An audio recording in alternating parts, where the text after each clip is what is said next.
Hello, everybody, and welcome to what is probably going to be a very, very, very, hold on,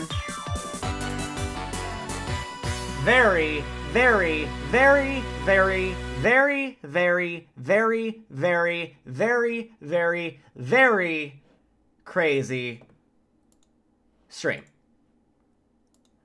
So, yeah, this is going to be a stream where I explain the plot of Homestuck. However, should be a little more specific, because in making it, so over the weekend I've been working on moving, because I've been moving over the last week. Also, apologies for this cage looking thing. Currently little baby Waltz is in cone mode because she had surgery a while back, so I have to keep her in there so that she does not do anything that might damage and hurt her. So you're just gonna have a fun cage in the background. That's gonna be fun. But yeah, so let's explain what's going on really quick before we dive into this. So what I'm basically going to be doing is, if anyone here has not read Homestuck before, first of all, put a 1 in chat if you have not read Homestuck before, and this is going to be your first understanding of what it is as plot. Put a 1 in chat for that. I'll see how many people. Okay, got a few ones. Or, ooh, a lot of ones. Okay, a lot of ones. Then again, I have a lot of viewers right now. So this is going to be a stream where myself and Red, who I will be calling soon.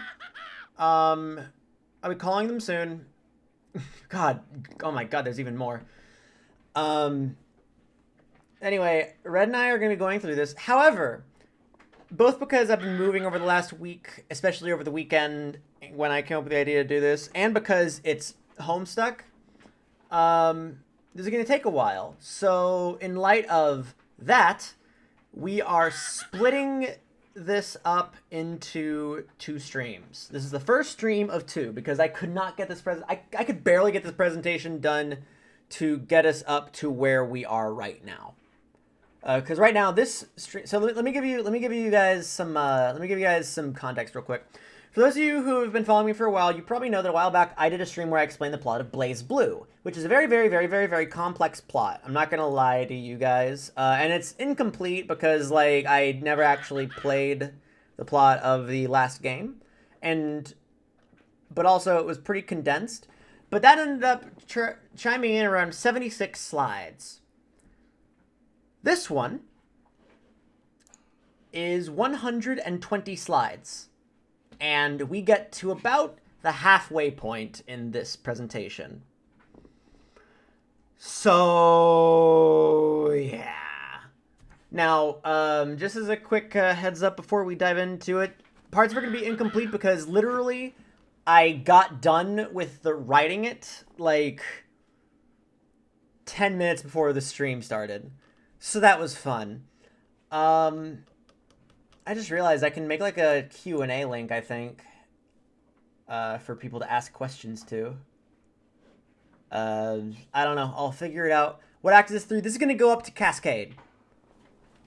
We're going to start here. We're going to go to Cascade. If you've read Homestuck, you know what Cascade is. If you haven't, then you don't know what Cascade is. Also, all donations given in this stream are going to go to the Equal Justice Institute, which is an organization that essentially is looking to deal with mass incarceration, make sure that there is racial justice, there is economic justice, just fixing all the injustices going on around here. They're working hard to do all that. All donations on this stream are going to go towards that. And if over the course of these next 2 streams, if you guys manage to raise like that right there, thank you for the $5 donation. I will read them all off in various points in time. But if you guys manage to somehow raise $5,000 over the course of the 2 streams, then I will read a portion of Homestuck as a stream series. I was going to do Act 5, Act 1, but then upon revisiting this, I realized Act 5, Act 1 is actually kind of boring. And I want to do Act 5, Act 2 because that's my favorite part, but it's really long. But we'll get to that when we get to it. So let me bring Red in. Just to the call, at least. And so here's the deal. If you decide you want to draw fan art of anything that happens here, you can do so by getting the link by doing !art or !fan art. But more importantly, if you want to donate, the donation link is underneath the stream, and or you can do !donate, and that will pull up the link. All right, I'm going to call Red.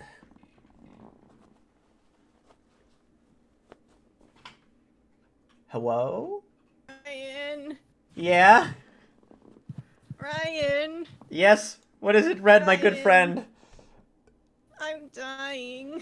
I know. Okay, so before I continue this, I want to say a huge shout out to Red, who's been helping me out a ton with this, both in making this presentation a little bit presentable, especially near the beginning. As time goes by, you'll notice that the pictures become less and less just because, like, it's a lot of stuff. There's so, again, this is 120 slides. So if we get to the point where, like, we need a visual for something, I know. If we get to the point where we need a visual, then I will put it up on the screen for you guys, because I think it is considered cruel and unusual to subject Red to putting more pictures of Homestuck on here and to do more formatting. I've looked at more Homestuck than I ever want to.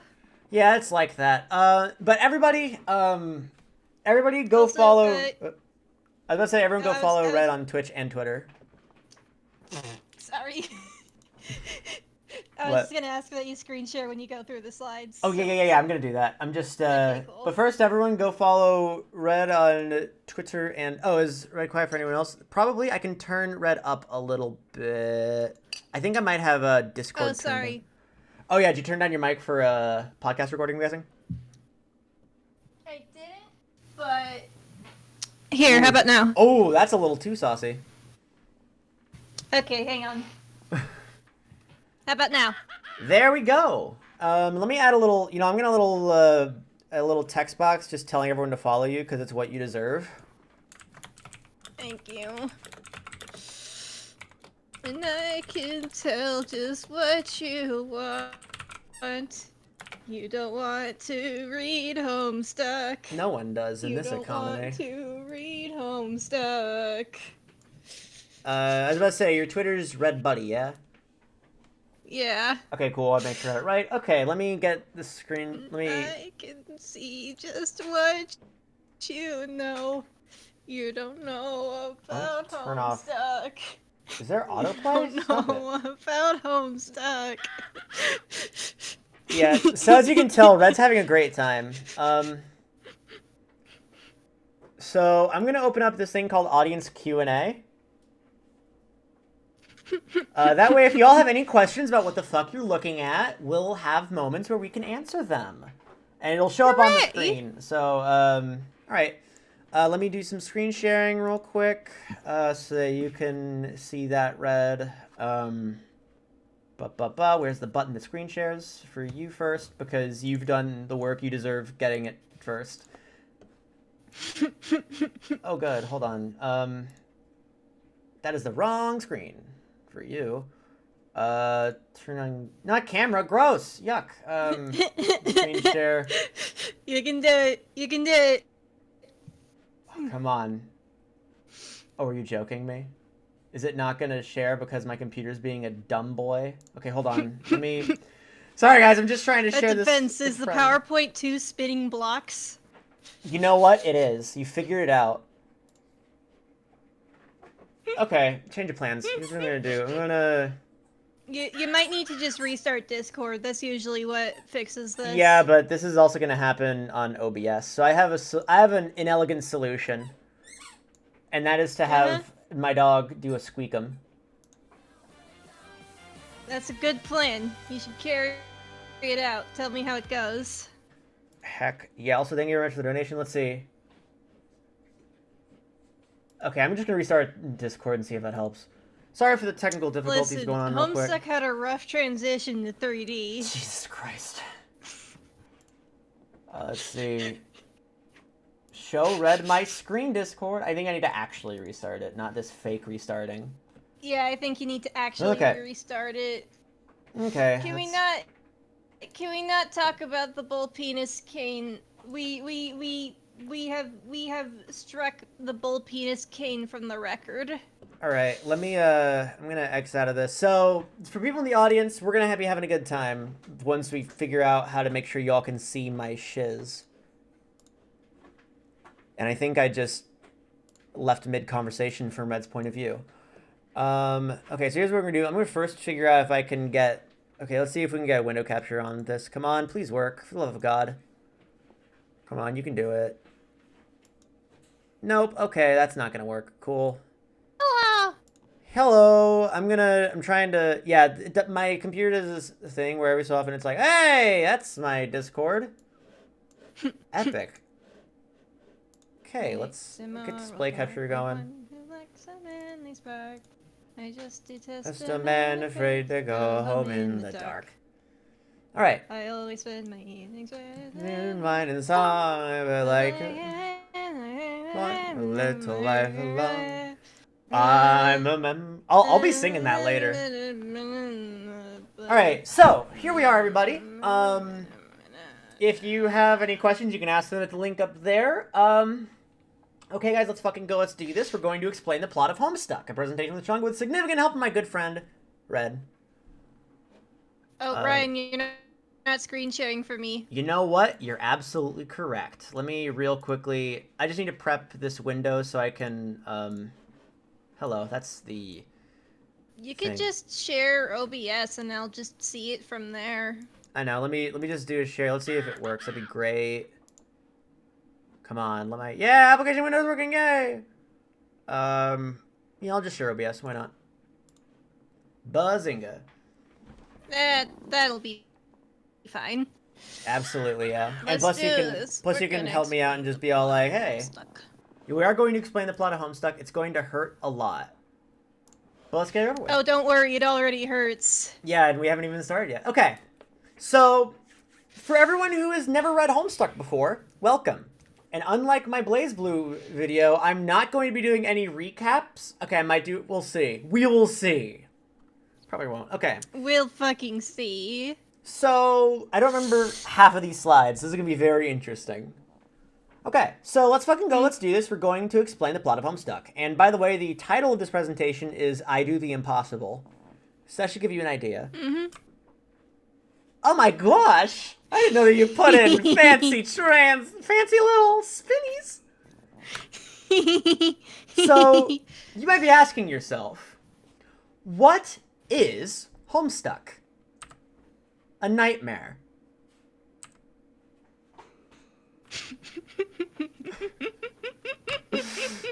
Very funny, wise guy. Seriously, what is Homestuck? So, Homestuck is a web series, or I should have said web comic. I'm off to a great start. Made by E-Boy and... No, you did say webcomic. I changed it to web series because I thought that was more accurate. That makes sense. Because it's not really a comic. That makes sense. I know a lot of people... It is a sequential story. A lot of people consider it a webcomic, but we can call it either way. Is made by E-Boy and Curiosity that was started on April 13th, 2009. That's over 10 years ago. That's not a joke, by the way. He's an actual E-Boy. Yeah, he's an E-Boy now. God, there are people... He buried Toblerones in the California desert, and someone found them, and now John Egbert is Jane Egbert, so at least someone used that power for good. Yeah, that was June Egbert. Maybe it's June Egbert. Yeah. I don't know, I'm silly. But... No worries. But I like thinking about the fact there are people who are in middle school now who were born after the creation of Homestuck. Anyway...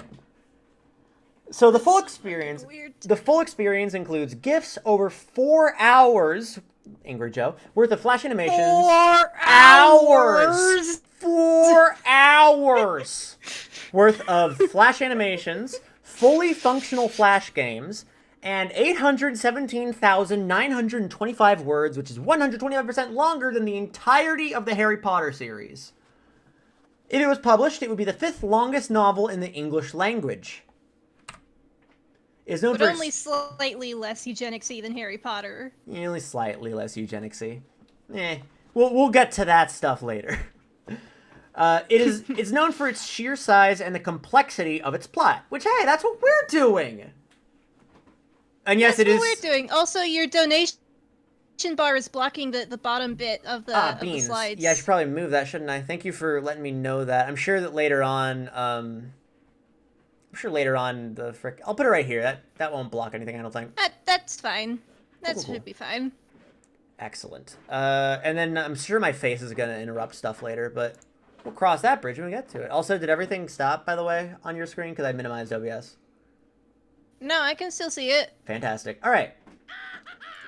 So, some disclaimers real quick for our viewing audience. Specifically those of you who have read Homestuck and are here to watch us suffer. Because, of course you guys would. That's what Homestuck is. Yep, suffering. This is and squeaking. And oh yeah, so that's actually a magical squeaky because it's broken, but it only works when I'm streaming. Or when I'm streaming or when I'm recording Shirley Quest. It's magical. That's awesome. So anyway, also, can you just like click on the OBS screen real quick because the bar is still highlighted and it's really annoying and no one can see it but me. Yeah, true. Thank you. Oh yeah, because it was OBS. All right. First of all, this is going to be just part 1. I mentioned this earlier. We're covering acts 1 through 5, and the rest will be covered at a later date. Probably next week. We're still figuring out exactly when. We'll figure it out. We will not be discussing Pester Quest, Friend Sim, the epilogues, or the currently in progress sequel. This is just the original Homestuck, because I don't want to think about the epilogues, and as much as cool as I've heard Pester Quest and Friend Sim are, that's just gonna fry us more than we already. We just ain't got time for that shit. We just don't have time. We do not have time at all. So, we're going to be truncating, simplifying, and slightly rearranging a lot to make it slightly easier to understand. This is fine because most of the complexity isn't really in service of anything. You're not. I added that bit. Yeah, I know. It's true. Yeah. It's just because Hussey wants you to think he's smart, so he makes the timelines all wibbly wobbly, but it doesn't actually mean anything for the story. He's just fucking around. Red and I have 2 very different takes on Homestuck. Although I do agree, I agree with a lot of stuff. I'm in the camp where I do like it. I agree there's a lot of bullshit in it, which we will be exploring. But I think there's a lot to it, but that's because I'm equally as pretentious as Andrew Hussey. Well, okay, maybe that's going a bit too far. I don't think it's possible. Anyway. Did you bury Toblerones in the California desert? No, but I'm not famous yet. Give me time. Let's see. Okay, of course. And right. One more thing. No spoilers in chat. We're on this ride together, baby. Essentially because the way that we're presenting this information is going to be in a way that, like, I'm kind of leaving some information is like, oh, what's this mysterious thing? And then later on, we'll actually be watching some of the flashes, and hopefully those plot twists will happen as we move on. Stuff like, especially Cascade. In fact, I didn't write this down here, but my one goal is for all you people out there who haven't read Homestuck, my goal is by the end of this, we will watch Cascade, which is probably the best part of Homestuck. And you guys... It's pretty dang good. And you guys watching will at least have a general idea of what's going on. That is my goal. If I can accomplish that, then... If you kind of understand what's going on in Cascade, Morse code, this fandom's about to explode. What fandom? You can't fight the Homestuck. Oh yeah, you can't fight the... Cascade, Morse code, this fandom's about to explode. You can't fight the... Alright, let's jam. I think we have... Oh yeah, last disclaimer. Have fun and be yourself. That part is also... It is blocked by my class spec as a son of a bitch. Ah, crap, hold on. I was trying to, let me resize this a little bit to make this a little better. Just give it a resize. Hello, that's my taskbar. That also make... You could just crop it out. I could, couldn't I? That is quite an interesting concept. Yeah. Haha. And might I add, huh? Alright. So... Please click on the screen. Oh, yeah. My bad. Thank you for reminding me. Let's just go over here. Okay. So, okay, we good. And once again, we'll be fielding questions. So at certain points, we'll stop and we'll take people's questions. And if we hadn't answered it already, or if we will not be answering it, then we will address them and see what we can do. Because I'm sure that someone in here is gonna be all like, "I know the answer to this," and you mess this up. I'm sure there will be many questions. And I'm sure there will also be. That's what Carcat is for. I'm sure there will be equally many people in the chat who are like, oh my god, you got this part wrong. And I'll say, yeah, it's like that. It'd be like that. All right. So a couple things to know about Homestuck before we dive in, just so people who don't know Homestuck can get an understanding of it. Hello. Back in the day, the actions were determined by the audience, which is why John spends most of the early scenes kind of just flailing around. So, like, back in the day, at the end of each update, there would be a prompt, like in a text-based adventure game, and the audience would put in what they want the character to do next. And that's how they did it. That's how Hussey did it up until Act 4, when he realized, okay, this is getting off the walls bananas. Wait, it went that far? I thought it was Act 4. Was it Act 4 or Act 3? I thought he dumped it pretty early on. I guess I could be wrong though. I don't know, man. Anyway, y'all should check out Ruby Quest. It's that but done right, and they get through the whole story. But it does have blood and horror stuff, so that if you don't like spooky. Also, thank you very much for that donation. I'm gonna read them all off at once. Okay. Oh, and they also suggested names for the trolls. Yes.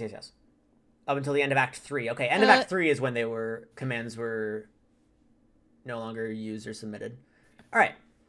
Okay. Other things to know are the game mechanics. I'm glad other people have read Ruby Quest. Sorry, I saw the chat. No problem. I might have to check it out now that you've given it your stamp of approval. The game mechanics are weird and confusing, so if you hear about something that seems like it came out of nowhere, we didn't miss anything. Homestuck is just like that, but we're going to do our best to make sure that things are at least somewhat introduced before we just drop it. So we're doing our best to format this the right way. We're doing our best. Yeah. We're doing our best. Also, dialogue is conveyed entirely through chat logs. So, like, Discord chats with you and your friends, that's how the entire thing is written. Even when characters are in the same room talking to each other, that's how it be presented. Mm-hmm. Said chat logs are like 90% banner and 3% story, and also extremely long, but it's okay because it's the only good part of Homestuck. That's not true. Cascade is not a chat log. Not with that attitude. Oh, you're right. Chat logged version of Cascade. I just send you a message going like, okay, and now. I carefully construct each frame out of type and I send it to you. You just ASCII frame. It takes me You just send me an ASCII version of each frame of Cascade. It takes me. No, I do it myself, and it takes me 10 years. Dang. Amazing. It was worth it. All right. In that case, I think next is we talk about why. So some of you guys might be wondering, why is Homestuck so hard to understand? I think that's the next slide. There it is. I was right. And there's 3 of them. Find out. 3 of them. Long as balls. Yo. There's too many of them. If you can do character voice, reading the chat log becomes so much multiplying. More fun. Soon the Carcats will encapsulate all of us. As long as balls. Honestly, we deserve it. Yeah, there's time travel, and it's incredibly meta, which we will understand. Like, Andrew Hussey is a character. Mm-hmm. And he is important to the plot. Thank you for the sub. All right. Oh yeah, there's more. Multiple universes. Yeah, there's. I think in this universe there's more. 4 in counting. Maybe 5. I don't remember where. There's many. There's at least 4. There are many. There's at least 4. There's at least 4. At least 4 universes that we're going to be dealing with. Also, Lil Cal. I will not elaborate. You know. Okay, well, I think I'm ready to learn about Homestuck. No, you're not. No, you're not. And yet, here we are. Also, a reminder, you should donate, because we're doing it for a really good cause, and I will say it again in case people decided to randomly come in. The Equal Justice Initiative, they are a group that is working to end mass incarceration, ensure that everyone has their human rights, end racial injustice, end economic injustice. There's a lot of injustice going on. These guys are hitting it where it hurts. So, yeah, donate, and all donations will be going to the Equal Justice Initiative. And that is the vibe. So, now, we're going to finally start learning about Homestuck. Let me tell you about Specifically, Homestuck. SBURB. So, Sburb is a video game, and that is the game that these people are playing. What is a Sburb? Well, I just said it. A majority of this story takes place within a video game known as Sburb. I don't know if there's an actual... Some people say S-burb, some people say suburb, some people... But I just say... Spurb. Sburb. Sburb. Spurb. Alright? Spurb. It turns your reality into a video game. Is the best way that we both determined to describe it. Because there's a lot to it. The mechanics are purposely overly complicated. Okay, that's cool, but how do you play Sburb? Ryan. What? The mouse. Oh god, the mouse! Thank you for saving. I was worried. Use your space bar. You're right. I'm gonna use the arrow keys.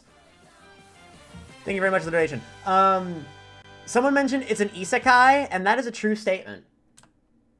Uh-oh. No, because they don't go into the game. The game goes all over them. It's a reverse isekai.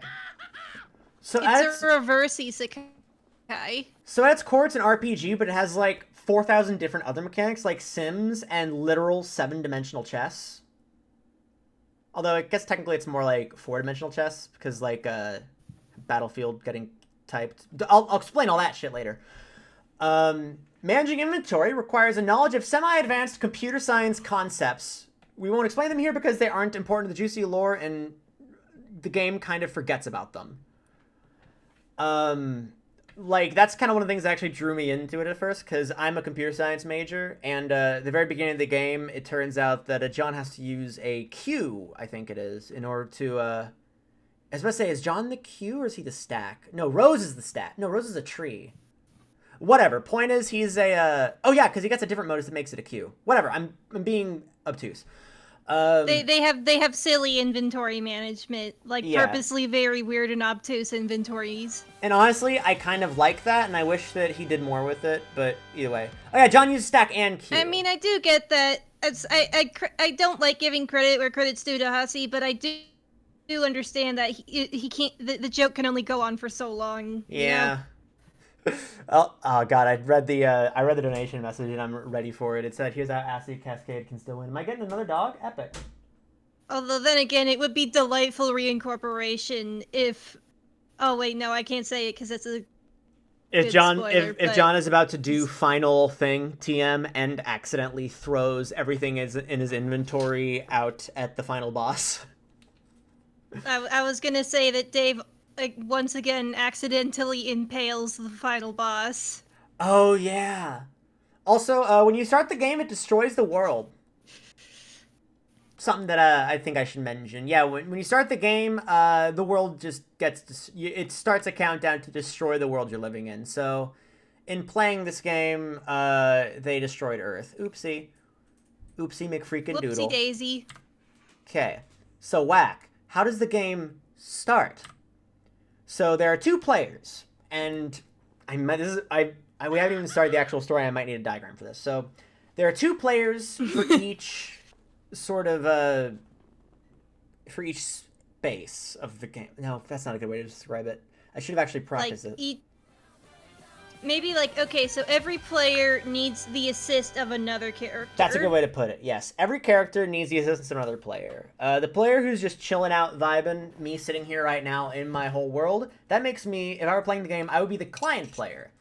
I'd run around in the world, I'd fight all the monsters, I'd collect all the materials, and let's say Red is my server player. Red, essentially, is playing a game of The Sims with my house. Except that also I would have to be Ryan's server, and Ryan would have to.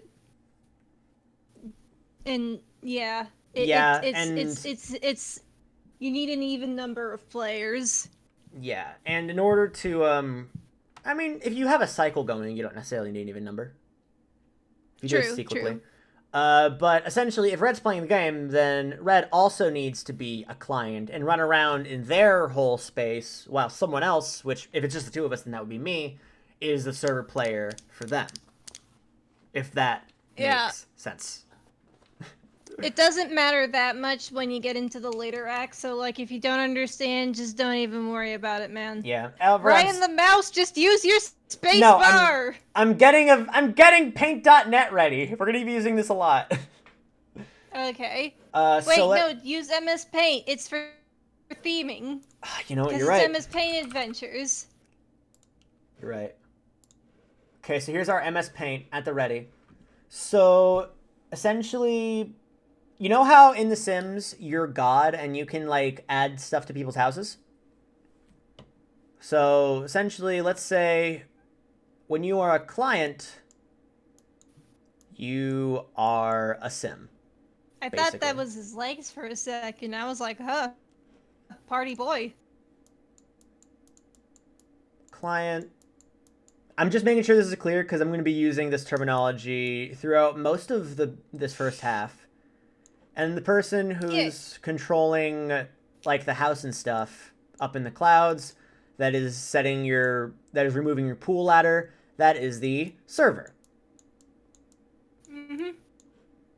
And that's essentially it. You're basically the Sim when they're on autopilot, and the server is trying to keep you from being dead. Yeah, and also helping you just sort of build your house to be very, very tall, which we'll get into later. And build the house. You and in order to build the house. Bingo. And in order to successfully make this happen, in order to successfully play the game, you need to be both the client to your server and also the server to a client. So you have to be both. You have to pull double duty. Mm-hmm. Okay. So yeah, I think I pretty much explained this. Oh yeah, so that's essentially what I just said. Upon starting the game, a meteor will begin to head for the player's house. So, yikes. You don't want the meteor to hit your house, otherwise you might die. Just putting that one out there. But only might. Only it's a possibility. 50-50. Just like Zathura. You figure it out. In order to escape the meteor, in order to escape the meteor, the players must work together to craft and break what is known as an entry item, and that will teleport the player and their house into the game world. I don't have a specific process as to how to do this because like it involves like stuff called like cruxtruders and alchemizers. Totem lathes. And there's a lot of terminology that I just don't want to use in this explanation, so I won't. But essentially, over time... Just don't even worry about it, dog. Yeah. Just like they gotta make a thing and then they gotta break the thing and then they're good. Yeah, there's a lot of jargon, so we're going to try to avoid as much jargon as we can. So... Y'all know the saying, brevity is the soul of wit? Hussey I'm pretty didn't learn sure that. Andrew Hussey traveled back in time and decked whoever said that. Yeah. So the client started his game, and there's a meteor coming for him. Oh, Jesus. Oh, God. Oh, Lord. Add some more fire to it. Add Oh, to God, the, oh, man. Oh, man, oh, God, oh, man. Oh, man, oh, God, oh, man. Yeah. Oh, So man, fortunately... oh, my God. So fortunately, in learning how to Wait, play the is game... that a flying spaghetti monster? Yes, it is. Thank you for noticing. So... Yep, essentially the flying spaghetti monster will attack your house in the form of a meteor. But if you and your server work together and learn the rules of the game, you can essentially make a entry item, which is going to look either like an apple. The examples in this one are an apple. There's a bottle that appears at some point. An egg. We'll just leave it at those for now. And essentially, if you take a bite... I don't remember what Jade's was. Jade's was a piñata. Oh yeah, it was a Spoiler piñata. Alert. So essentially, if you take a bite of the apple, break the bottle, crack the egg, what have you, then you and your whole house gets transported into the game world, and boom, you pass the tutorial. Okay. Hooray! Cool, but what the heck is this thing? There isn't a visual, so I'm gonna have to just go through this whole thing. There it is. What the heck is this thing, which is flashing and might be a little uncomfortable to look at, so we'll just say it looks like that, and then we won't look at it anymore. Thank you for the follow. Yeah, try to keep spoilers out of the chat if possible. So, when you start everything, you're going to have this thing called the kernel sprite, which is going to look kind of like this. It was that little flashing orb. Yeah, it's a little flashing orb that just kind of vibes with you. If you throw something into it, if you throw an item into it, then it creates a sprite based on that. And that's called prototyping. And essentially, when you do that, you essentially get that thing as your companion throughout this adventure, and all of the enemies and a few of the bosses take the form of whatever you threw into that.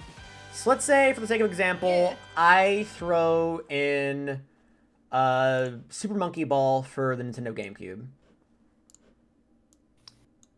Would it turn into specifically the game box, or would it turn into I?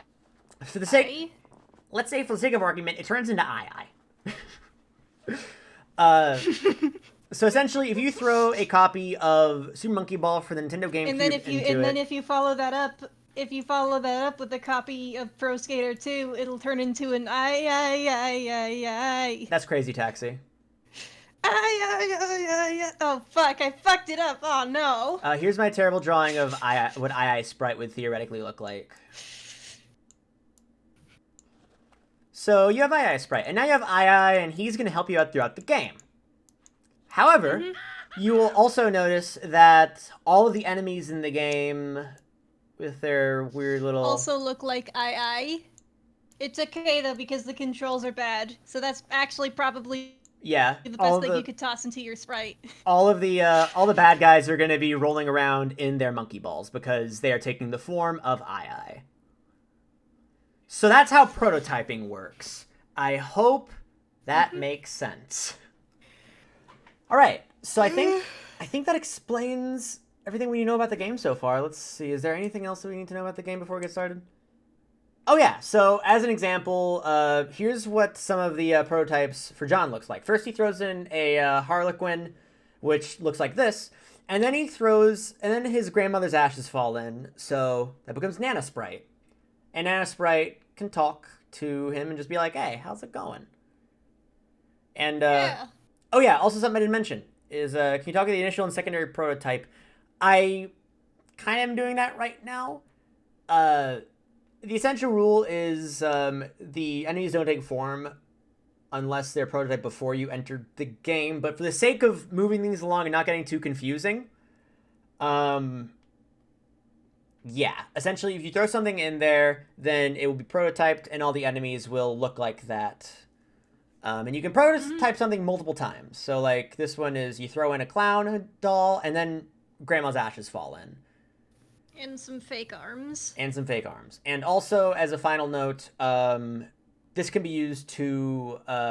you can throw dead people in there, and they'll essentially be revived from the dead. So now let's get with this flashing thing off the screen. All right, now, let's start the story.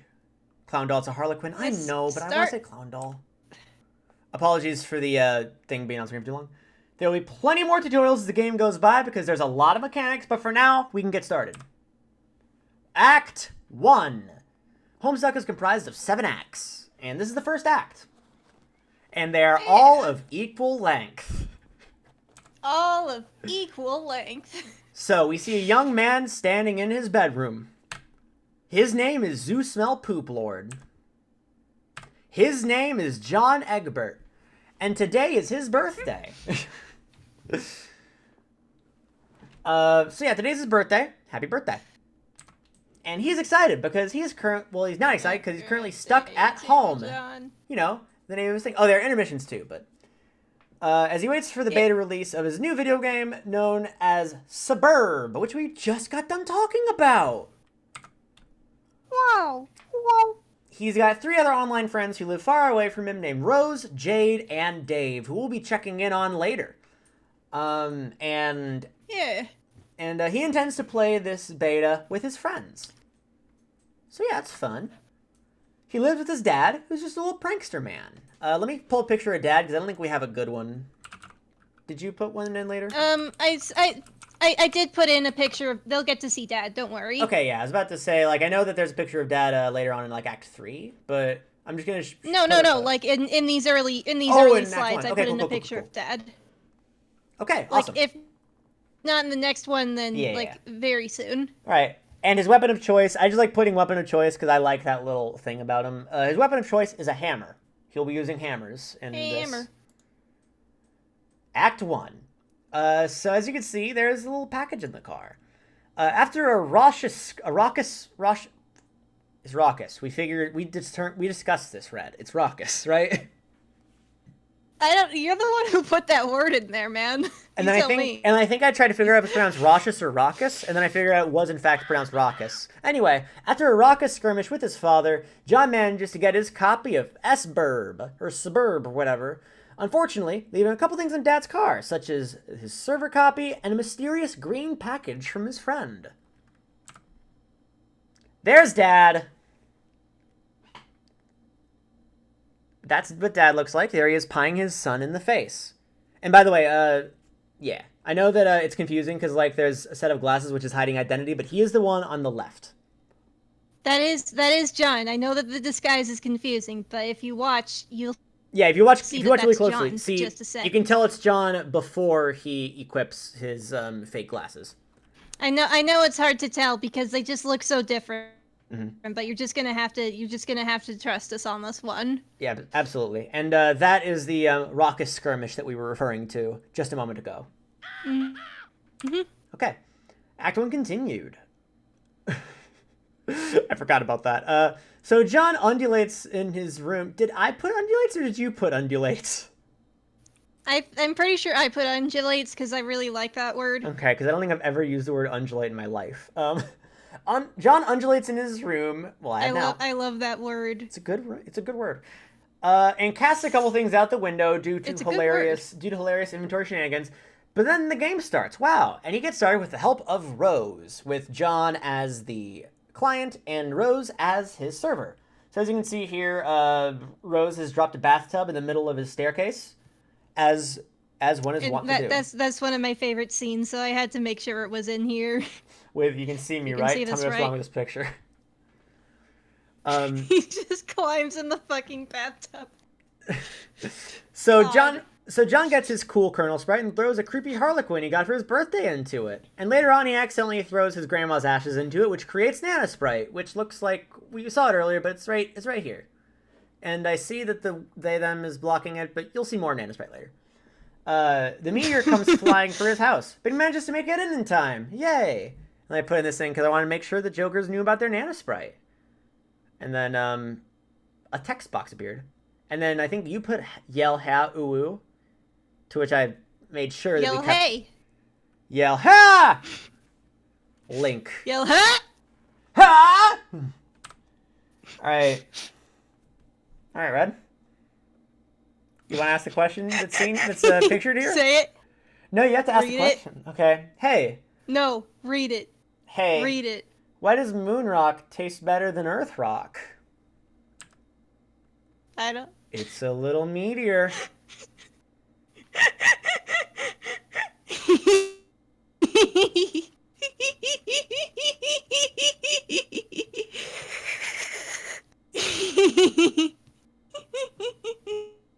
Anyway.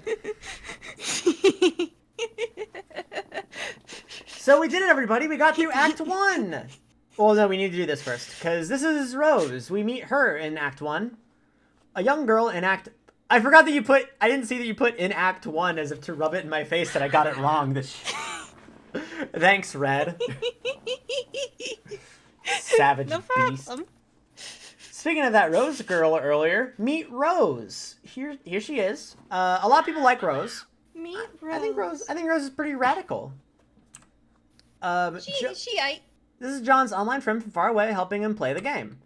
She lives with her alcoholic mom, and mom is capitalized throughout the whole thing, just like how dad is capitalized. We'll learn a lot more about her later on, but she'll be one of the 4 players of this game. Spoiler alert, she's gay. Her weapon of choice are needles, which double as magic wands later, so that's going to be a fun thing. Alright, so this is the goth GF that all of the conservatives keep telling you about. Alright. It's her. We found her. Alright.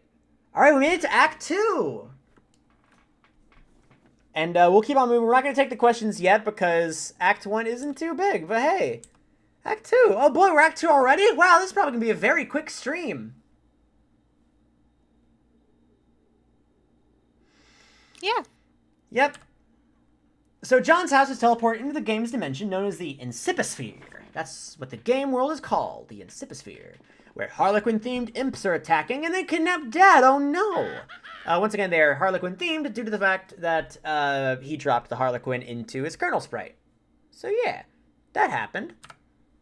Rose tries to get John's server copy out of his dad's car since the server copy is left in there so that she can have a server player, you know, so that she can actually get into the game.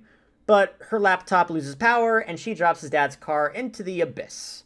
RIP. Do we have a picture of that? We'll see. When her laptop isn't goofing up, she's creating a SBIRB guide to be uploaded to GameFAQs, something I completely forgot to follow up on later on.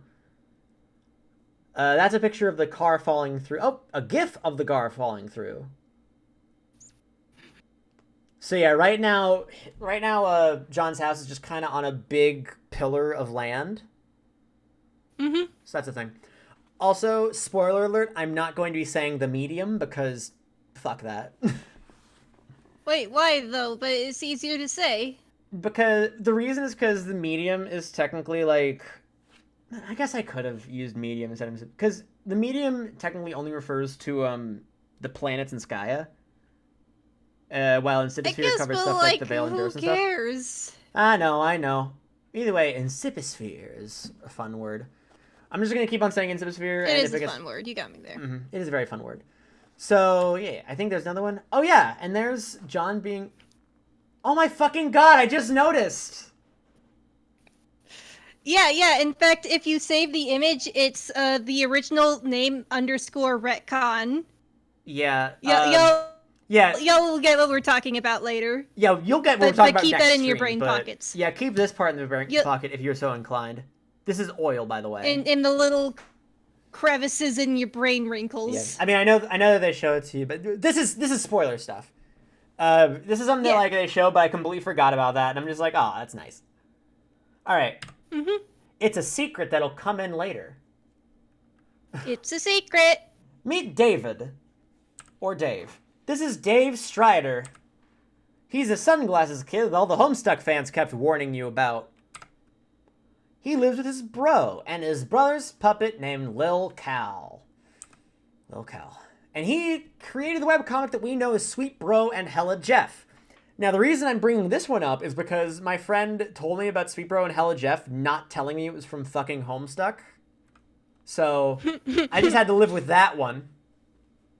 So, he canonically made Sweet Bro and Hella Jeff. Yes. Yep. So that was fun. Ugh. And his weapon Andy of told choice, you about those stairs. He warned us. Warned you, dog. All right. What? I don't remember why I said what. Oh, it's I put because that's like the thing that you click on when you get to Dave's introduction. So I thought it would be cute. Oh yeah, I forgot about that. It's been a good while. Anyway, he's got a copy of SBIRB as well, so he can be Rose's server player. Yay! We got it all figured out. Correction, he had a copy of SBIRB, but unfortunately... oh, do we see the rest of this? Or is it... Oh, it's next? Okay. Yeah, hit spacebar. Oh, snap. Wait, let's... Wait, you'll see it. Uh-oh.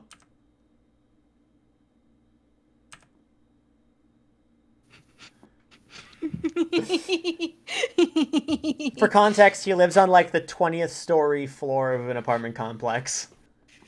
So it's gonna be a little while before he gets that back. It's gonna be a hot minute. Alright, so meanwhile, in the future, because this part takes place in the future, we meet the wayward vagabond, who, for all intents and purposes, he goes by he goes by different names throughout this story, but we're just gonna call him West Virginia for a while, because that's West Virginia. Yeah, because these characters go through a lot of different names, so we're just gonna because refer to them he by is their... the place where you belong. Yeah, and also he is the mayor of West Virginia. So he's wandering a future planet Earth that is in ruins. And he finds a sort of high-tech lab of sorts where he can talk to John using a text interface. How intriguing. Wow. WV is a good boy. The best boy, I would wager. And after eating a lump of uranium, which is a Chad move, he declares himself the mayor of Cantown. Because he finds a bunch of cans, he makes Cantown. And he's the mayor of it. Never forget this fact. It's a fact, never forget it. He is the mayor. He also finds a purifier, which allows him to summon things from different points in time. So he uses this to free a firefly from an amber prison, which he names Serenity. So essentially what this does is he finds a firefly that is trapped in amber, he puts it down on it, and he says, hey, let's find out where you were before you were trapped in amber, before the amber struck. And he goes to that point in time with the purifier and snatches the firefly from that. I think is how it works. I can't remember if he gets it from the amber itself or if he gets it from... No, he gets it from his current time. Like, he snatches the firefly from himself in real time. So that way he snatches doesn't it from create real a time. paradox. Yeah. Oh, I forgot. There's like a pumpkin that exists, and I don't mention it at all, but I don't remember what's important about it. So there's a pumpkin there. Remember the pumpkin. There's a pumpkin. Don't forget. There's a pumpkin. Like, you know the fern in Stanley Parable? Yeah, like that. Yeah, like that. Everyone in the chat's saying, what pumpkin? Y'all are fucking hilarious. Y'all are so fucking funny. So let's go over some more suburb rules, because now we have kind of an idea of what the hell we're supposed to do next. I do gotta run to the restroom real quick, so I'll be right back. Okay, I'll go solo.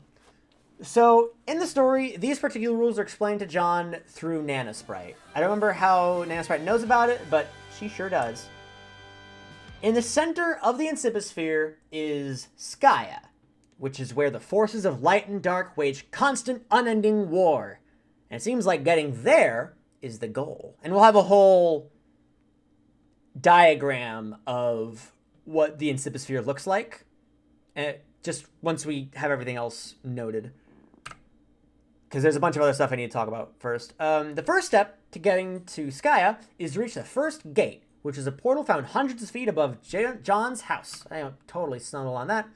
Rose, using the whole server Sims power, has to build the house upwards to reach the gate, while John fights monsters and collects materials. And kind of got cut off, but pretend that it says collect materials.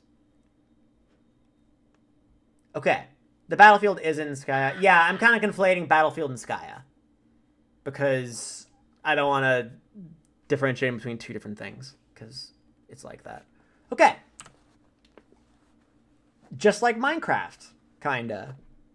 So essentially, if you're playing Minecraft, imagine if Minecraft's goal was to make a big-ass dirt tower that leads to a portal in the sky. That's what this part of the game is. You gotta build your house until you can get up to that portal. The battlefield is inside Skaya. Yeah, but again, for the sake of this, I'm going to just call it all Skaya. Act 3. Dear Lord, we're moving through this, huh? Wow, we're moving around at the speed of sound. Okay. Wow, we're breathing through this. I'm sure this will be super speedy. Hey, why are you laughing? People who have read Homestuck and know.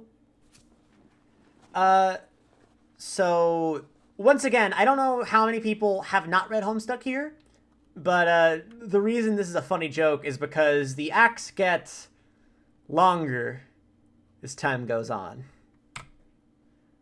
So we're gonna learn about a new mechanic called Dream Selves. This is a very, very fun mechanic that I'm probably gonna get some things wrong about it, but we're gonna figure it out.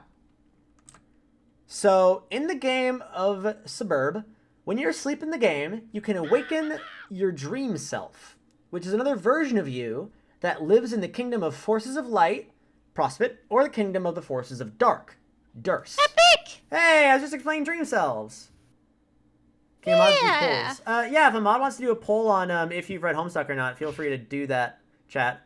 But anyway, it'll be interesting. Yeah. So once again, when you play Suburb, when you fall asleep, your dream self can wake up. It's essentially another version of you that lives with the common folk of the forces of good or the forces of dark. This is Prospit. It's not really like an alternate you makes it sound like they're like a separate person. It's more like a separate body that you can go into. Yeah, that's a pretty good way of phrasing it. Yeah, essentially your soul jumps over to that body when you're asleep and dreaming. Mm-hmm. So they're more like the avatars from Avatar, the James Cameron one. Good comparison. really good comparison. Thank So you. yeah, once again, here's Prospect. Here's where all the forces of light chill, and here's Durst, where all the forces of dark chill. I think I explained this further, but oh yeah. A dream self is incredibly useful, since if you were to die for some reason, you can be revived via your dream self by smooching your corpse, which is gross but effective. So essentially, let's Yay. say I die, but my dream self is still kicking out around somewhere. If someone were to come up and give my corpse a little bit of a smooch, then my dream self will wake up, and I'll be like, oh, okay, well, at least I'm still alive as a dream self. Because this is pretty much the same, we're pretty much the same person. Come on now. Let's see, is there anything else I mentioned? Oh yeah, dream selves will be very important for a certain mechanic down the line. And I think, oh yeah, one more thing to mention is that, for the sake of the story, I don't think I mentioned this, but John and Jade's dream selves live in Prospect, and Rose and Dave's live in Durst, yeah. Live in Durst. Alright, so here's a map of the Inciposphere. It isn't quite accurate to where we are right now. I just wanted to get this sort of painted out so you guys can understand how this all works. So this is the planet that John I have a pointer. Let me see.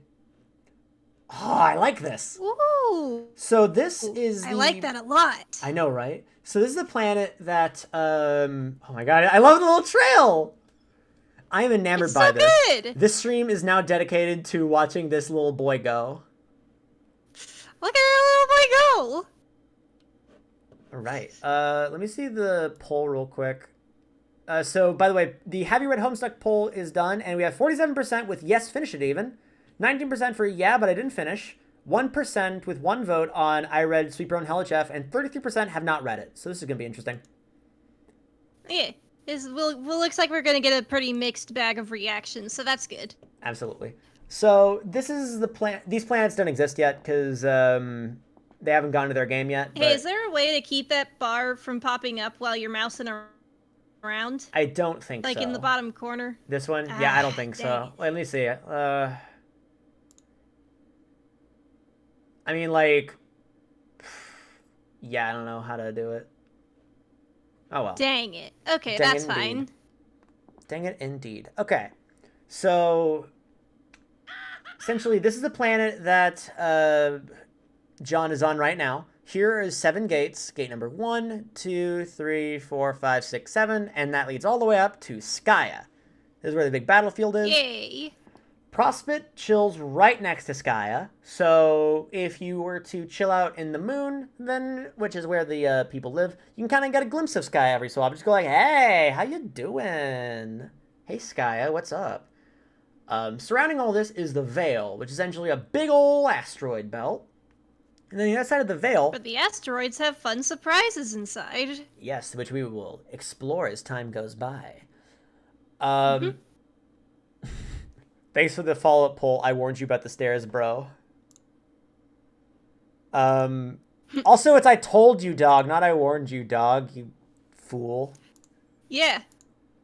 I'm judging you. Okay, but anyway, so outside of the Veil, we have Durst, which is where the other half of the dream selves go, and where all the forces of darkness chill out. And something that isn't labeled on here, but is very, very important, is outside of Durst is essentially what we can call the boundary of the universe, or in the Inciposphere, rather. And outside of that is the furthest ring, which is basically the void, and where Cthulhu lives. Yeah. Except 100 different Cthulhus.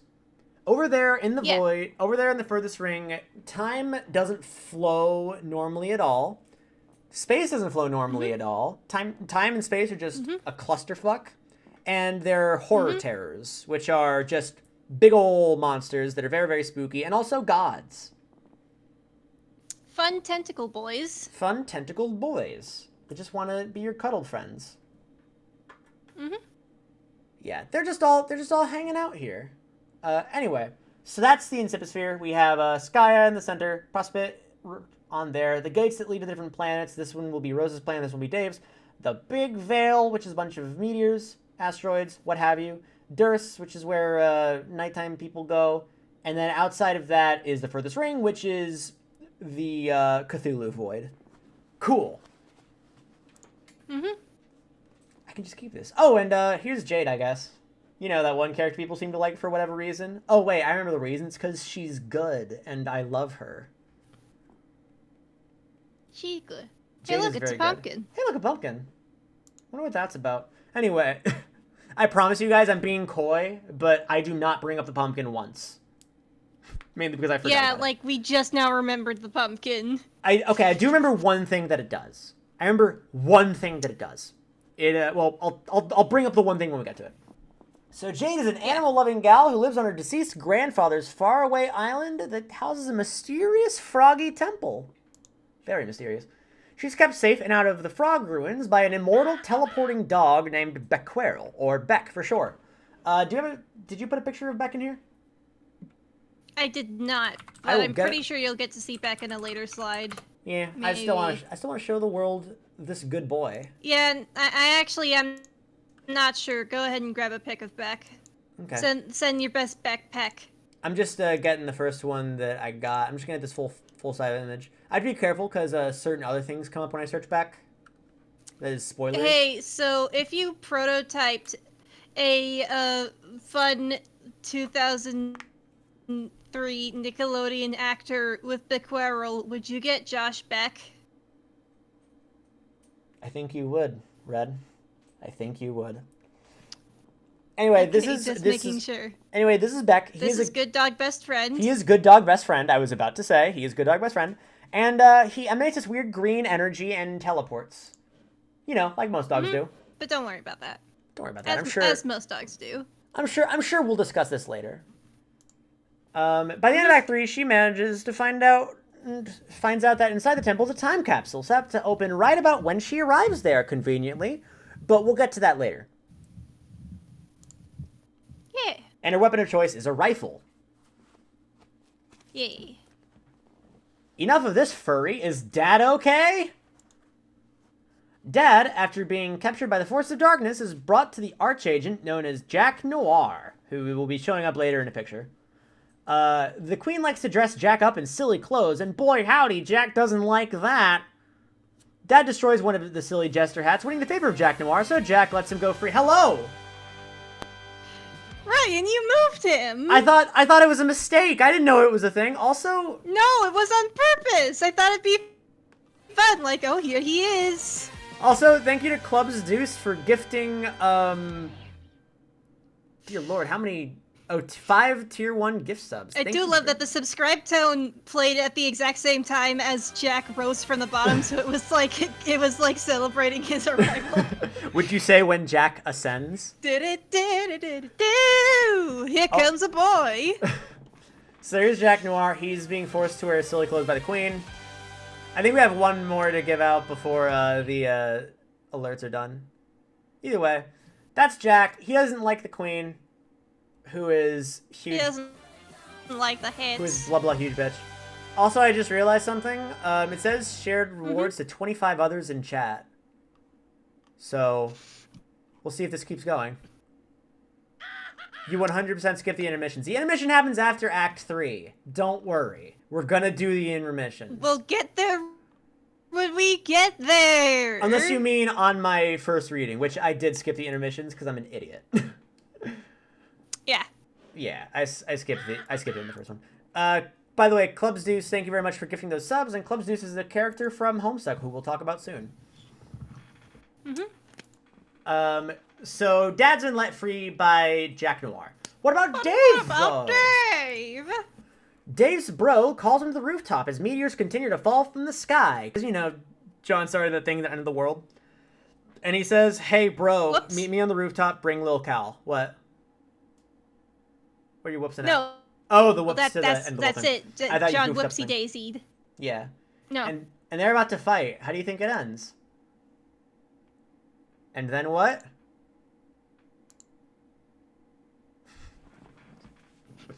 Bro just kicked my ass. That's really all there is to say on the matter. But he does leave his copies of Suburb, so now I can play the game. Yeah. Lol. Yeah, bro sucks. Don't worry. Yeah, bro sucks. Bro sucks. But lol indeed. But during the ass-kicking, Dave gets a hold of Bro's copies of Suburb and is ready to be Rose's server player since John's server copy is still in his dad's car, which Rose accidentally dropped. F in chat. Speaking of Rose, how's she doing? Amidst her laptop dying back in Act 2, she had to go to her cat Jasper's grave site to get a generator, you know, to start her laptop, as you do. As you do. While picking up her dead cat, she finds a huge lab underneath the mausoleum that allows for ectobiology, which is something we'll be talking about later, where she finds a cool mutant cat, who I think I mentioned now and we don't mention again later, because I don't remember if Muty actually does anything. Except for... I'm pretty sure the cat kind of just hangs out and is cute. Yeah, she's just there to be cute.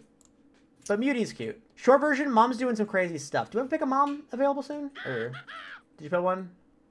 I'm actually not... I don't think I put a pic of Mom in there. Okay, I'll get a quick pic of Mom just so everyone knows what it looks like. Homestuck Mom. Yeah, Muty. Yeah, She's very Muty. good. Muty's good. I'll share a picture of Muty after this, but here's a picture of Mom.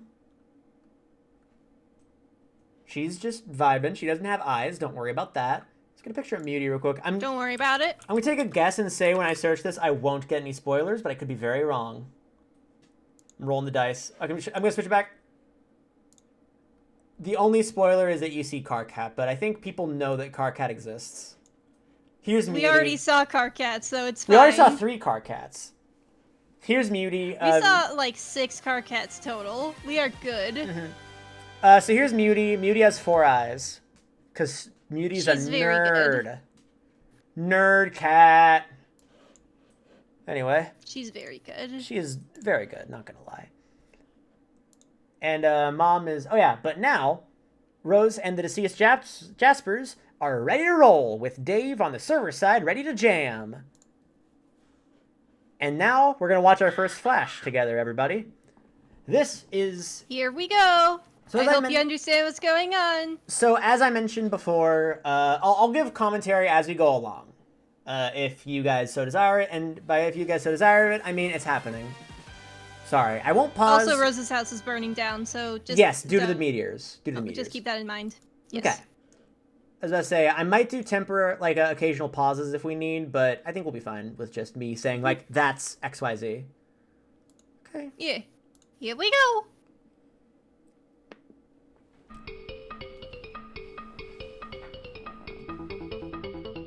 Where's the music? Oh, wait, I'm sure y'all can hear the music and I just can't. Yeah, true. It's okay.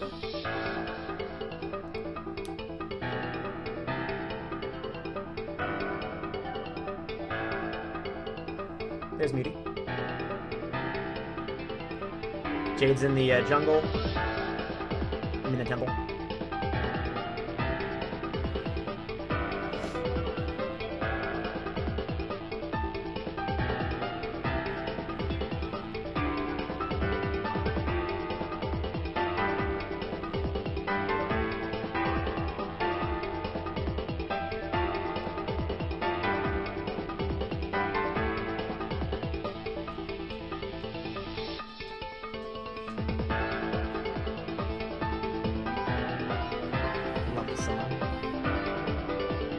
It's very good.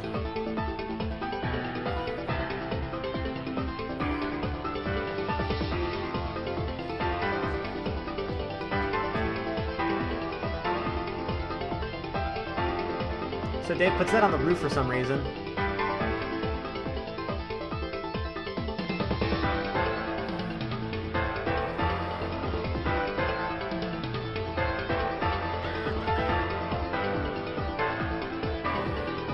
There's the kernel spray.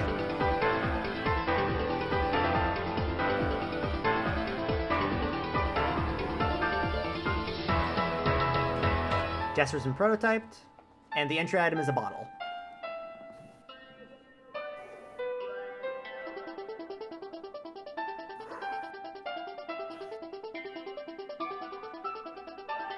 So she needs to break that item. I don't talk about this, but Nana's writing a note to John.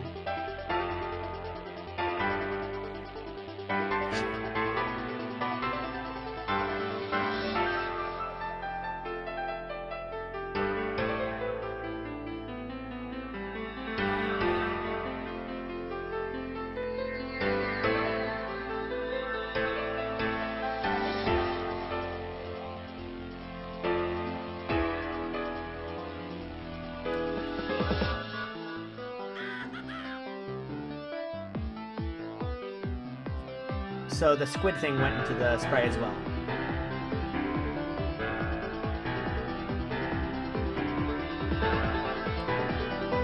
So it's got to get in the game.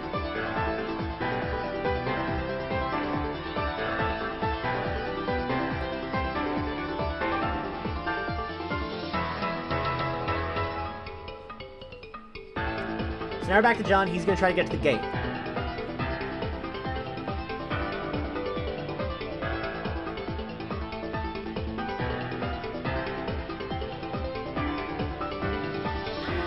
Shouldn't be too hard now he's got the wrinkle fucker. He does have the wrinkle fucker.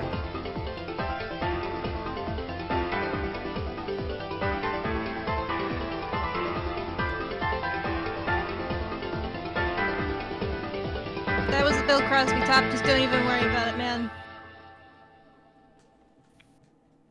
Alright, so a few things about that flash. One, the hammer that John was using is called the wrinkle fucker, and it's the best item in the game. People will be like, oh, but he upgrades it later. No. The wrinkle fucker. The wrinkle fucker. Alright, so now for people who... I'm going to get a quick, maybe not a poll because that's like going to be a bit limiting, but in the chat, if you haven't read Homestuck before, did that make sense to you guys? I just want to see if people are able to follow along with this because it's very convoluted. I'm curious like how we're doing. Gotta know. The wrinkle fucker is good, but it's not the wrinkle fucker. Okay. The general consensus is either no or kinda.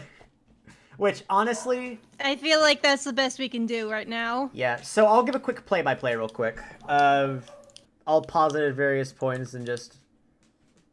Oh. I forgot I say that. Spoiler alert. So this whole beginning section is Dave starting the game so that he can do sims on Rose's... Ah, crap! I can't skip with the left and right arrow because it'll skip the slides.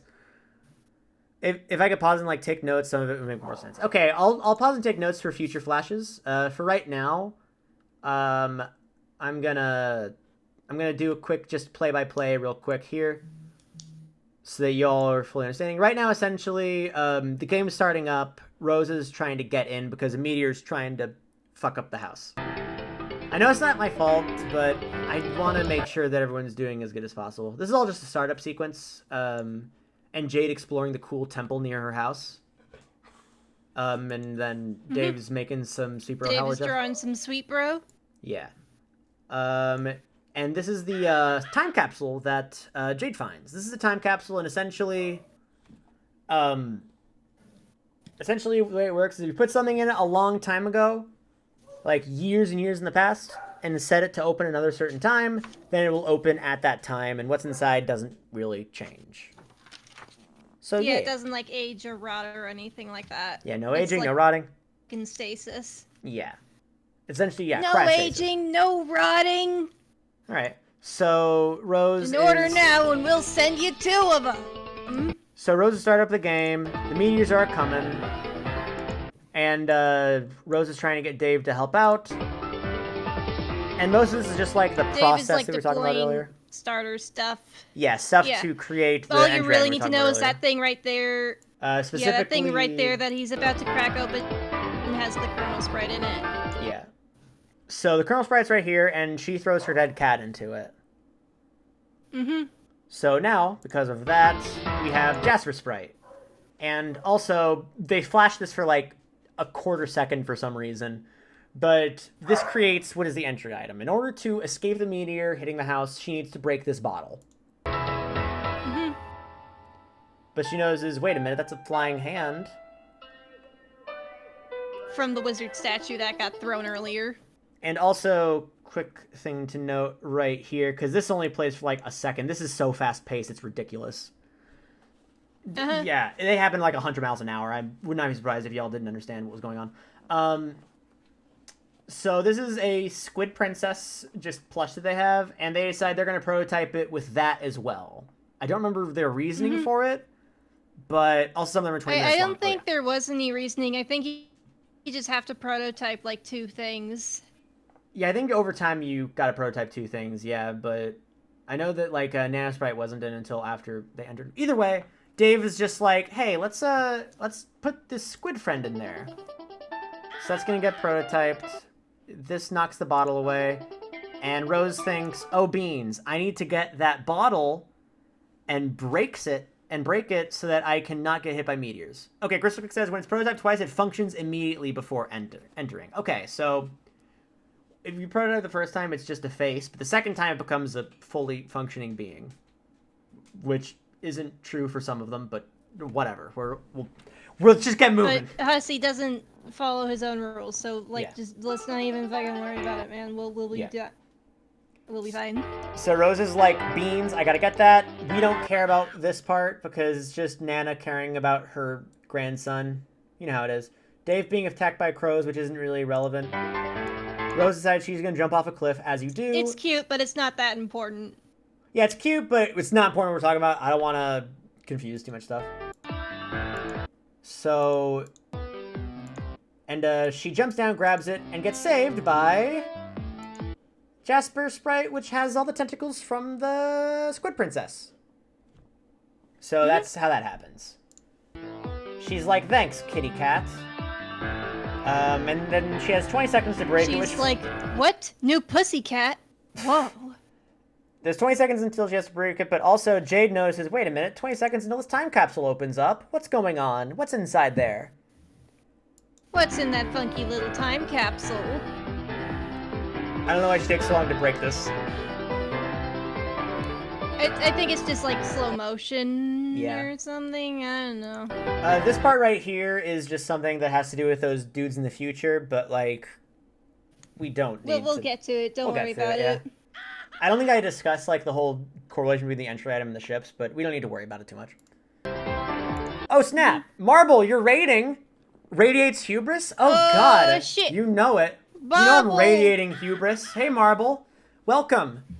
Hello, Bubble. Welcome to the stream. We just got to enter. Yeah, we're at the end of Act 3 on explaining the plot of Homestuck. Now, people who might now be joining might be wondering what's going on in Homestuck.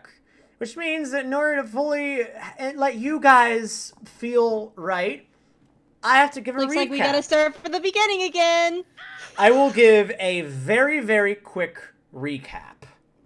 A very quick recap. Let's do it. I'll talk about the intermission in a hot second. Let me just go back to the beginning, I guess. Just like flip very quickly. Okay, so. Oh no, don't worry, I'm gonna be very Spur. fast about this. And if you don't understand things too quickly, then don't worry, I'll do what I can to maybe explain it later. Speed recap. For anyone here who has not read Homestuck.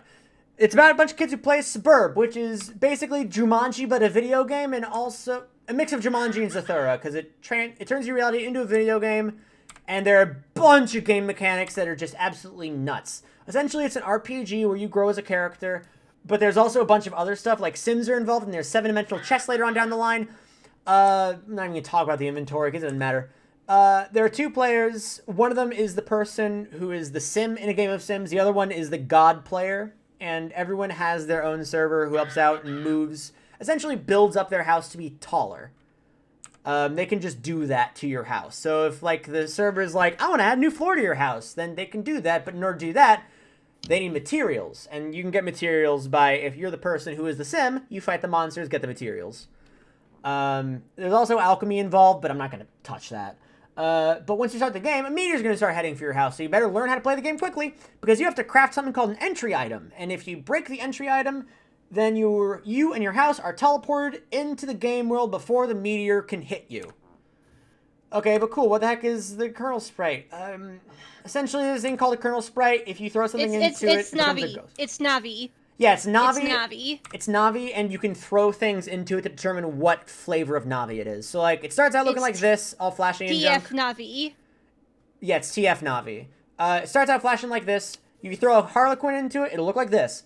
And if you throw your grandmother's ashes into this one, it'll turn out to be like this, which is a Harlequin version of your grandmother. Which is a very fun thing to say. This is John. He's a bastard. This is John. It's his birthday. And he's gonna it's get his birthday. And he's gonna get S-Burb from his dad. However, there's a bunch of stuff that's still in his car, so he doesn't get everything. No, his server copy's in the car. Yes, so shit happens. He is in the bathtub.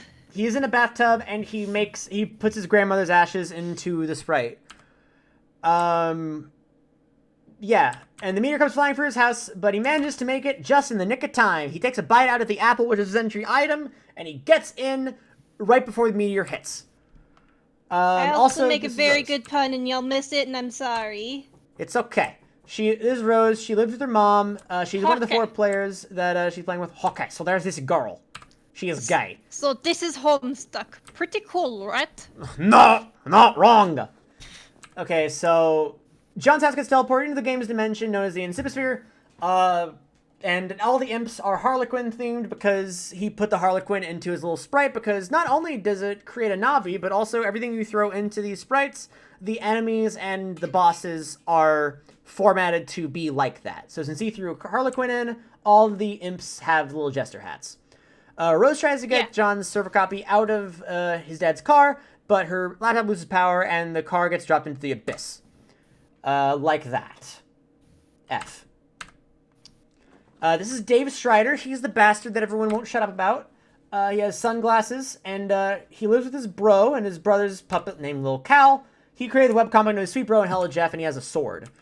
He has his own copy of S-Burb, so hey, maybe he can help Rose out. But unfortunately, he throws a fucking katana at a bird carrying his server copies, and he can't access them anymore. So no one can ever know about this. Meanwhile, in the future, there's this dude called West Virginia. He's wandering the future planet Earth. He can talk to John using text interface. He ate a lump of uranium, and he's the mayor of Cantown, motherfucker. He also has this thing called a purifier, which can summon things from different points in time, and he uses it to free a firefly, which is cute. The goal of S-Burb is essentially, above your house, there is a portal called a gate. And you have to get through all 7 gates in order to win the game. Essentially, what you have to do is you have to get your server player to build a tower that builds you as high up as possible to get to the gate, and then that gate will take you somewhere else. You have to go back home, go back up higher in your tower, go to the next gate, so on and so forth, till you get to the center, which is called Skya, which is where the forces of light and dark constantly wage unending war. So yeah, it's essentially the equivalent of, let's say the goal of Minecraft was to build the biggest dirt tower ever. That's the equivalent I came up with. And also, at the very top of the Minecraft tower, there was a battlefield. I'm going to have to catch this later. Yeah, I completely understand this. And I'm going to try my best to break down the Flash animations as we go. Act 3. There's a new mechanic involved, dream selves. Because in the game, if you fall asleep, then your dream self, which is another version of you that you essentially inhabit when you are asleep, wakes up and lives on either Prospit, which is where the forces of light live, or Durst, which is where the kingdoms of darkness live. They're very helpful because if you die in the game, your corpse can be smooched, gross, and that will bring you back to life in the form of your dream self. They're very important to another mechanic that we'll talk about later. This is the Inciposphere. This is John's planet. Here are the gates. Here's Skya in the center. Here's Prospit right here, which is where the which is where some of the dream selves lived. And here's Durst, where the other ones live. And here's the Veil. And essentially, outside the border of this whole thing, which isn't available here, is the furthest ring, which is where, which is the Cthulhu Void. And where time and space don't do anything. Like, it doesn't work. Time and space just do not work. All right, and here's Jade. She's an animal-loving gal. She lives on her dead grandpa's faraway island on the mysterious Frog Temple. She is kept safe by an immortal teleporting dog named Bequerel, or Beck. He is a good boy best friend. And by the end of Act 3, she manages to find the inside of the temple. And there's a time capsule there, which looks like a flower, and it's set to open right about when she arrives, which we'll get to in a second, and she uses a rifle. Enough of this furry. Is Dad okay? Because Dad got captured by the bad guys earlier on. Dad is being okay. Is being brought to some dude named Jack Noir, who is right here. And the queen of the Dark Fellows likes to dress Jack up in silly clothes, and Jack is not a fan of that. So after Dad destroys one of his jester hats, Jack's like, "Hey, you're pretty cool. you hate these stupid hats too. I think I'm going to let you go free. So Dad is let free. We'll talk more about Jack later because he's very important. What about Dave? Dave's bro calls him to the rooftop. That's Dave's bro. And meteors are falling from the sky a bunch. Like, there's meteors going on in the background of this fight scene. And he's like, hey, bro, do you want my copy of Suburb? Because I have a copy and you accidentally dropped yours out a window, lol. And upon going up, bro beats the shit out of him. Bro just kicked my ass. That's really all there's sound that matter. But he did get the copies of Suburb so he can play now, which is what's important. Lol, indeed. Is ready to be a server player since John's server copy still leaves his car, which is really dropped. Speaking of Rose, how's she doing? She managed to get a generator, which is at her cat's grave. Her cat's name is Jasper's. She picked up a huge lab, which honestly I didn't even need to mention. I think that may have muddied the waters a little bit. But she found a cool mutant cat down there. And she found out that Mom is doing some crazy stuff, which honestly doesn't even matter too much to the overall story. I could have left it out. But now Rose and the deceased Jaspers are ready to roll, and Dave is on the server side ready to jam, which leads to this fun video, which we just got done watching. And I'll give a super duper quick version of what happens in this video. So Dave is starting Rose up the game. starts this game. Jade gets Dave's copies from a time capsule done. Yes, and also Rose throws, well, two more things. Rose throws Jaspers into the kernel, so now that makes Jasper Sprite. Let's get a good look at Jasper Sprite real quick. So that's the fun thing. So now there's a cat in there. And also John manages to fight his way up to the house and makes his way into the first gate. Hooray! Also, as a quick thing for people who are now joining, we're trying to limit spoilers, and also we're doing donations. All donations are going to go to the Equal Justice Initiative, so all donations are appreciated because it's going to a great cause. And in the event that over the course of these two streams that we managed to raise $5,000, which is a pipe dream, but hey, if it happens, then I will read Homestuck on stream. Awesome! We're caught up. Do you want to field some questions? Yes. Okay, let's field some questions. Let's field some fucking questions, Brasif. Yeah, so we have a few of them. Okay, so I'm going to read these out. Some of these I'm not going to answer because they're going to be explained later. And that's stuff such as people are asking me what class specs are. Like class specs I'll be getting to down the line. We'll get to it. Yeah. What was that whole bit with the card men? Why were they there? What did they accomplish? The little dudes with the hats and the weapons, why the hell were they there? We're about to talk about the intermission. That's the intermission. We're about to talk about that after this thing. Mm-hmm. Giving a brief summary and then skipping to Cascade feels weird and super spoilery. Feel like maybe S enter, maybe WVY's up. Your voice passes to show people who've never read the comic. Any reason you chose Cascade to show you people who've never read Homestuck? This is sent very much earlier on, but I'm going to be showing all the flashes because honestly, this is a very, very difficult piece of media to get into. So I do not... Well, maybe not all the flashes, but all the important ones. Yeah, all the important ones. Like I'm doing Enter, I'm doing Jack Ascend, I'm doing Descend, I'm doing... But we're not going to be watching like those 15-minute long playthroughs of the game sections. We'll just summarize what happens in them. Yeah, we're not doing the game stuff. So, and really the reason that I'm doing it like this is because people who are coming here to watch this likely will probably not ever be able to get into Homestuck for whatever reason. Namely because, like, it's very, very, very dense. So I figured the best I can do is give a summary. And also, it's mostly for you guys who have read Homestuck to watch me flounder over this. Can these people on YouTube after release? I can't watch the whole thing. That is absolutely fine, Jaden White. In the link down below here, there's a link to a YouTube channel called Chungo's Stream Shack. I put all of my archives up on there, and this will be no exception. Why does Homestuck have such a bad reputation? That is a whole rabbit hole that I can get into, but the super short version is that the Homestuck is very, very vocal. And a lot of bad eggs. What ships are actually canon? We will get to those when we get to them. Your ships. The Crimson Melody, the ship of the Red Kraken. There is a battleship, so that's canon. That's true. Doctor or Suburban Jungle, which track holds a more emotional connection for you? Suburban Jungle. Suburban Jungle. I honestly don't remember what Doctor sounds like, but I do know the story behind Doctor. It's the Oh yeah, dun dun da da da da da da da. Yeah. Also, it's the song that John plays on the piano. Yeah. No? Also, Flare asks, what kind of streams do you usually do? I'm new here, but loving this. Could never get past Act 3. Usually I do variety streams. Like, honestly, I never really stick to one thing, but I do a lot of gaming. Sometimes I do stuff like this. One thing I'm doing right now that is kind of regular is something called Iggy Lock, which is a randomized Nuzlocke, which with a weird narrative that's going through it. But oh, also something else that I do, and you mentioned this earlier. And manga.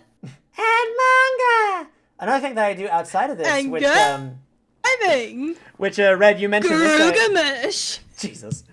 You mentioned this, Red. I think I'm gonna share the other thing that I'm doing that's coming out soon. I'll never miss an opportunity to Garuga Mesh. But Red, I think now's a good time for me to share the other thing I'm doing outside of this that's coming out soon. Yeah, sure. You mentioned the idea, and I like it. I'm not sure if it'll show up on this screen or not. So I'm a DM for a podcast that's coming out on Friday. It's a D&D podcast, and as far as I know, the cover that we're using has not been revealed yet. So what if I were to just, I don't know, go like, well, bam. This is the cover of Surely You Quest, which is the D&D podcast. Oh no, one of the characters is blocked by the donation bar. No, it's Lenny too. Lenny's good. Wait, let me turn off the donation bar real quick. Lenny's all like, look, I got to be on a stream. I can't believe it, Sully. I finally got to be on a stream. So I'll give a quick rundown as to who these guys are real quick.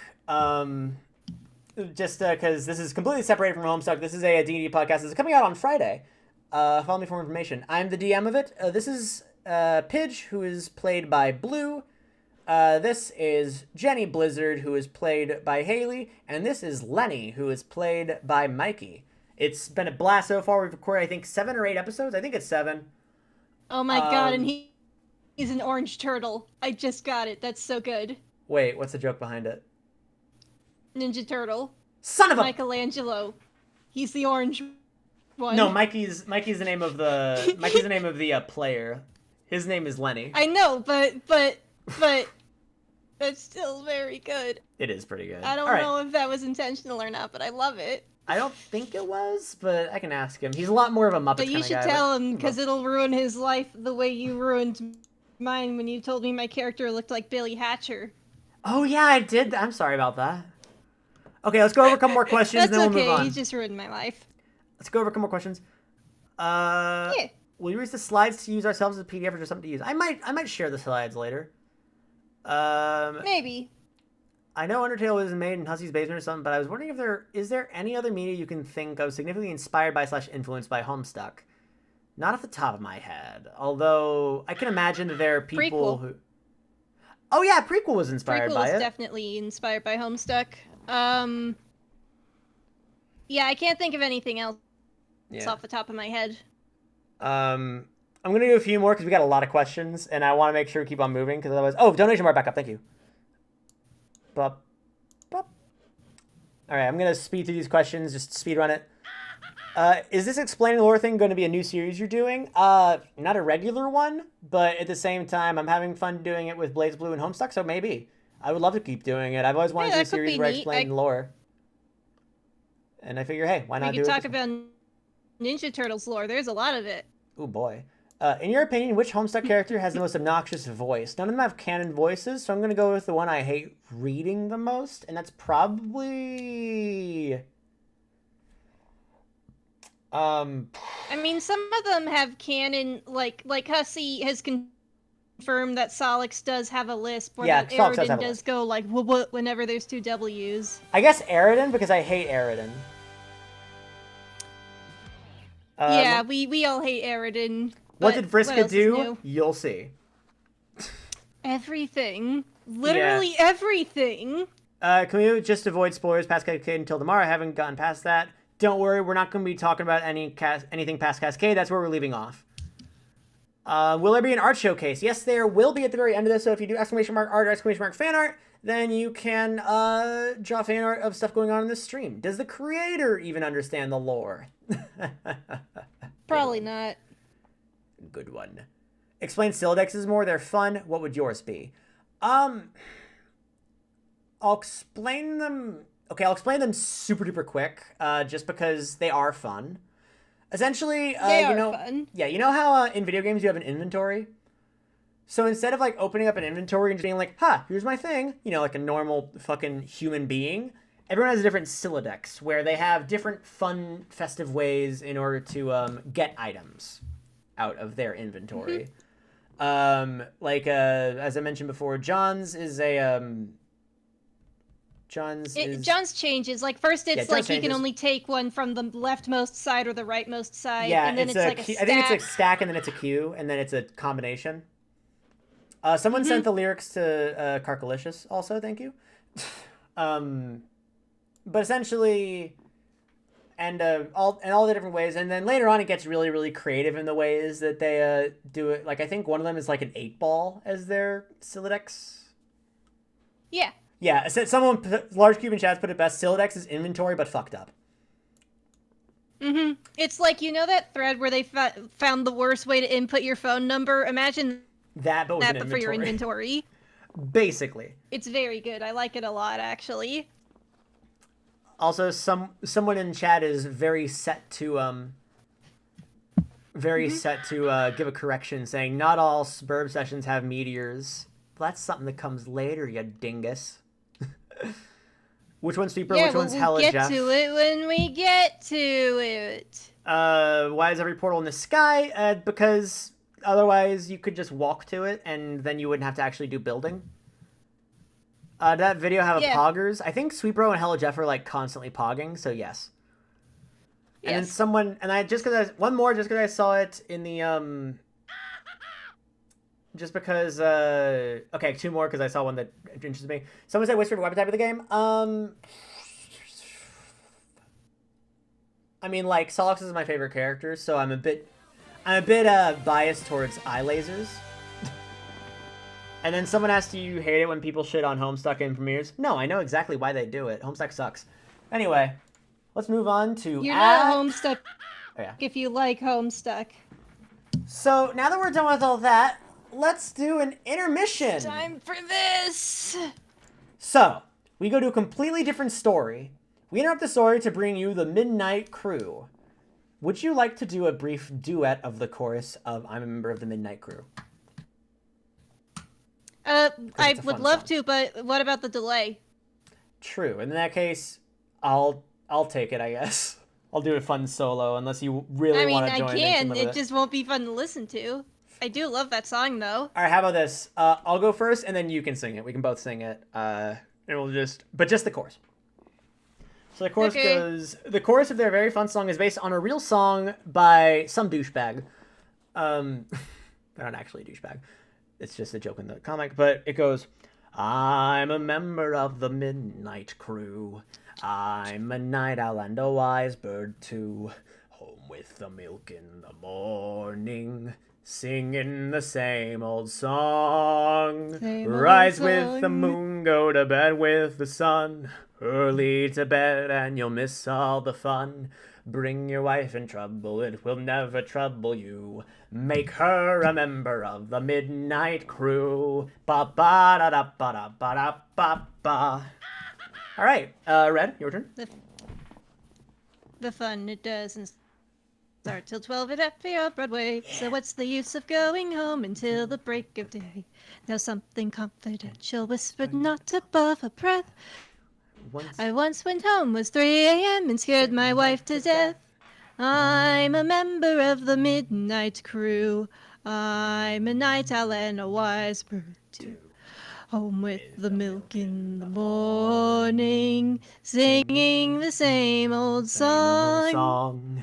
Rise with the moon, go to bed with the sun. Oily to bed and you'll miss all the fun. Drink your wife in trouble, it will never trouble you. Make her a member of the Midnight Crew. All right, Anyway, let's get moving on this now that we've had our fun song. Sparta 369 has a good point. That would make a very good sea shanty. It really would. All right. Hopefully you enjoyed that, because we sure as hell did. All right, let me get the chat back up. Okay. So this is the Midnight Crew. The Midnight Crew are a quartet of mobsters that go by the name of Diamonds Droog. That would be this one. Hearts Boxcar, this big boy. Clubs Deuce, this little fella. And Spades Slick, who looks kind of like that Jack Noir guy we were talking about earlier.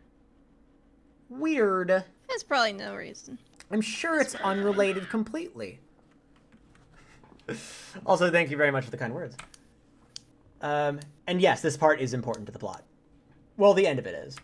So fortunately, we'll go through pretty quick. But we're going to... Everything else in the middle is completely worthless and a gigantic waste of time. Which is ironic, because all of these guys have time powers. And it's kind of fun just to watch them mess around with time magics, if you're into that. I mean, I guess. I just don't I know. care about too many of the characters. Oh yeah, that's completely fine. That's completely fine. Anyway, they're attempting to infiltrate the manor of a rival gang known as the Felt.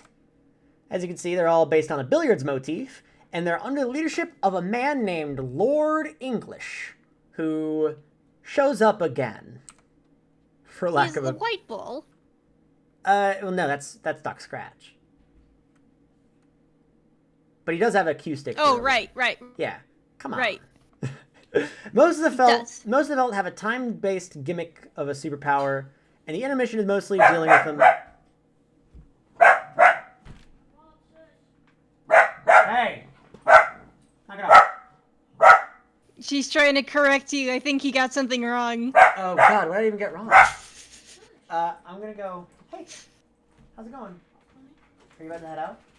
No, Oh, you just. Oh, I can see her! Yeah. I can see the puppy! Okay, later. Puppy! You need to leave a note or? Oh, a new case. Yeah, you're so nice. I love you. All right. So Amanda got me a new case. My other one's broken, and I love her. And everyone in the chat say, Amanda, you are awesome and great. Get ready to read the chat, babe. Anyway, to further explain these guys, so these are the Felt. They're a bunch of, I think they're leprechauns or what they're called. And the Intermission. I think, yeah. The Intermission is just the Midnight Crew dealing with them one by one. And once again, chat don't spoil things. Oh, look at the chat, babe. They're all saying something. What are they saying, babe? What are they saying? How many people are in your thing? 456. Dang. Yeah, this is a hyped up stream. Anyway. Waltz is excited about the people. Anyway, so a notable exception to the time-based thing is Snowman, representing the 8-ball. She looks strangely like the Black Queen from Suburb, but also if she dies, then the universe dies with her. So that's a little bit dicey, I would say. All right, so neat setup, but what the frick even happens? So the Midnight Crew takes out the Felt. What the frick? What the frick? 15 green fellas. Okay. What? But Snowman really do be holding the universe hostage, though. What is that voice? Hmm? So what is that voice? Oh, I need to show you top 10 bra moments. I'll show it to you later. Ryan, I'm so upset that you didn't use the line that I wrote in my summary. That was Snowman whips and nays and then rips his arm off. Oh, did you get it for the wrong thing? Yeah, I accidentally got plus instead of... Ah, how much was it? Snowman is not thick. What are you talking about? She's pretty, but she's not thick. Okay. Love you. I was like, there's no way you're fucking... Yeah, but I actually do regret not using it, and I was gonna go back and like editorialize and add some stuff from your summary because that was my favorite line from the summary. But unfortunately, I finished writing everything out about 10 minutes before the stream started, so I didn't have time. Yeah, I understand. Yeah, but so the Midnight Crew takes the Vault one by one. When Spades tries to break into Lord English's vault of fun times, he's... What is your issue? I think she's upset that she's trapped even though the door is open. She isn't very smart. On your baby puppy, on your... She is a baby Well, puppy. whenever I got my D, Oh, hey, Pop Socket. Thank you. so you can put on your... Ooh, I like it. Is this like a planet? Listen, we can all agree that Snowman is hot, but she's not thick. Like, come on. Like... I like it. sparkles or Yeah, I like it. Funny enough, it looks vaguely like a thing from this, which is funny. But I like it. I really like it. It looks like, here's the pop socket she got me. Let me make sure that it's visible. so then you could just tell people it's Homestuck. Oh, sure, I can do that. Blah, blah, blah, blah, blah, blah, blah. Sorry, someone asked me to do blah, blah, blah, blah, blah. Oh, no worries, no worries, no worries. I'll return this. Okay. Get another one later, so don't put that on until you I have won't. days, 'cause I will otherwise- never. Okay. Love you. You're the best thing that's ever happened to me. Just reminding her of the truth. Anyway, so now that we're, sorry about that quick aside. Now that we're there, once again, if you want to donate to this really good cause, then do so with the exclamation mark donate, or there's a button down below. Anyway, so Spades tries to break an alerting which is vault, but he's transported to another timeline where everyone but he and Snowman are all dead, and then Snowman's like, hey, Spades, fuck you, cuts his arm off and locks him in the vault.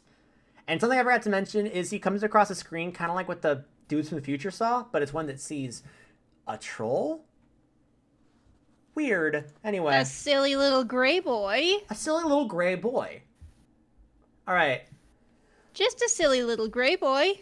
Welcome to Act 4. Here's where things get funky. As if things weren't funky already. Funky. So we're talking about class packs. People were asking about it. We're going to talk about it. These are class packs. Hey Ryan, what's your class spec? Did you ever take that official quiz? Yeah, I think I got Page of Hope. I'm the Sylph of Space, Nice. which is the same as Kanaya, which is great because she's my favorite. Yeah, I was about to say, I think I'm the same as Jake, which sucks because he's Jake. Oh no. That means you get the pants. You know what? You're right. I do get the pants. Let me double check to make sure that it was Paige. Yeah, I think it was Paige. Or wait, no, he doesn't have pants. There are no pants. You get the lack of pants. God Zooks! Fuck yeah. Anyway, let's explain to the people who are new to this what class packs are. So everyone playing the game has superpowers based on the class and aspect they're predetermined to go into. For example, John's class pack is the Air of Breath, so he gets wind powers, which we will see very soon-ish. Well, no, we're not gonna see it until Act 5, I don't think. But either way, these powers awaken as the game is played, some at various points of experience. Some people have them from like the very beginning, others they don't come until near the end. So the people right now, Rose is the Seer of Light, Dave is the Knight of Time, and Jade is the Witch of Space. I'm mentioning these ones because they're the ones that are important to the story. There are other characters, like later on we're going to meet the trolls, and they have their own class specs, but I'm not going to mention them unless they're, like, important. Like, super important to the plot. Yeah. Like, Because every character has one, but that doesn't mean that they all play into something. yeah, like, frickin'... I mean, I was about to use Solix as an example, but technically you do see the effects of his class spec in the thing. But I don't mention what the thing is. He do be seeing the effects of his class spec, though. Okay, but he do be hearing the voice of the dead, though. All right, moving right along. What's the heart one? Oh, that's the heart. I was about to say, let's go over these aspects. So it's called a class spec. Yeah, it's literally just heart. So there's 12 different, I was gonna say, let's go over each one. So it's called class specs because it's a combination of your class and your aspect. Very, very smart. The classes are as follows. We have Thieves and Rogues, Air, Maid, Page, Knight, Seer, Mage, Sylph, Witch, Bard, and Prince. Oh, and Muse and Lord, but those are only for certain people in the future. And then we have our aspects, which is, let me see if I remember all these off the top of my head. We have Breath, Light, Time, Space, Void. Is this one Life? Life?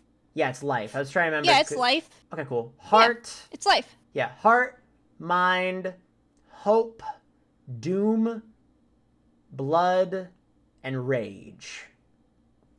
Yep, you got him. He did it. Oh, also Min-Min's out. I'll have to do that after I'm done with all this. Either way, right? Yeah, I'll play Min-Min after I'm done with all this. If I still have energy, maybe I'll even stream it. But I mean, who knows how long this is gonna fucking last. So those are the aspects. I don't think it. We already don't have energy, Ryan. I wouldn't. Oh, come on. We're only on slide 44. Don't make promises you can't keep. We're only on slide 44. Come on. Out of 120. Anyway, moving right along. Let's talk about time travel. Because there's a lot of it in Homestuck. Yay! And it's a very, very big plot point. First of all, as I mentioned Even though before... it doesn't actually mean much, it's just shenanigans. It is shenanigans, but I'm a sucker for some shenanigans. Also, thank you for the donation. I'm going to read them all off later on. I do love me some shenanigans, and I will definitely be going all about it. Also, thank you to Gummy Candle for the rate of 9. I would love to recap for you guys, but I just can't. Maybe like when we get into Act 5, Act 2, maybe. No. Maybe. You can't. Not again. I'm not strong enough. So I'm gonna be using a visual for part of this next part. So there's a lot of Homestuck, and if you go outside the Insiposphere, flow of time is bonkers wild. And there are some in-game mechanics that help prevent paradoxes, such as like a limit on what the purifier can grab from different points in time. And like, let's say you try to grab something from a different point in time. Like you say, hey, I'm gonna bring this baby from 1995 over to here.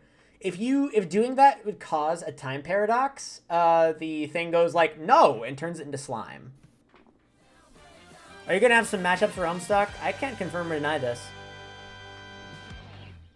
So let's talk about the alpha timeline, because that's going to be something that's important throughout the whole thing, but very important later on.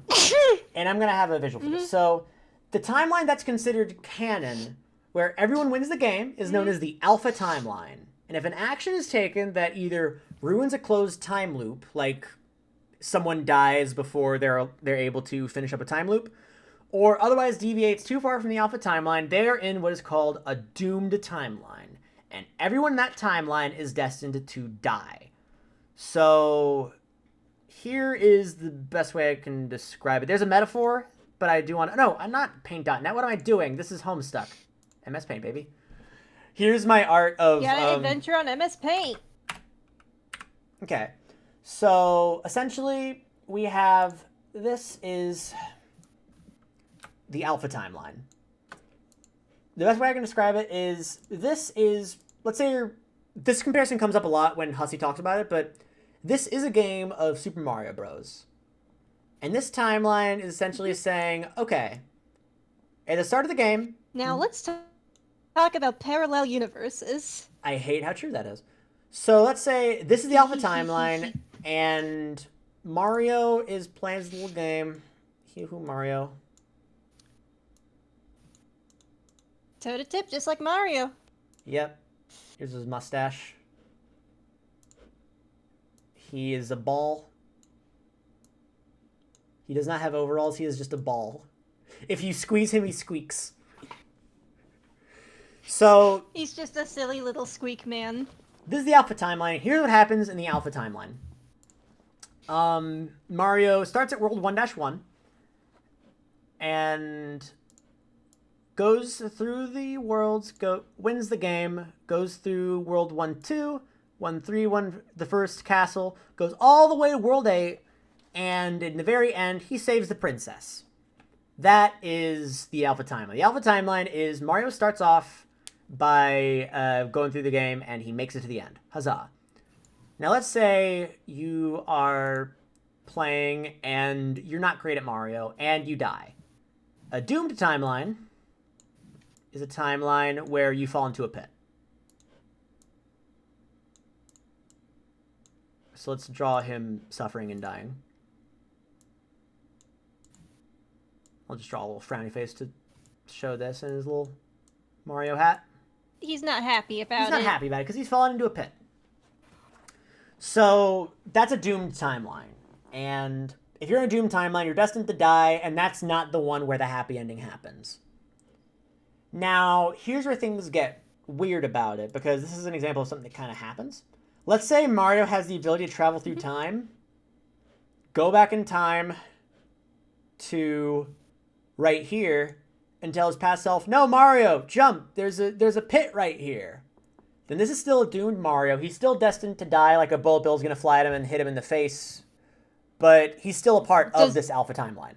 It becomes Final Destination. It basically becomes Final Destination. And there's only one example two examples in here that feature a doomed timeline person not getting their shit wrecked. And we will talk about those two examples as time goes on.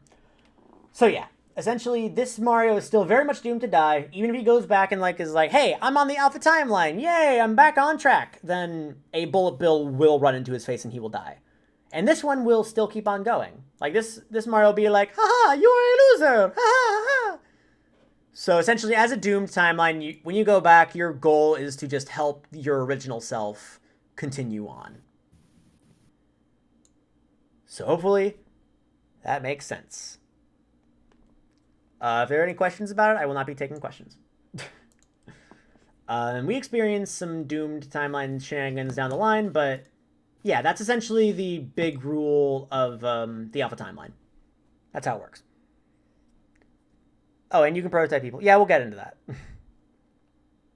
So, time travel rules. Act 4. I don't think there's a picture for this.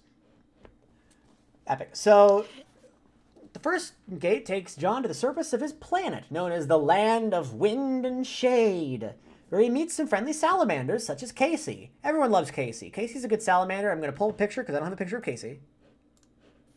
Mostly because I'm a monster. We also love Casey the artist. We also love Casey the artist, They're not a Homestuck character. They're a good person. They're just a real person that's very good.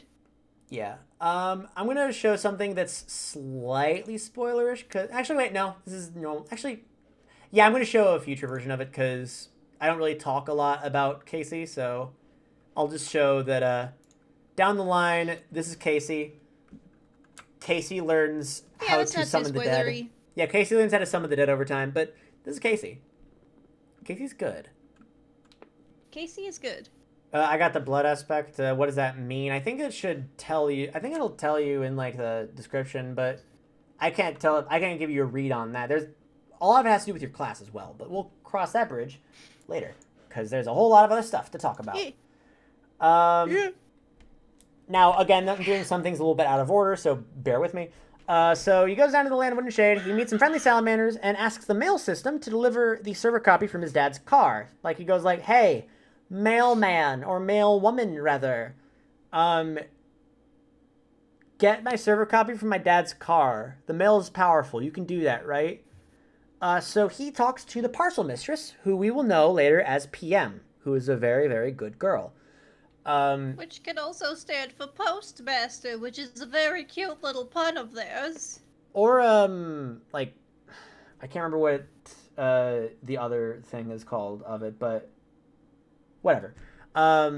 Peregrine Manga? Whatever. I don't care. PM is very, very good and is in charge of delivering mail in the region. Plus, PM gets a message from Jade saying, hey, there's another thing in Dad's car that's a green parcel. Can you give that to John? He kind of needs it for something. So PM's just fucking cool. 2 birds, 1 stone. However, PM gets to the car and finds an authority regulator, who we will be calling AR, already at the car. He returns the server copy just fine, but he keeps the parcel for himself as contraband. John almost dies, but is saved at the last second by Jade's grandpa, who mysteriously disappears and also is alive for some reason. The only reason we're setting up Jade's grandpa being alive is because it explains how something gets somewhere later on, which we'll cross that bridge when we get to it. Mm-hmm. But yeah, Jade's grandpa's alive in this world because time shenanigans. There are many bridges ahead of us, and we can only take them one at a time. Life has many boys. Life has many boys, door boy. No, life has many boys at door. At door. Life has many boys at door. No, I think life has many boys at door. At door? All right, so that's PM and AR. We'll meet them down the line. I'll show you more accurate pictures. I think that we have a picture of them later. If we don't, then whatever. Meanwhile, back in the future. Oh, here's PM. Yeah, here's PM. There she is. Yeah. Here's the mail that never fails. Makes PM want to wag her tail, although maybe not. Who knows? Arcantown mayor makes a couple friends, and those friends are PM and AR. Wow! And even in the future, PM is doing what she can to deliver the mail, sending Jade a gift through time using some of the weird tech on WV's base. They managed to land next to what looked to be the frog ruins from Jade's island. Which, I just realized I don't think there's a single picture of the frog ruins. I'm going to just show you guys what the frog ruins look like so that you have visual. Yeah. Yeah. Here's some mail and never fails. Makes me wanna wag my tail. So this is the island that Jade lives on, and here's the frog temple. And in the future, it looks a little something like this. Here we are in the future, And it's desert. And Ah, I can't. I can't. That's a good one. Okay. All right. So we have viewed the frog temple, and AR is camping out there for some reason and decides to fire on our good friends because, I don't know, I guess because they're different. And, you know, why AR's they kind gotta of be a different? bitch like that. Yeah, AR is a bit rude. Let's see if I can get a picture, because I don't think there's a picture of AR. Let's see. Come on. Give me a good picture of this. So, the reason that I'm calling him AR is because I mentioned over here that he is known as the Authority Regulator. However, in the future, he's known as the Aimless Renegade. So, to just dispel all that, we're calling them by their abbreviations. It's the same for WV and PM. Here's AR. Mm-hmm. He's got a gun. He's got a gun. He has a gun. Yep. No. So you're wondering, how in the heckaroni did these guys get to a future version of Earth? What? That's weird. That's crazy. That's nutty. But we will find out as time goes by. They landed next to frog ruins, and AR is chilling there and firing at them. Yikes. Oh, beans, we got trolls. So we don't see the trolls right now, but we see that there are trolls that are messaging these guys. One of them, throughout all this time, the kids have been getting harassed by internet trolls who claim they are outside of their universe looking in. We'll go into more detail about them next act. A lot more detail. However, one troll that goes by the name of Terezi, and also if I pronounce any of the troll names wrong, you're just going to have to live with that, folks. By the name of Terezi, tells John about a boss monster on his planet known as the Denizen. The Denizen's basically like the boss monster of each planet. And you can get to him by going through the 7th gate. Beating it will get you a whole lot of materials and some slick loot. And right now, he's asleep. And plus, John, you just got a jetpack. You don't need to go through all these other gates. You can just go right to the 7th gate. Go on, hit the 7th gate. We got this. Go on to the 7th gate. It'll be fine. It'll be fine. What's the worst that could happen? It'll be fine. Meanwhile, in a doomed future, hello, Stream Deck updates. A new version of Stream Deck is available. That's the worst that could happen. He goes to the Denizen, and a new version of Stream Deck becomes available. So John was killed by his Denizen. Oof. And then since no one was around to be the server player for Jade, she died because she couldn't enter her game and got meteored. So in this doomed future, Rose and Dave are the only ones left alive. And they're destined to die because they're in a doomed timeline. So Rose figures... And in this doomed timeline, Rose figures out... Now this is something... Okay. I'm going to say I'm willing to defend a lot of the stupid bullshit that happens in Homestuck. Like, you'll see that I'm very apologetic towards a lot of this stuff. But this is something the first step is admitting you have a problem. I know.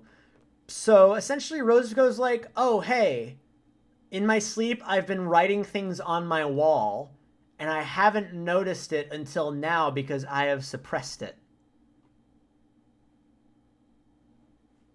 And everyone has this happen to them.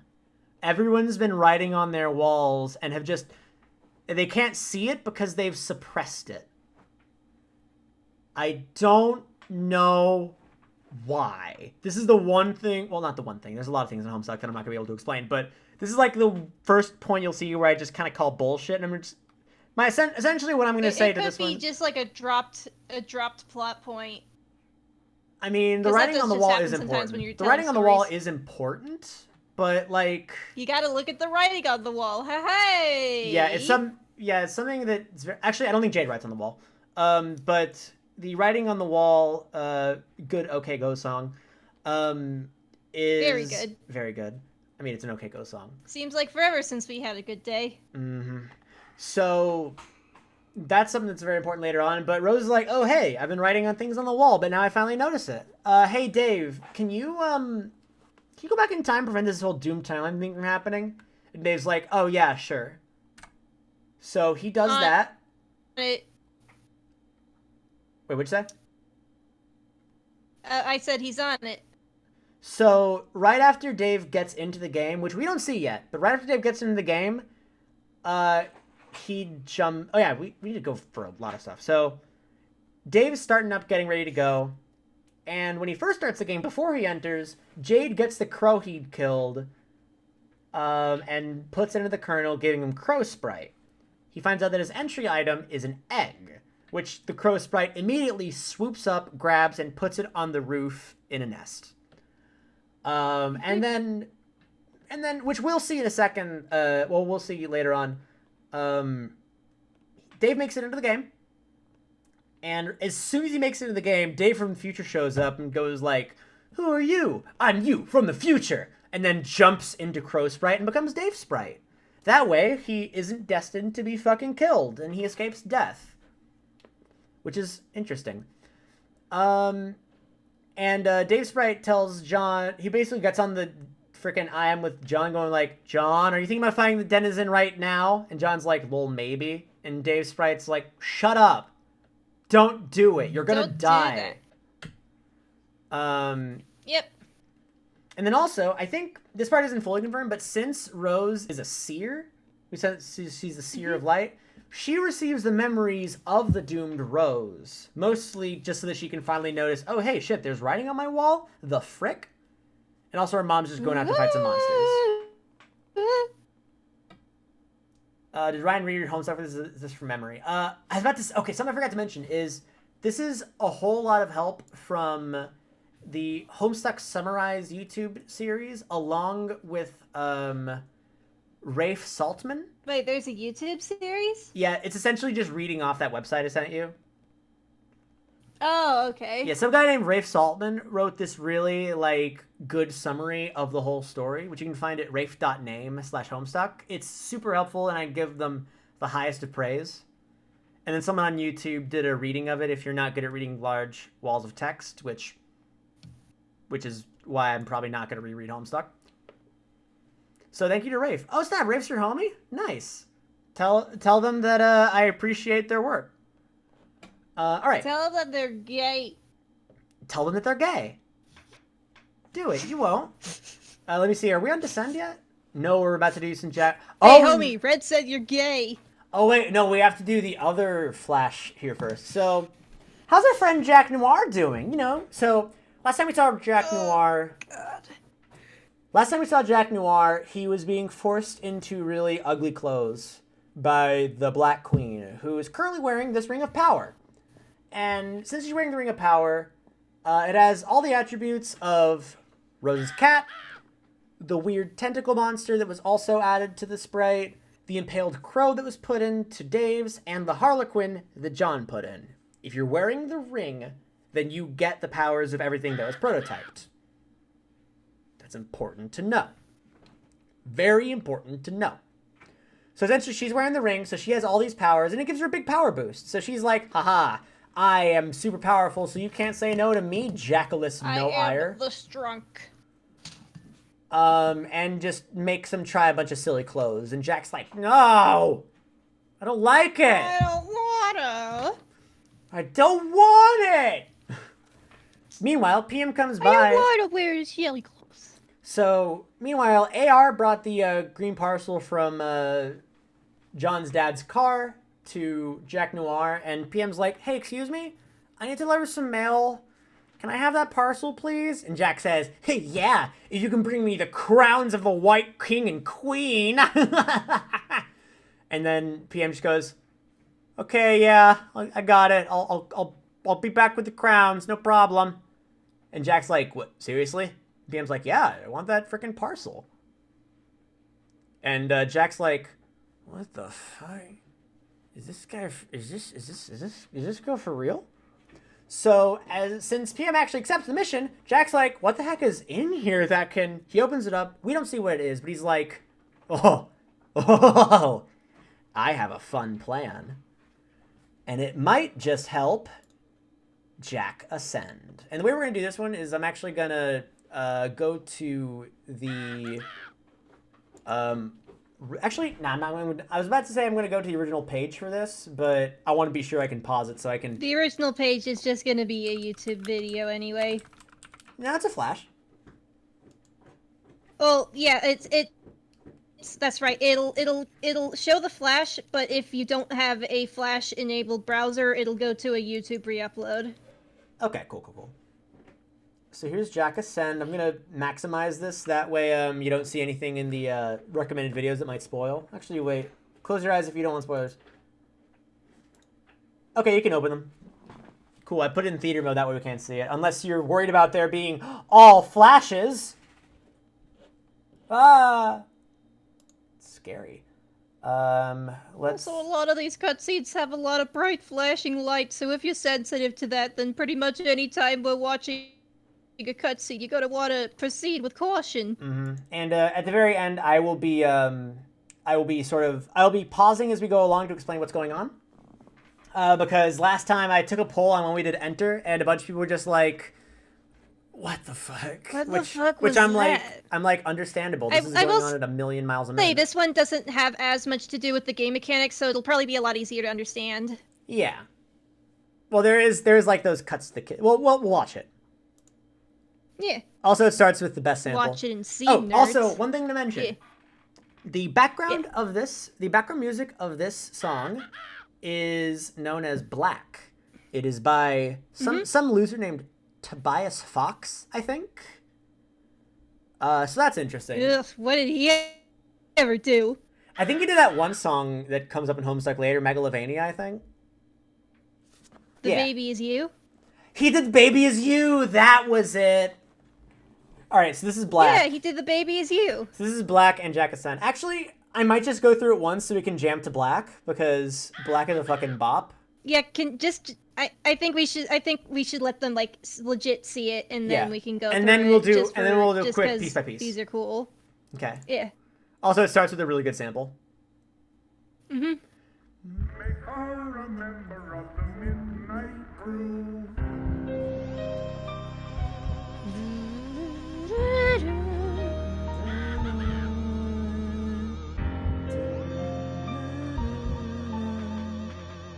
Dun, da, da, da, da, da. Here's Durst. And there's Jack Noir.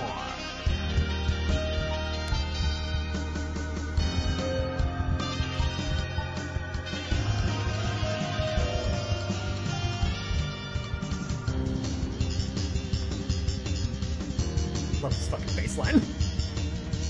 So good.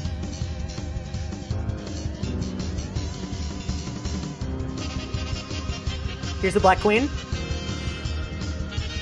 As you can see, she has the jester hat, the wings, the tentacles. It's all there. And the sword. Yeah, like a sword. So she's like, try these on. He doesn't want to. No, Do it! I don't want it. No, Yeah. get that away from me.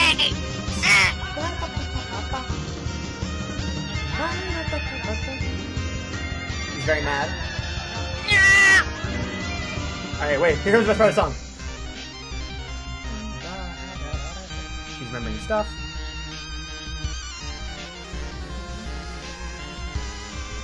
She goes, wait, that's genetic code.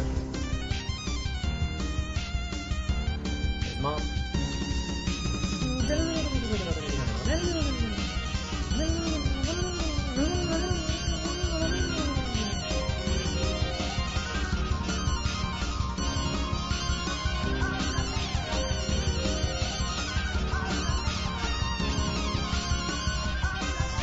So he uses what's in the parcel to kill the Black Queen. And he's like, what if I...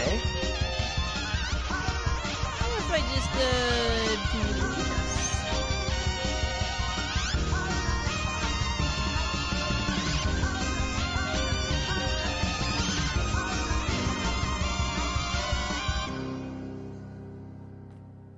Alright. So hopefully that flash was a little bit easier to understand than the last one, because the last one was very, very fast. This one's a little bit a slower pace, doesn't have as much going on, but essentially, he is pissed off. The Black Queen comes, harasses him a little bit. He decides he's rebelling. So this is the part that I think we need explaining. I think I explained it down the line, but as I mentioned before, Rose inherits the memories of her doomed timeline, and she's like, wait a minute, I've been writing shit on the walls. That's whack. So this part is...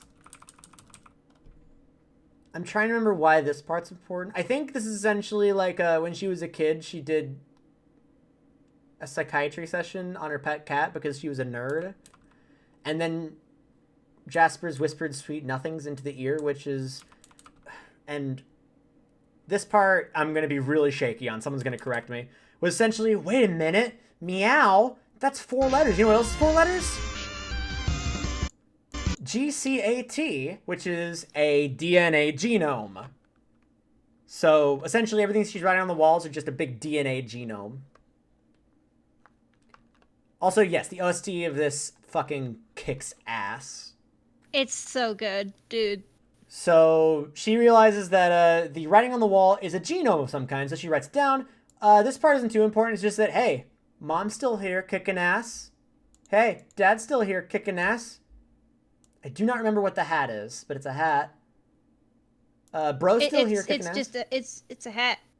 Yeah. I mean, what else do you need, man? It do be a hat, though. Then we just get a super quick shot of everybody. Oh yeah, GCAP becomes funnier later on, but spoilers. We're keeping spoilers out of chat, by the way. Just a heads up. And this is just an update on everyone where it is. 2 of them are asleep. One of them's jetpacking away because he's like, you know what? I'm not going to fucking fight the denizen right now. And Dave's like, Maybe I won't let all my friends die. and Dave's like, you frick. Yeah, do that. Then we go over here. He's like, grr. She's like, frick you, actually.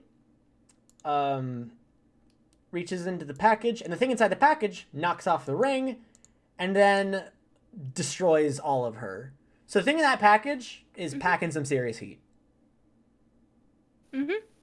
How come that one character looks similar to those other characters? Because Hussey is a talented artist.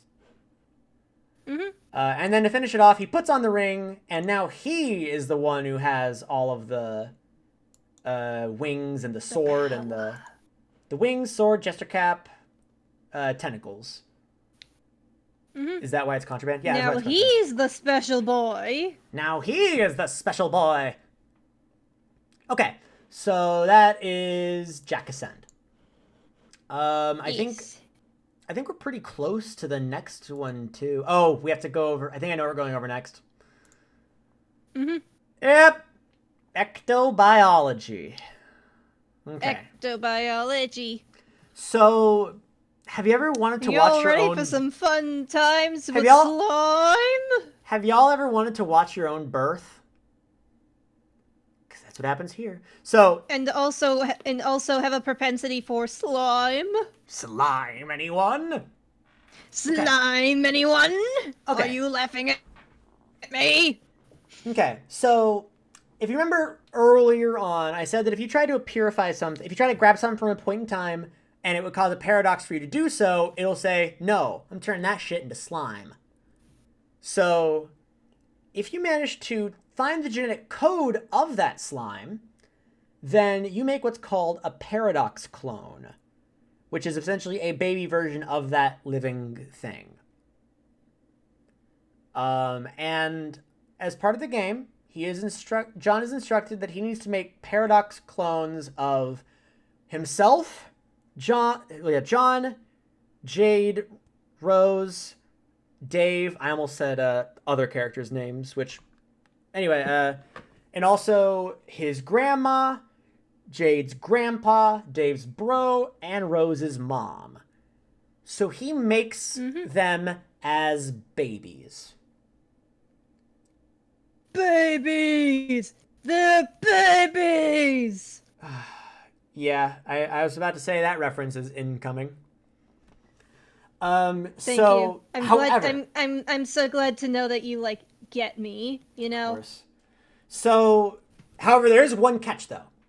In order to close the time loop and not put yourself in a doomed timeline where you are destined to fucking die, the Paradox clone has to grow up to become the person they are a clone of.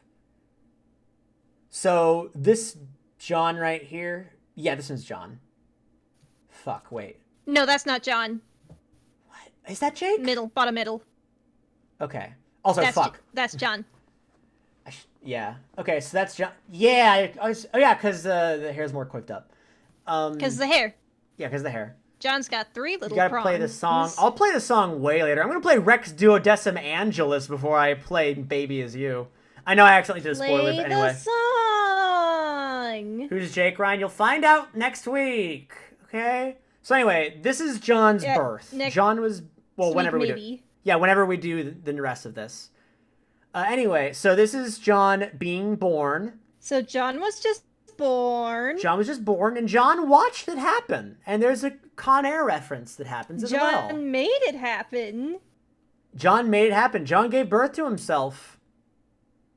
I love Homestuck. And also everyone else. Yep, John is the big impreg father. I'm not going to make any more jokes about this, because there is a rock opera by Toby Fox that already does it. So this just says everything that I just said. John travels to the Vale and finds a meteor with an ectobiology lab. Yes, I forgot to mention, this is in one of the meteors that is in that asteroid belt. At the instruction of a troll known as Carcat, who not a lot of people really know who it is. I just wanted to have a name drop there for the fans. For the few Carcat fans out there, because he's definitely a very lesser well-known character. But never mind. I like Carcat. Yeah, but I understand that. Right? That's because like you're right. That's because you're a true Homestuck fan. I'm just saying most people don't know Carcat because he doesn't appear for that much in the story. That's true. That's true. He's not like that important. Yeah, he's just kind of there. But like, if you're a niche fan, if you're a niche like, fan, then you're just really like appreciate him. Carcat. Jokes aside, this is very important. Anyway, John creates 8 Paradox clone babies. The babies are, as I mentioned, John himself, Jade, Dave, Rose, Rose's mom, John's Nana, Dave's bro, and Jade's grandpa. You can see all right here. This is going to be important, but not for a really long time, so keep it in your brain pockets. Well, it's kind of important. Well, okay, the fact that their relatives were made isn't important right now, but it will be important later. Anyway, but here is, I think this is John.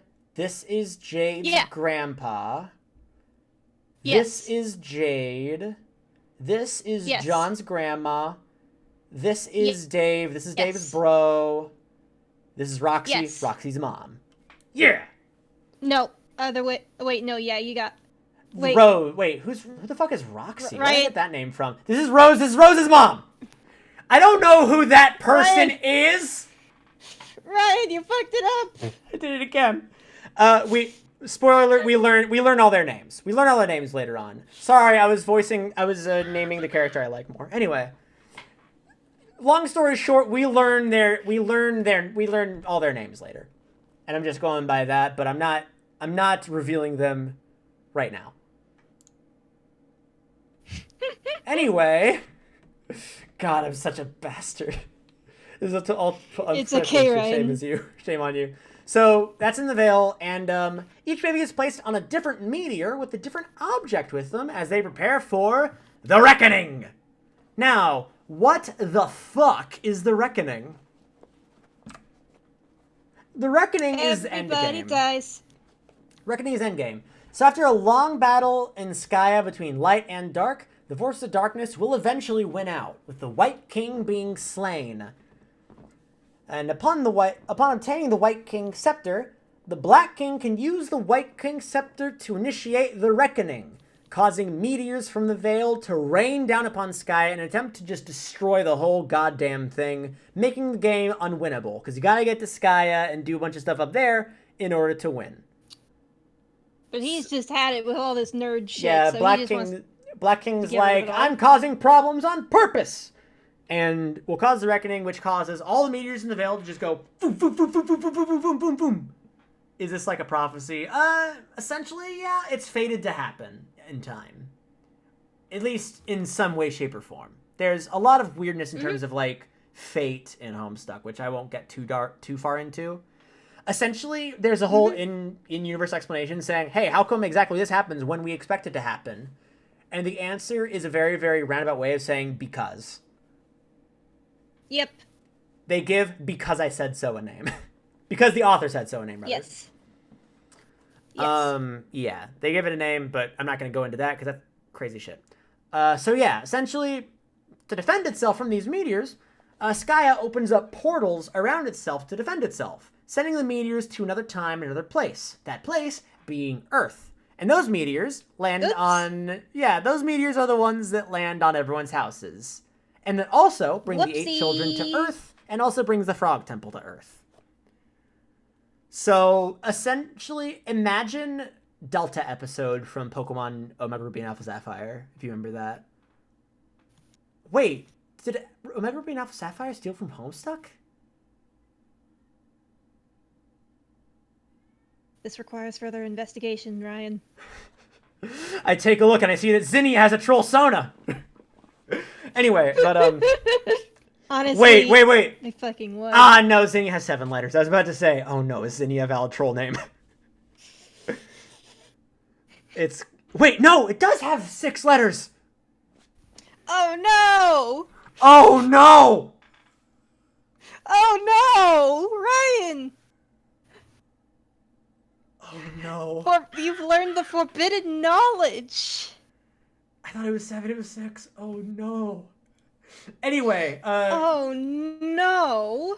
So anyway, the reckoning. But that is how the children get to Earth. So essentially, like, they explain it in more detail in the story, but so let's take John for example. John is placed on a meteor, and the reckoning happens, and the meteor is thrown at Skya, and Skya's like, oh shit! So it throws up a portal. The meteor goes through the portal, and that portal appears on Earth on the day that it's considered that John was born, and it lands on the Earth. I think it lands on his grandma. It does, yeah. Which is big rip, yeah. And then he's Big just raised from that. You know, that's how babies are made. Yes. They come from meteors in the sky. You do gotta give some serious props to John's dad, though, because, like, I could imagine someone just, like, totally resenting the baby that killed their mother, but John's dad... Yeah, John's dad is chill with it. John's dad is, like, a good person. There's a lot of characters that are good TM, and John's dad is one of them. Mm-hmm. Okay. So that's... Oh, one thing about the Reckoning is that once the Reckoning starts, they have 24 hours before the piss droplets hit the fucking Earth. Which is actually kind of accurate, because in 24 hours from then, the defense portals give up and Skya is destroyed. Before the piss droplets! Before the piss droplets! Fucking Skya! Now get it on my site before I piss on you too! Nah, Alfred hasn't read Homestuck. He has dignity. Okay, so what's I have Roseman an up to? announcement to make. The Black Queen is a bitch-ass motherfucker. No, it'd be like, I've come to make an announcement. The White King is a bitch-ass motherfucker, because the Black King is the one that does the, that. No, I said the Black Queen, because Oh, Black she's the one Queen. that put Jack in the silly that's true. outfits. Well, spoilers. The Black King's the one who usually does the, Reckoning, but spoilers. Anyway. What's Roseman up to? Upon noticing the meows written on the walls due to inheriting your Doom Cell's memories, she figures out that it's actually a genetic code of some sort, and she writes it all down in a journal. Dave manages to copy the journals, using his now recovered Suburb copies as bookmarks. So now that he has them again, he just puts it as a bookmark in the journal. But the draconian dignitary, who is just Diamond's Droog from the Midnight Crew, but existing in the game, is like, I'm going to steal them. And then he does. The dignitary... Like a thief. You know, like a little thief would. Like a little thief would. Like a little thieving bastard would. All right, so the Draconian Dignitary steals them, and then he goes to the Frog Temple, which is currently in the Vale. Wow, interesting. And in doing so, he accidentally drops Dave's Suburban copies into the Lotus Flower Time Capsule, and now we know how Jade got them. Crazy. Whoa. He then approaches a very strange machine. Now, if you're curious, it was designed to reveal a world unseen. Actually, it was meant to do something else, but we'll see what it does. So now, Draconian Dignitary has this weird genetic code, and he has and he's at this machine in the Frog Temple. What's it do? We'll find out in a minute. What else is going on, though? Jade's dream self beats up some loser that looks like Club's Deuce, known as the Courtyard Droll. I didn't mention it here, but I call him the Courtyard Droll later, so fuck it. And the Courtyard Droll earlier on had stolen a ring from the White Queen. And Jade's like, lol, you're a nerd. I'm going to take your ring. And then she does. So Jade now has a ring. Although if she wears it, she doesn't get the whole prototype deal because she's a human. And it doesn't work on players. It does not work on humans. Yeah, but she has the White Queen's rings. That's one of the two rings. One of them is currently possessed of Jack. One of them has Jade. And we see it through a flash animation that I didn't include in this thing just because, like, I was really tuckered out. And even though it's really, really nice, I'm actually not as big a fan of it as most people are. Not because it's bad, just because it doesn't hit me with the same oomph as the others do. It doesn't advance the story as much anyway, so, like, it's fine. It's mostly just, like, cool shit is happening. Yeah, it's... Basically what happens in the animation is WV is revealed to be a farmer on Sky who goes like, man, fuck this war shit. Let's... Revolution. And then he starts a revolution, comrade. And the song does slap. Yep. And he manages to incite the rally of both forces, light and dark, to oppose the royalty, comrade. PM manages to get a hold of both of the crowns, however, lost the White King's scepter, which was also given to her. Oopsie. Yeah, essentially the Queen and the King are just like, this is... Yeah, no, I know it's... I don't know. A lot of this plot is propelled by oopsie doopsies. I mean, aren't most. So, meanwhile, in the future, we see that the White Queen joins our other exiles on future Earth. You know, WV, PM, and AR. So that's WQ. They're all there, and they're all running away from Jack Noir's rampage, because Jack Noir's been doing some rampaging, y'all, and they each got there through Skaya's defense portal. He's on a rampage! Bop, chew, wop. So yeah, he's really causing havoc. So essentially, they go like, hey, the Skaya's opening up some portals, let's hop in that and get the frick out of here. Hey, babe. I was just about to, I think next is a big video thing, which I'm probably going to have to stop piece by piece. Yeah, S-Descend. Yay. So this one is another song. But let them see it first, because this one is very cool. Yeah, this one is super cool, and it actually is another song by Toby Fox.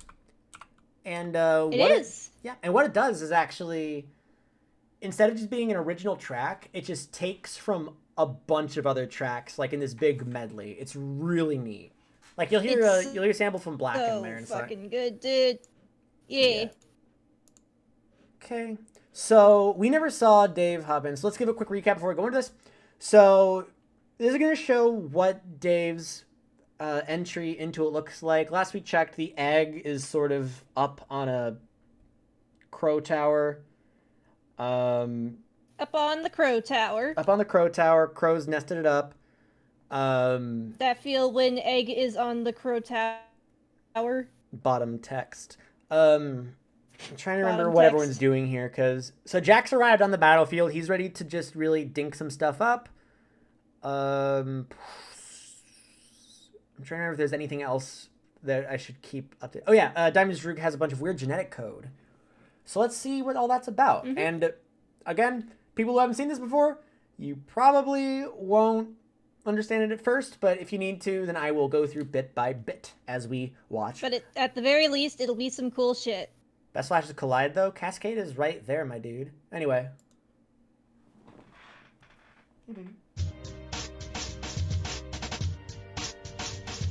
there he is trying to get to his egg, which he needs to break in order to go into the game. I need my egg. But there's a big old meteor, and it's just not doing good stuff. If only there was someone who could help. Oh, hey, look.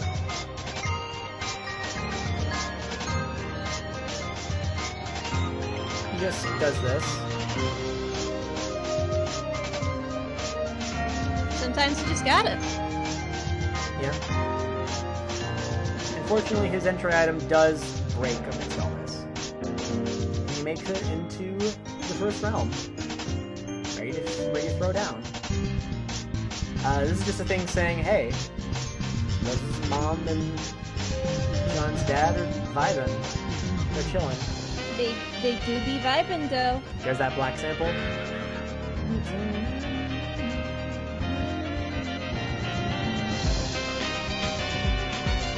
Yeah, there's that rampage I was talking about. I don't know. Oh wait, I know what it was. Unemployment.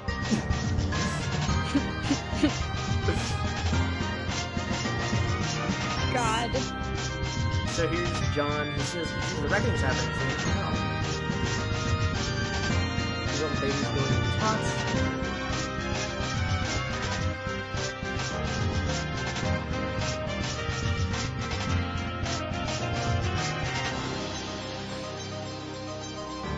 Managed to get a scepter, and it's reckoning time, gamers! And he's making some weird code, which is creating Beck. He made a dog. Also, AR is there. Hey, He AR. made a little puppy. Meanwhile, Jade's just dreaming a bit. Oh, I just realized we're gonna see the dream bot, and I didn't even talk about that. She has a dream robot. I mean- Don't ask. Yeah, it's a dream robot. It's fine. Don't worry about it. It's fine. Uh-oh. Someone's coming. I wonder who it is. Oh. That's not good. That's not the pizza guy. And he's like, frick this moon. Goodbye. Goodbye, moon. And then at some point he He's had flies over that to freaking here moon. and goes like, hey, wanna fight? And goes like, yeah, let's fight. Let's have a quick fight.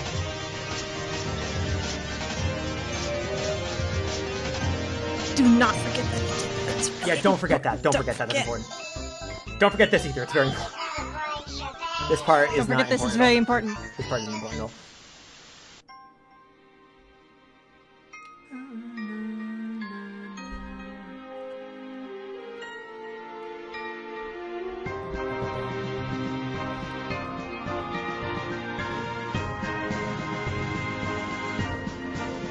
What an awesome scene. If there was ever a scene that I wanted to see, like legit animated, Yeah, it'd be this one. and instead of just drawings tweened, it would definitely be this, because this is so fucking cool. Oh, and Rip Dream did. Rip Dream Drade. Rip Dream Bot. Kaboom. He's like, what the heck happened?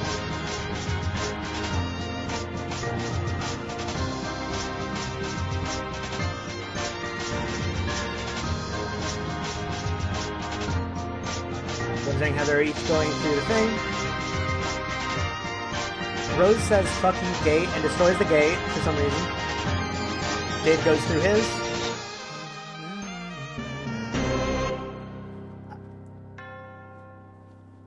A Homestuck reanimated project would be really cool. There's a Collide reanimated. Ooh, that sounds awesome. I know there's a. I think there's one for Make or Pay too. So That would here's also definitely. yeah. So here's Jade's house, and oh no, a very, very, very, very, very, very, very, very, very big meteor is incoming. So, Yep. for those of you who are not, all right, so let's do a super quick recap because I feel like there's still a lot to parse here. I don't know. I think you explained it pretty good. Okay, I'll just go super quick. Does anyone need a iteration, just sort of a thing, a re-speak. Is Rose A super goth? Yeah, give me time. ReZero. I'm very lost but very intrigued. I'll do it super quick. So Okay. wait, Black is in Susie's theme? Did Toby use shit. Black in Susie's theme? How did I miss He that? does Hold like on. to sneak. He does like to sneak little Easter eggs. Did you know that he put a Baby bit Is from You. the Baby Is You in the yeah. song he did for Pokemon? Okay, let me listen to It's Susie. very- Let's see if I can hear it. Okay. Wait, can I No. hear? Let me, Can you let me screen link share your internet so I can hear too? I wanna see if I can catch it. We'll do a quick countdown. Is it the one that I just played, chat? I'm gonna link it to you, and then we can just 3, 2, 1 it. Okay. Cause I want to see if I can catch it too. Yeah, is it the one that started? Okay, cool. Yeah, someone said yep. Okay. Okay. Give me a 3, 2, 1. On go. 3, 2. Me? I'll do it, my bad. 3, 2, 1. On Go. go. Okay.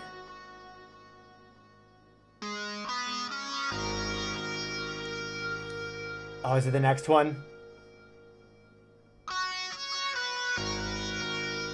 It's flirting with it.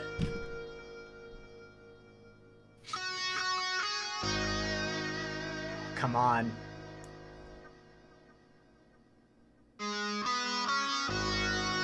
Oh, it's...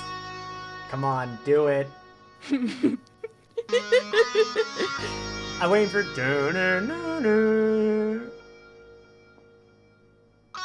It's definitely you could play those two tunes on top of each other, and I bet it sounds really neat. Yeah. Okay, so someone said it loops, and it's just meant to sound similar. Okay, yeah. I mean, still, that's good. That's good. I like that. All right. So anyway, continuing this. So Dave has to get in. Bro cuts a meteor in half. That part isn't too important. It's just cool. He cuts a meteor in half. It's just cool. Yeah, it's a cool thing. He gets into the game, all hunky-dory. Mom and Dad are hanging out. Jack Noir is on the scene, and he's fucking shit up. Also, this is called the Red Miles, just so you know for later. And fun fact about the Red Miles. You can't escape the Red Miles. Sorry, kid. So this is him being there- like, yo, Reckoning's Sorry, coming kid. soon. Your dreams are over. You thought you could escape the Red Miles, punk? Bingo. So he's fucking shut up a bit more. Joel's like, yo, here's this white scepter. Do you want to start the Reckoning? And he's like, sure, let's do it. And now all the meteors are going to be thrown at Skya, which is where he is right now. Seems kind of productive at first, but this is part of his goal. So yeah, that's the thing that happens. And here's the part that doesn't get explained right away. But the genetic code is used, and he creates Beck. Jade's dog with the teleporting powers. We will talk about that later. But yes. I love the color units of distance. Oh yeah, Yellow Yard is a piece of shit later on. Jade's asleep. So, something I didn't mention at all is that Jade has a dream bot that essentially mimics whatever her dream self is doing that her grandpa made for her. It's not too important. There's one really fun little joke that they do with it later, and that's about it. And I almost feel like the entire thing was created just for that one joke, and I honestly don't mind because it was pretty fun. All right, so Jack appears. Jack. I'm so twisted up. So Jack Noir appears, and he's like, "I'm going to destroy Prospit," and he does. That's what he's doing right now. He's destroying the little moon full of lightners, and they're not happy about it. You just gotta destroy little Prospit as a treat. And while he's at it, he's deciding, I'm going to cut off the moon and set it hurtling towards the ground. Frick you. Now we cut to this, where Jack is flown somewhere else, and he's going to fight Bro on this thing that's called the Beat Mesa, which we don't talk about too much, but they're fighting it out, having a good time. And Bro does this. Which might be important later. Now, I don't remember, do we ever get an explanation for why he does that? Yeah, because he's looking at...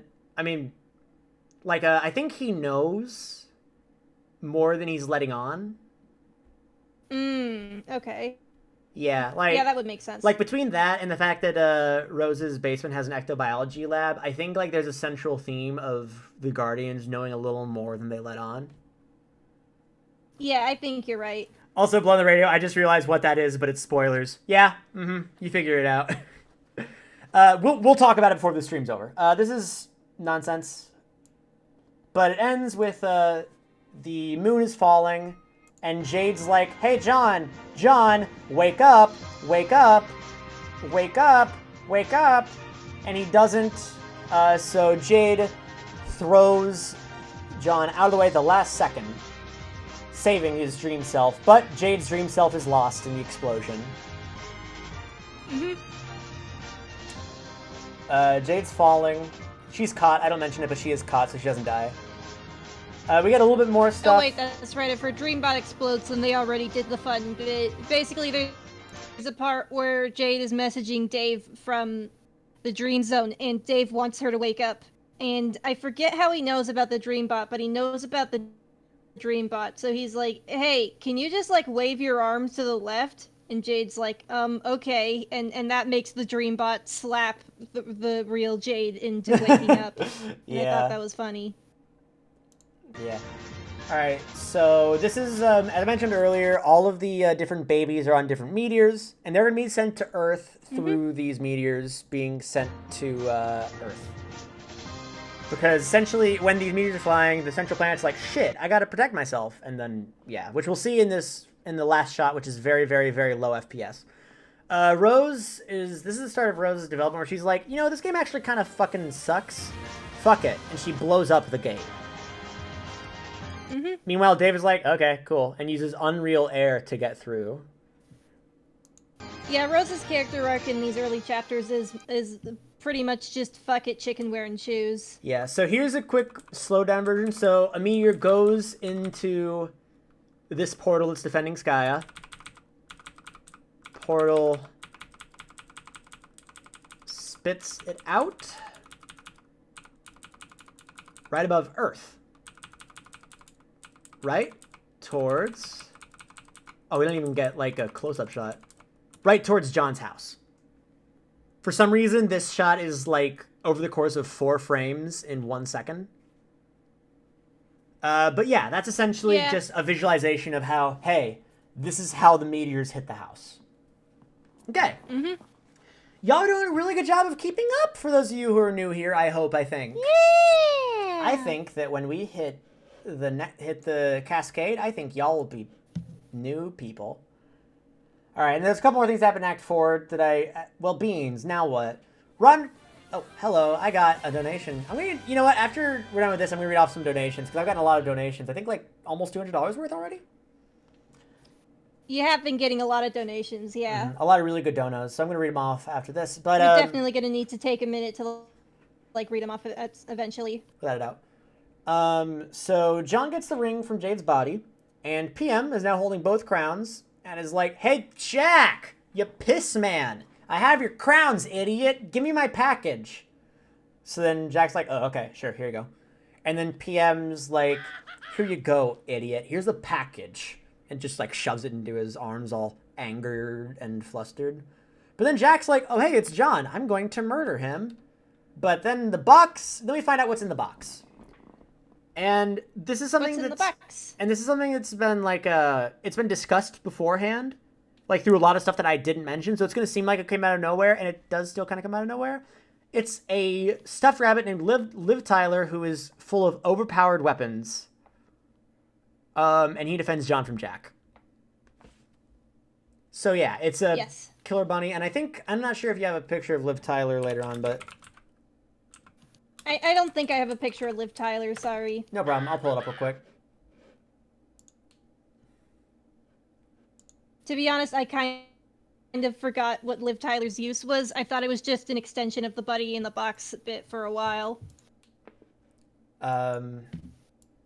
Here's Liv Tyler. The thing about Homestuck is that when you're reading a lot of it, you do tend to kind of just zone out a little every now and again. But yeah, this is Liv Tyler. Liv Tyler is pretty good. Liv Tyler's pretty good. Yeah, Liv Tyler's not very important at the moment, but Liv Tyler did just save John's ass, so I figure deserves a shout out. Plus, we find out what killed the Black and now Queen. the bunny comes out of the box. Yeah. And you're like, wait a minute, this is what killed the Black Queen. Oh. So yeah.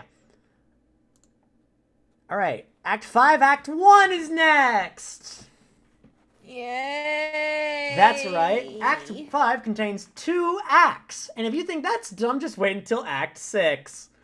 But this act dives into the... Oh god, Act 6. Yep. This is like Half-Life on shiz. But anyway, this act dives into the trolls in their session of the game, which failed for some reason. But in order to truly understand them, we need to dive into troll culture. So buckle up. However, before we do that, I'm going to read off some donations because I think we're at 200. So I'm going to read off some the donations I've received real quick. Don't worry, we're getting there. I will say a lot of the slides from here on out are character introductions because there's 12 trolls to introduce, and not all of them are plot important, but like a lot of people love the trolls, myself included. So I want to make sure you all know who they are. Yeah. Let's see. They're pretty. They're good. They're good. They're good. Okay, so thank you to Mr. Taco Man, ma'am, for the $5 donation, saying, can't stay because my internet is too garbo to stream, but good luck with your wild endeavor. Thank you. Thank you to Caustic Cryptid for the $5 donation. You can fight the Homestuck. Thank you to Decoded Coder for the $10.25 donation, saying, Ryan, I need to bring up that you have a valid kid name. Egbert Lalonde. Oh shit, you do. Wait, I was about to say, is there only like one of them that has 7 letters in their last name, or? I guess one of them later on. Let me see, cause. Oh yeah, a lot of the later ones have 7 in their last name. It's just in this one, there's like all of them have 6 except for Rose. But yeah, no, I do have a valid kid name, so you never know. Mm-hmm. I could be hiding the truth from y'all. Anyway, thank you to Coder. Snow Lavenders donated $10 saying, here's how ASCII Cascade can still win. Please. Lovely Mythical with $5 saying, I used to be a huge Homestuck fan. I gotta know what you and Red's actual class spec mind is made of space. We said it earlier on. I'm guessing that it was after this donation was given. But once again, I am a Page of Hope. And Red, you mentioned that I'm a Sylph of Space. Yes, a Sylph of Space. All right. And Lovely Mythical is a Maid of Space. So hey, Space Squad. K Knightley donated Space Squad. K Knightley donated $14.75. Can't beat the game without us. True. Everyone knows what is Homestuck. No one ever asks how is Homestuck. Also, Yog donation for a good cause. Nice. Zemadelphos gave $4.13, saying now entering the medium. Nice. Nice number joke. Anxia, I think I got that right. Gave $9 saying, this stream is literary critical analysis for the modern day. Thank you for your service. It's not critical analysis until I get really pretentious. This is just a plot reconstruction. And believe me, I can get pretentious if I want to. Yo, it's Crow gave $10 with no caption. Roxa Crocker gave $21 saying, Red and Ryan, I commend your time, effort, and suffering in preparing this presentation. It has brought back many suppressed memories, so for that... What? It's been a time. I was literally adding pictures as the pre-stream was going. Oh god, that was loud. Like, as Ryan was doing housekeeping, I was like, talk slower! Oh god, the number is hidden, but I think it was like $100. Oh shit, yeah, that's good. I have it in a bad spot right now, so it's hiding the values. But yeah, I'll read that out in a second when I get to it, but thank you so much, A Lunar Dragon. Spoiler alert. Oh god, and the caption is something that's funny. Anyway, I'm reading them in order. Rocksquare said, Rocksquare said, I commend your time, effort, and suffering in preparing this presentation. It's brought back many suppressed memories, so thanks for that, I guess. But in all seriousness, thanks for using this to raise money for a great cause. BLM ACAB. Thank you very much. Big Chumby. BLM ACAB. ACAB. Big Chumby, you donated $25 saying, is there going to be a stream VOD for those who came late? Also, Nepeta best grill, and you can't change my mind. I'm a Jade. I'm pulling for Jade, but Nepeta is a very good choice. And yes, there's going to be a stream VOD. It's going to be on a YouTube channel titled Chongo Stream Shack. You can find a link to it underneath here, along with, also, if you want to draw fan art of this, we're going to be checking it out at the end. Just do !art, !fan art. Okay, Krondar donated $7.32 with no caption. Fairy Orbitars donated 413 saying, John said, I'm a little birthday boy, beats the shit out of the imps. I love it. Cinnamon Bagel donates 1025 saying, wish I'd had this when I was getting into Homestuck because this is great and reading is hard. I'll have you know that when I first read Homestuck, I had the wiki on like the other window the whole damn time. Like I have ADHD. It is actually literally hard to read Homestuck though, It's because so hard the to read chat Homestuck. logs use colored text, and like when you stare at it for long enough, it almost feels like some of the text is like floating off, like a weird like visual like illusion, like an Yeah. optical illusion, and like it's rough, buddy. It's rough. It's bad for your eyes. I know that Hussey likes a lot of things. He seems to fucking hate I know! dyslexic What is people this? or just people who have a hard time reading big chunks of text. I didn't I'm not dyslexic, but I am the latter. Like Instapot rice beef stroganoff. Instapot rice beef stroganoff. That sounds amazing. I'm sorry if I Oh, accidentally Hussey spoke over also you. hates people who are sensitive to seizures. Yeah, yeah. Also, there's a lot of problematic stuff in Homestuck. I'm not gonna fucking lie about that. Yeah. They drop a bunch of really fun R words, which is great. Yep. I don't find it defensible, but I find it. I'm trying to think of the best way to phrase it because it's without a doubt unacceptable, but it's kind of like how back in Newgrounds, like.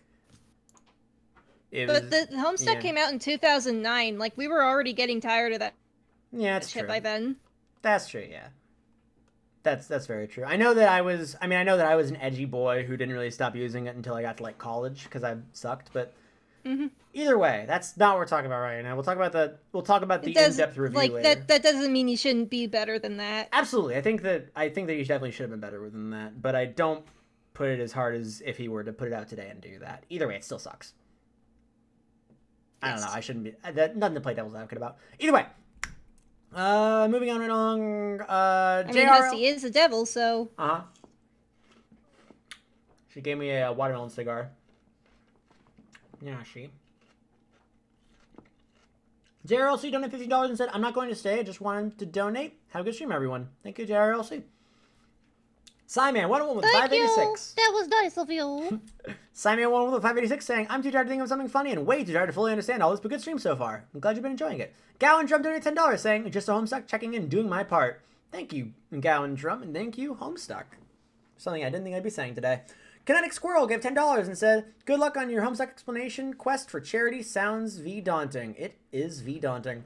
A Lunar Dragon donated... It is so V-daunting. A Lunar Dragon donated $100 saying, Homestuck episode of I Can Fix That featuring Chongo when? So, probably not because there's no way... The thing is that Yeah. Haley is dyslexic. She would not be able to... She would not be able to read Homestuck. Maybe if Haley's sick and you need like a different co-host. Exclude her. Maybe if like she ends up being I'm sorry? sick. Maybe if she ends up being sick and like you really need another co-host, I can slide in, but I won't interlude and be all like, get out of here. The best way to fix Homestuck is just to not make it. Just make something else. I don't know, man. There's too much. Just do something else. Just go home. Anyway, Zemodelphos. Make a salad. Okay, so Call your mom. Zemodelphos. If your mom is bad, then call your mom figure. So as a joke, I think Zemodelphos donated 413 when we ended Act 1, saying now entering the medium, and then just now donated 612 saying welcome to Alternia. That's a funny joke. Pitu Mugus, I think I got That's that right. neat. Donated $5 and said, every time you mention Beck, it forces me to remember my name is Bequero, and that I share a name with the Homestuck dog, if one letter less. That is the real name? Yeah, I mean, yeah. It's without the C. And then finally, Kia Pup donated $20 with no caption. All right, so we've gotten through all the donations. We're at 322. Thank you all so much for all your donations. These are going to a fantastic cause. And while it's looking doubtful that we're going to get all the way to the 5,000 mark to make me bring Homestuck on stream, that's a blessing. But also, nevertheless, it still means a ton to see that you all are donating to this really good cause.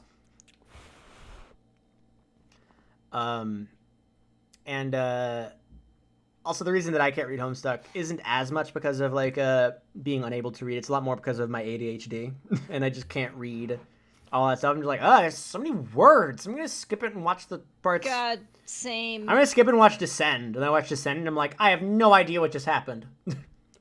Same. Very hot. I don't know why I still ate Hussey it. knowing it really was hot. doesn't like anyone who isn't neurotypical. Yeah. Also, I got another donation. We'll read that off really quick, and then we'll get going, and then we're gonna hold them off until the end. Thank you too. It's loading. It's loading. Decoder with 612 saying, listen up, y'all. This shit is ironic. And I will let that linger in the air. All right. So, let's talk about Act 5, Act 1. Which means let's talk about trolls. Which means before we talk about the trolls, we're going to talk about troll culture. Because there's a lot of different things in troll culture that are important to know. So let's go into it. Even if it's bad. Note that we are not condoning many of these concepts. We're just explaining them. They're very problematic, as you might imagine. But that's just the way that this alien society do. Yeah. So trolls are violent alien creatures. Fine, because they're aliens. Oh. They're alien creatures from a planet known as Alternia. They all have gray skin and horns that look kind of like candy corn. While later series entries such as Hive Swap and Friends Sim expand on the concept a little bit more, the trolls that we're concerned about, these ones, are each represented with a symbol of the zodiac. So we got the Cancer, Capricorn, Libra, Gemini, Taurus, Virgo, Pisces, Aquarius, Sagittarius, Scorpio, Leo, and Aries. I almost called this symbol Nepeta. And some trolls... And Nepeta. Yeah, some trolls share a sort of kinship with their ancestors, which becomes interesting later on. Why are they out of order? Also, these aren't their actual names. No, it's just, I just thought it was funny, so I used that as the image for them. Yeah. So essentially, half of these characters are like kin with their ancestors, which is... Yeah. Aren't all of them like that? I know that, like, some characters feel a stronger connection than others. Like, I never hear anything about, like, frickin'... I mean, I'm not going to go into too many contexts, but some of them are a lot more into it than others. So that's why I put some. Okay, yeah, that part's true. Yeah, some of them get way into it, which we will see. So essentially Maybe they even say too much into it. say no doubles, motherfucker. All right. Mm-hmm.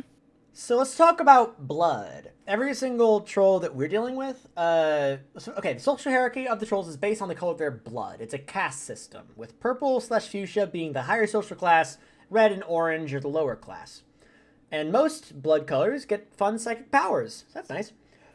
And we'll see each blood color. It's very in troll eugenicsy. study. Yeah, it's very eugenicsy. It's like, I get that their caste system is bad, and I know that, but the fact that their blood thing is true kind of undermines it, because the reason why eugenics is bad is because it's not true. Yeah, without a doubt. I mean, like, the only reason that, like, fuchsia bloods are in power is because they're Lucis, but... Sorry, I'm just blowing on it. It's okay. Yeah. Like, they all have their various different psychic powers and stuff, and there's a whole essay we can go into, but either way, yeah, it's a thing.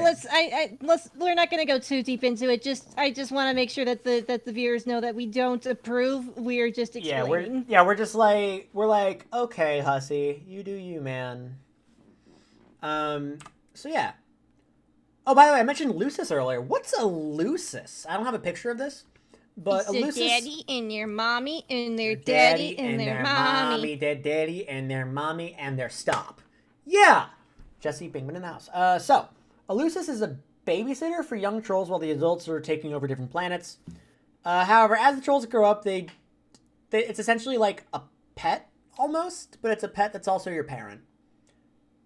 If it's like if your pet was, it's like if the Shaggy dog bad ending. Jesus Christ. It's true too. Yeah, essentially your dog is your dad. And if Lucis dies, then you just get cold, which is weird. Anyway, Lucis is usually a representation of the zodiac signs. Like, for instance, Nepeta, who is the Leo, has a cat Lucis. All right. And that's all you need to know about troll culture. Yep. There's nothing else. There's nothing else in Not troll a single culture that gets other mentioned. thing. Nothing that is important to note Nothing else. at all. Nope. We Not a explained- single thing. We've explained nothing comes to mind. everything that you all need to know about troll culture. We've explained it all. It's fully explained. There's nothing else that we need to explain. Fully explained. Bingo. Nothing else. Now, if there was something we need to explain, it'd be embarrassing that we missed it, but we didn't.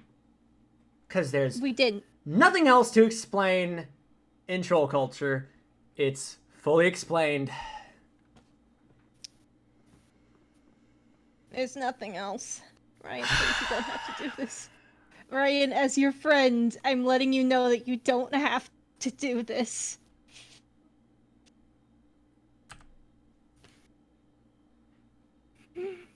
So, let's talk about troll romance. So, romance works differently. Also, no, I'm not talking about buckets, because I have respect. Anyway, romance works differently for trolls. Instead of it just being like, oh, I love you, they have different quadrants. And there's a bunch of stupid names that are stupid and dumb, and I'm not going to say them. If anyone goes like, oh yeah, Ashen Quadrant, I'm like, shut up! I'm flushed. No, you're not! These aren't... Half of these aren't even healthy relationships. Yeah, most of them aren't. So, I'll give a quick rundown of this. So, each one is represented by a suit on a playing card. Anything on the left is considered a passionate relationship. Because Hussey will literally drop dead if he does anything that isn't aesthetic. Yeah, and I hate that I like that. Anyway, so on the I mean, left, to be fair, I can vibe with that. yeah. So on the left side, it's passion. On the right side, it's more platonic. With the heart being, and then top is positive emotion, bottom is negative emotion. So the heart, top left, is essentially what we know as romance, and they call it. Which is funny because Hussey is definitely a bottom. Thanks.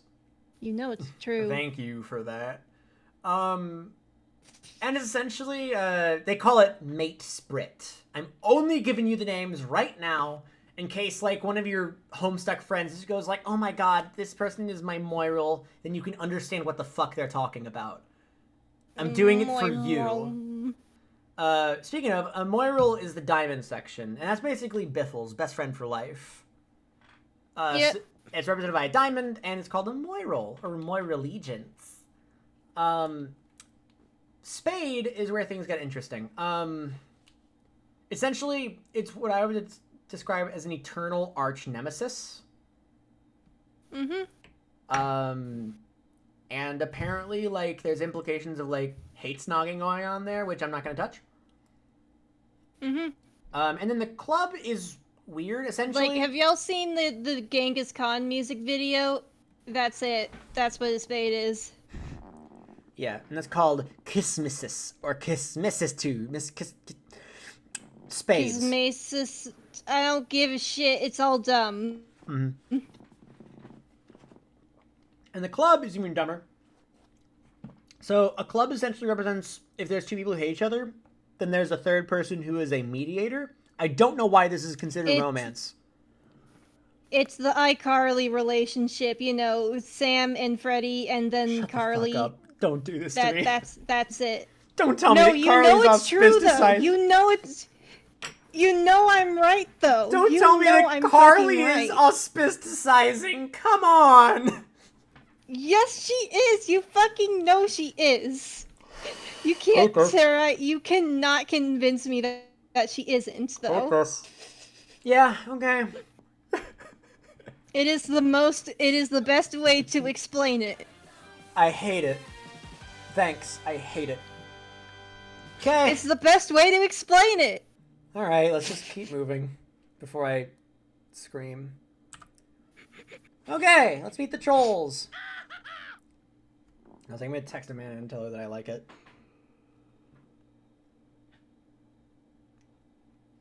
Okay, let's meet the trolls. We'll do it pretty quickly because we've already been going for 3.5 hours. Okay. Wait, what did I miss? Oh god. Yeah. Feels okay. like 30 fucking years. Yep. We still have to go through Act 5-1 and Act 5-2. 5-2 is gonna be long. Anyway, let's just keep Oh moving. god. So, this is Aradia Megiddo, and if I pronounce anything wrong, you're gonna have to suffer. So, this is a troll who used to be quite happy and enthusiastic, but then died. I will say that's the most cursed way I've ever heard anyone pronouncing it, so you're already off to a good start. How do you pronounce it? Aradia Megiddo? Okay. Well, I'm pronouncing it wrong on Megiddo. purpose. Now, Aradia, Ram Girl. Because like she's Is very good. like Asian coded, so I'm trying Oh, to she go is for, Asian like, coded. Yeah, especially Japanese with pronunciation. the thing later on TMCR. Okay, that makes sense. That makes Yeah. sense. So yeah, she has rust-colored blood, and she has the ability of telekinesis and can speak to and summon ghosts. Her typing quirk is all lowercase and uses a lot of zeros to replace the O's. And her weapon of choice is a whip. She is my second favorite troll out of the bunch. She's pretty good. Yep. Like she doesn't shine early. She's one of those characters that Late like bloomer. you might not have a big impression of her at first, but you really grow to love her later on. Mm-hmm. She has probably my favorite part in Collide, honestly. My favorite shot in Collide She's is very from her. good. Anyway, there's I think I know what shot you're talking about. Yeah, I think we're on the same page. With where she uses her weapon. Yeah. Yeah, It's good. It's a good shot. Anyway, Tavros Nitram. Fuck pronouncing it correctly. He is wheelchair He is bound. Silver from the Sonic 06 dub. Red, I'm going to eviscerate you for being correct. I'm not wrong. I'm not fucking wrong. Where's Dante Bosco? Dante You just Bosco is his can't- ancestor. Yeah. Yeah, but we'll get to that. Anyway, he's a wheelchair-bound troll who is too sensitive to act the way trolls usually do. He's bronze-colored, and he has the ability to commune animals together. He can control animals. And he types like he left caps lock on an accident, as you can see there. I'm showing each of their typing quirks. Oh yeah, I forgot to mention, each troll has their own typing quirk, which is very, very fun to read. Just in case see, he wanted to make sure no dyslexic person could ever read his comic. She's eating some rice. Oh crap! Oh god! And he loves Peter Pan. Well, it's the Pupa Pan. yeah, Pupa Pan. I was about to say it's the alternative version of it, but he likes he likes Peter Pan and his sequel Hook, and his ancestor is literally Rufio from the movie Hook. Yes, it's literally just Rufio with big horns. And you know what? There's nothing wrong with that. Tavros did nothing wrong. There ain't nothing wrong with that. Now this is my favorite character because I'm also a Gemini. This is Solix Captor. I chose an unfortunate screenshot considering. Wait, you're a some- Gemini? Yeah, I'm a Gemini. That explains so much. I know, right? Anyway, so he's a master programmer troll who adores the concept of duality. He has gold-colored blood, and he's a master psionic who can use telekinesis and eye lasers. He uses 2 red and blue eyes to shoot eye lasers, and he speaks like this, implying he has a lisp. Very fun to read. I included that one because whenever he says the word "two," he replaces I think it with it was. Yeah, I think it was confirmed by Hussey that he does have a list, yeah. like an AMA or something. Yeah, and his weapon of choice, instead of having a normal weapon, is just his eye lasers. Mhm. Yeah, Because I mean, what the fuck else would you need, right? it looks like he's You about to have fire. the power in your eyeballs. It looks like he's about to fire his eye lasers in this page. I hope he does a good job with them in this shot. Yeah, I hope that shot is him just hitting something that deserves to be hit and not something that perhaps doesn't, because that would be sad. Can't fucking imagine. Okay, so this is the one a bunch of people like. This is. Can you pronounce it for me so I can save myself the embarrassment? Nepeta Lejon. Nepeta. I've pronounced it like 5 different times. Anyway, so this is Nipta, you know, like Nya. This is Nipples. This is Nipples the Echidna. um, you know, like Nya. She loves RPing and shipping, and of course, cats. She has olive-colored blood, and every single message she types is like an RP message. And she did deserve better. So She deserved way better. Not gonna lie. I think out of all the characters in Homestuck, I think Nepeta's deserved the most better. yes. Maybe, I was about to say maybe PM, but PM got a pretty good fucking ending, I think. Spoilers. And Anyway. Pfeffery also deserved a little better, Yeah, a little. but Pfeffery at least got some sort of closure. Yeah, true. Wells just gave me a fun noise. Do you need to go outside or something? Puppy make noise. I think Puppy needs to go outside. Oh, you go outside? Oh Okay. You read them your Homestuck fan fiction. I will be right back. no. Okay, guys. I'm gonna have to dig up my old Homestuck fanfic, so just give me a hot minute.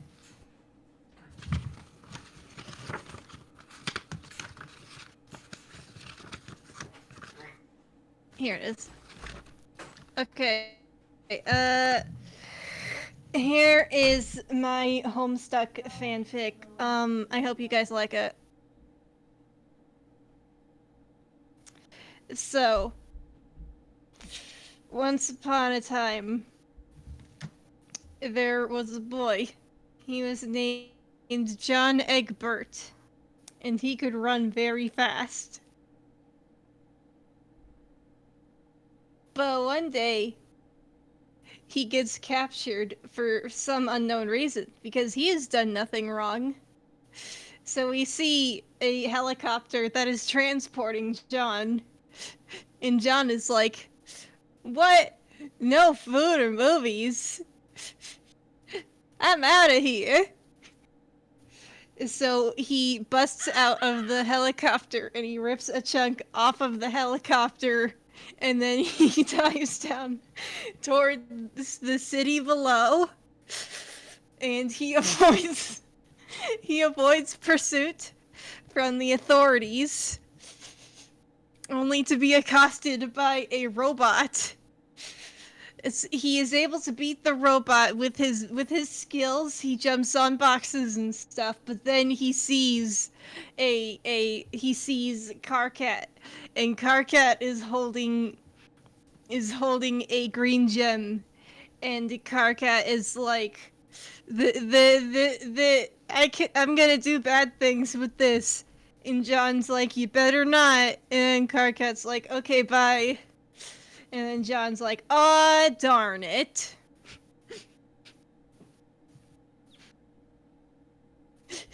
So we cut to Jade, who is, of course, just sort of chilling, flying her plane. See, John got recaptured by the authority, so Jane decides, well, I better go free John. But on her way, she notices that Vriska is pointing a gun at Dave, and Jane's like, I better stop that. So she gets in a mech battle with Vriska, and she saves Dave, and they all fly off. But then Dave is able to infiltrate, and he sees John, and Dave is like, I'll let you out, but only if you promise to go on a date with me. And John is like, no way! But Dave lets him out anyway, because they're friends, and he was mostly just teasing. So they escape, and they do some investigating.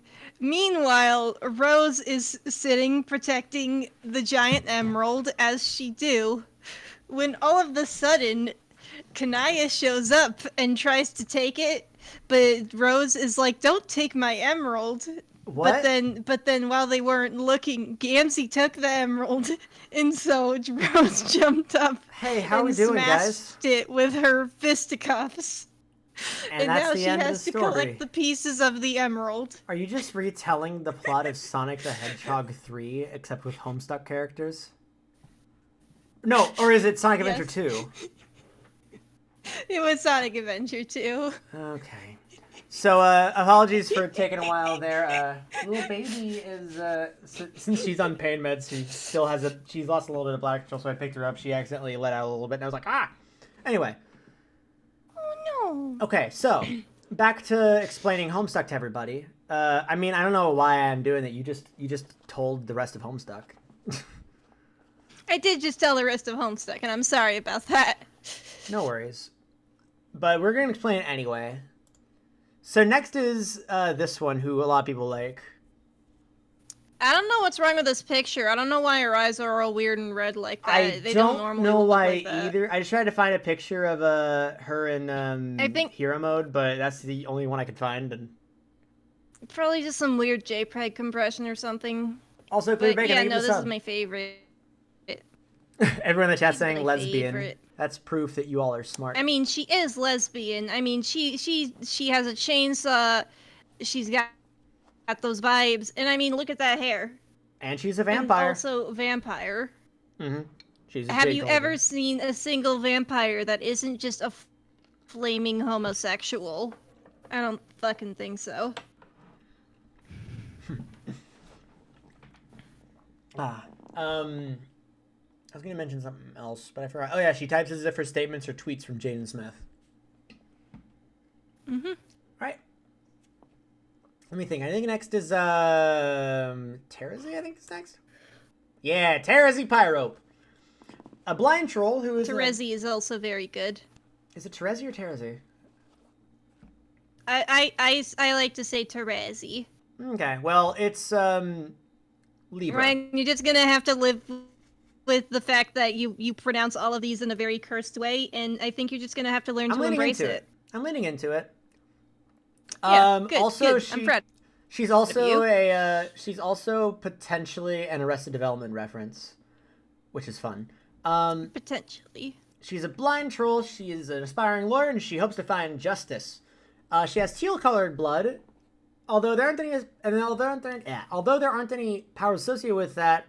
Her class spec is the Seer of Mind, which allows her to see the future of various timelines. Think kind of like Garnet's future vision. Mm-hmm. Yeah. And her typing quirk is a nightmare to read sometimes. It's a nightmare to read all times. Yeah, I don't know why I lied to y'all like that.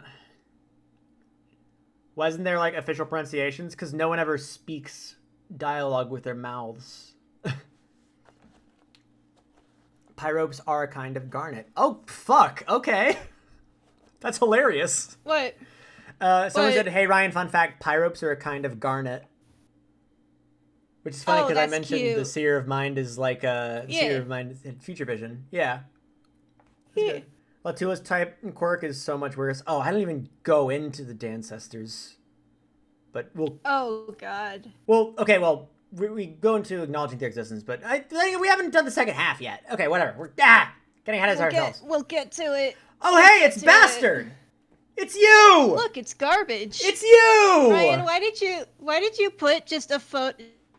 Did you just like take a picture of your trash can on the curb? Yeah, I did, but for some reason people are identifying it as Friska Circuit for some reason. That's weird. It's like that Ned's Declassified where he painted a fire truck and everyone thought it was a naked lady, except in this case it's literal garbage that people think is God. a stan. The deep cuts you're giving me today. I'm gonna have to take away your credit real quick because it's blocking part of this, but just for a moment. So No, anyway, that's okay. yeah, it's her. The reason everything goes wrong. Has a robotic arm and an eye patch, blue-colored blood, and can access and control the minds of others. You know, just no biggie. And also, on top of that, her class spec allows her to steal all the luck from a person. All of it. Talks a bit like this. Her favorite number isn't tough to speculate. It's 4. And her weapon choice is 8d8s. Yeah, I made the mistake of picking a screen cap where she's actually somewhat flattering. Anyway, next I think is Horseman next? Horseman! Is it Horseman? Oh god, shitty Horseman. I like Equius. Like, I'm so on him. Anyway. I don't know. He's very shitty to anyone who's got like the lower caste, and I don't. Yeah, that's And I understandable. don't appreciate that. That's understandable. I He's a forgot about shitty, that racist fun little detail. horseman. Yeah. So anyway, he's Also, that's Milk, guys. Yeah, just to fully clarify, y'all, that is Milk. Mm-hmm. He is a sweaty troll with big freaking muscles. He has indigo-colored blood. Okay. A skilled mechanic who helps the team make cybernetic enhancements and the like, and that's something that's going to be very, very important down the line. And his typing style sucked. His typing style also sucks. He starts everything with that little D. Yeah, the D. It's supposed to be an arrow. It's like a bow firing an arrow. Yeah. Types with exemplary style to reflect his blue blood, replacing any lu sound with 100s. His weapon of choice is bow. If he breaks the bow, because he's so goddamn strong, his weapon is a half bow. Otherwise, he just uses his fists. He just punches things with his massive strong. Wait, hold on. Red. I looked ahead in this, I think I fucked up something when I was making this. On this next one, I forgot to put a troll. Instead, for the next two of them, I forgot to put a troll. I just put two large, stinky garbage piles. So we won't pay too much mind, but I guess we'll read it. So the first stinky garbage pile is this. Oh, it's a stinky garbage man. Yeah, this is Gamzee. You might have heard of him. Two more, we already had one. Yeah, it'd be like that. See, here's the thing, is that Vriska's is a stinky garbage pile in a way that you love to hate, but Gamzee and the next one are just like, why are you like this, man? If this was Storage War, Vriska would be Dave and Gamzee would be Jared. Why are you so good at this? I understand characters. Can I just say one thing I'm imagining now? I know it's a completely different character, but I'm imagining Dave and Notion going, honk! That would be very good, I will say. So Gamzee is a garbage clown man who deserves no respect. Just so you know. Yes. He's like really creepy and violent when he's not constantly high, and that has like the weirdest implications that I don't even want to get into. But I want y'all to be aware that it's there and it's weird and it's shitty. Yeah, I don't mention that aspect in this. That's just something for y'all to keep in mind. If that's something that... Hey! Don't spoil the other garbage pile! Ryan, why do you have all these pictures of trash on your slides? Because we're doing Homestuck, duh. Anyway, so continuing, he has purple colored blood, and he has like an ability known as the Chuckle Voodoos, which allows them to amplify fear and manifest puppets in the dreams of targets.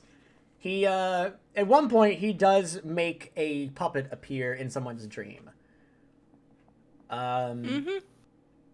Which I don't mention when it happens, but it is important. It is very important puppet. It is a thing that happens. It is a thing that happens. And he talks like that one SpongeBob meme. You know the one. And then his weapon of choice is a little clown club, which is what I call the clown house. Hold on. So, does Chase know Homestuck? Yeah. Chase used to do voice acting stuff for Tavros, I think. What is Chase's opinion on Gamzee? I don't think I ever asked. If we show Chase Gamzee, is that like what's gonna happen well, spoilers. I mentioned that. I mentioned what you're about to say. Okay. Yeah. Anyway, so yeah, his weapon choice is a club. Anyway, here's another garbage pile if you're curious.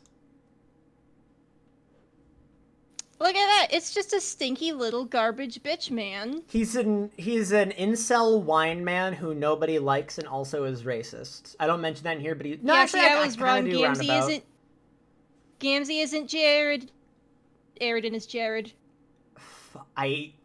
Jesus. And Pfeffery is Brandy. Oh my god. Oh my god! I did it! Very important question. And this is so important. And I have my own answer, but I want to know your answer. Who's Barry?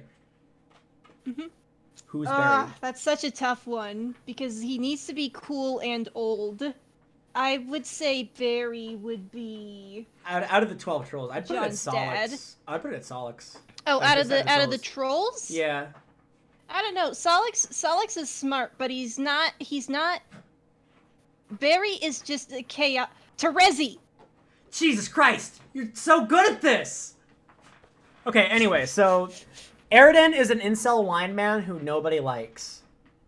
Yeah, Aridin is a shitty incel wine man. I think I put indigo-colored blood twice on accident, because Equius has a different color of blood. But anyway, he's that one white guy in your history class who was really into World War II for some reason.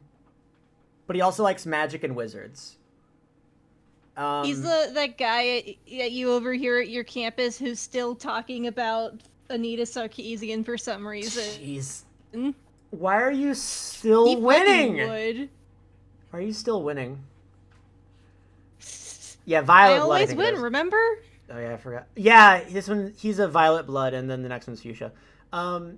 He's a watery bitch, and he uses a rifle for the beginning of the story. And it was confirmed that he pronounces both W's and then two V's as a W, so he'd be like, I'm the most watery bitch to ever swim the seas. What a fucking weeb. What a piece of shit.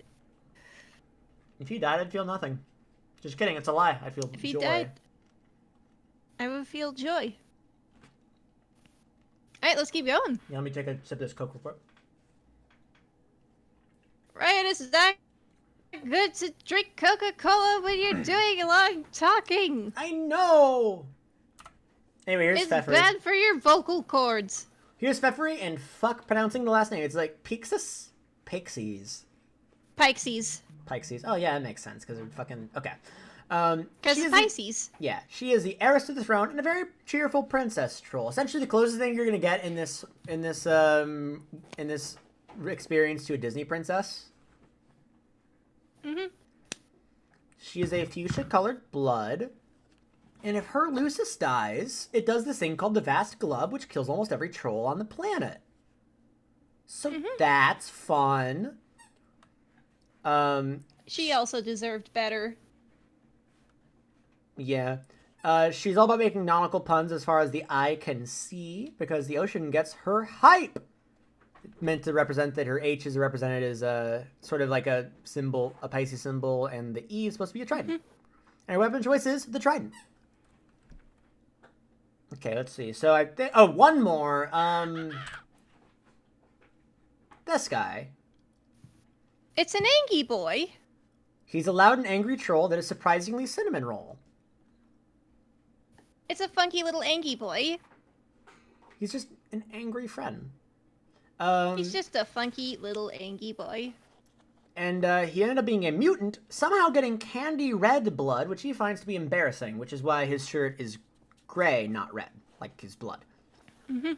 He types in caps lock at all times because he's always angry, and his weapon of choice is a sickle. All right, I think we're ready to start the Act 5, Act 1. Yeah. Okay, let's get this show on the road. Act 5, Act 1. It's Carcat's 6th Wriggling Day, which is his birthday. And Solix has invited him to play a game called S-Grub, which is just the troll version of Suburb, or Sagrub. I don't know. I didn't even... Oh yeah, it does lead to this fun exchange, though, where Dave is like, hey, Terezi, how old are you? And Terezi's like, I'm 6. And Dave is like, shit. Because, like, he doesn't get it. So, Aradia found some cool ruins, and on their hieroglyphs, and Solix was like, yo, I reverse engineered these hieroglyphs to make a functioning video game. Solix be like that. Because I'm cool like that. So there's this whole thing I don't mention here because it's inconsequential. In that when Solix first does it, he's like, okay, so I have such a hard-on for the concept of duality. Let's make this a two-team situation. Red team versus blue team. And then, like, by the time the game's over, they're just like, wait a minute, we're all in the same session. We're friends again. And then it completely drops, and the red team versus blue team doesn't matter outside the fact that the red team's living on Prospit, and the blue team's on Durst. Can I help you, ma'am? The door's open. Puppy. Oh, hold on. I know what's going on. It's not opening up far enough, and she has a cone, so therefore she is not being granted a lot of... Oh no! Oh my god, you're so excited. Okay, who's ready Silly, to see Conehead? silly puppy. Funny doggy. Funny Let me put on these doggy. headphones real quick. Funny doggy. Yeah, she's got the cone Funny sheen. doggy. Yeah, Funny doggy. She had surgery a little while ago, so she's got to wear the cone sheen for a little bit. Baby. Oh, she's a little baby. Oh my gosh. Hello. Mm-hmm. Yeah, I see you. She's giving you kisses. She absolutely is. Lordy. Aw, one of my doggies does that too. It helps her be calm. Mm-hmm. I think I should go to calm her down a little bit. Unless the tongue goes up my nose. Yucky. Gross. She's giving How you you doing? kisses. How you doing? She You feeling loves good? you. Oh my god, it's so fucking cute, dude. Yeah, I'm gonna put her back in her... Like a little baby. I'm putting her back in her cage. Her cell. However, I'm gonna open the she's door been since it's doing easier just for her to get fine? out if she so desires. Gotta be down because Prop she it up wanted it against the all. bed. You're gonna move the bed Oh, he immediately. can't hear me. Cool. Oh, no. Alright, hope this... He's better got his the gate AirPods closed. off. Oh no! The gate closed. Okay, well, she's just gonna chill in there for a little bit. Anyway.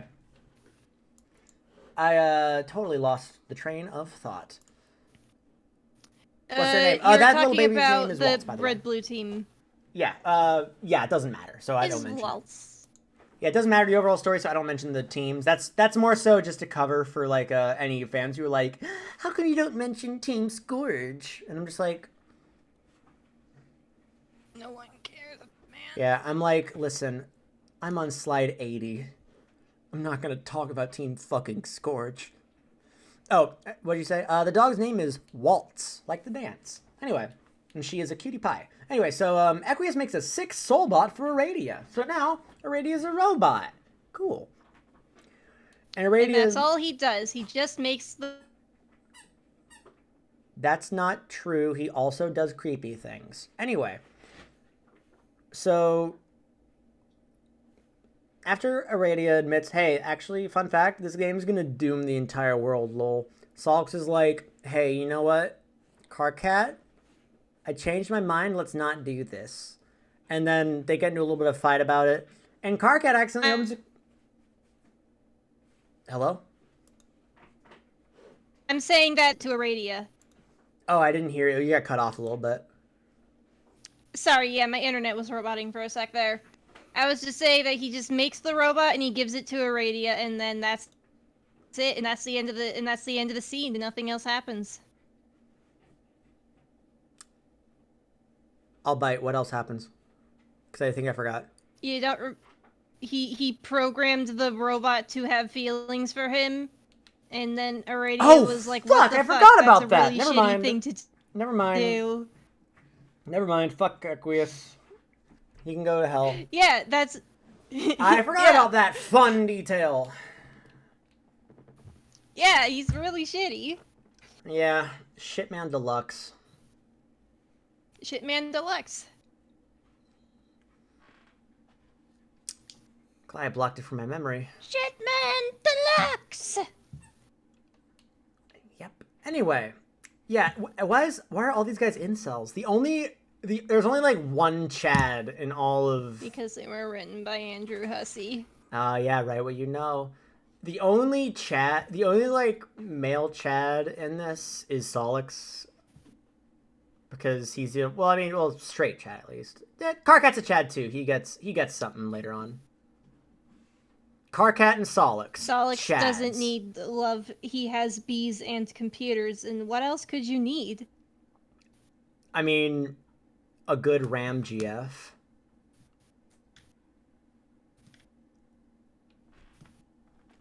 Either way.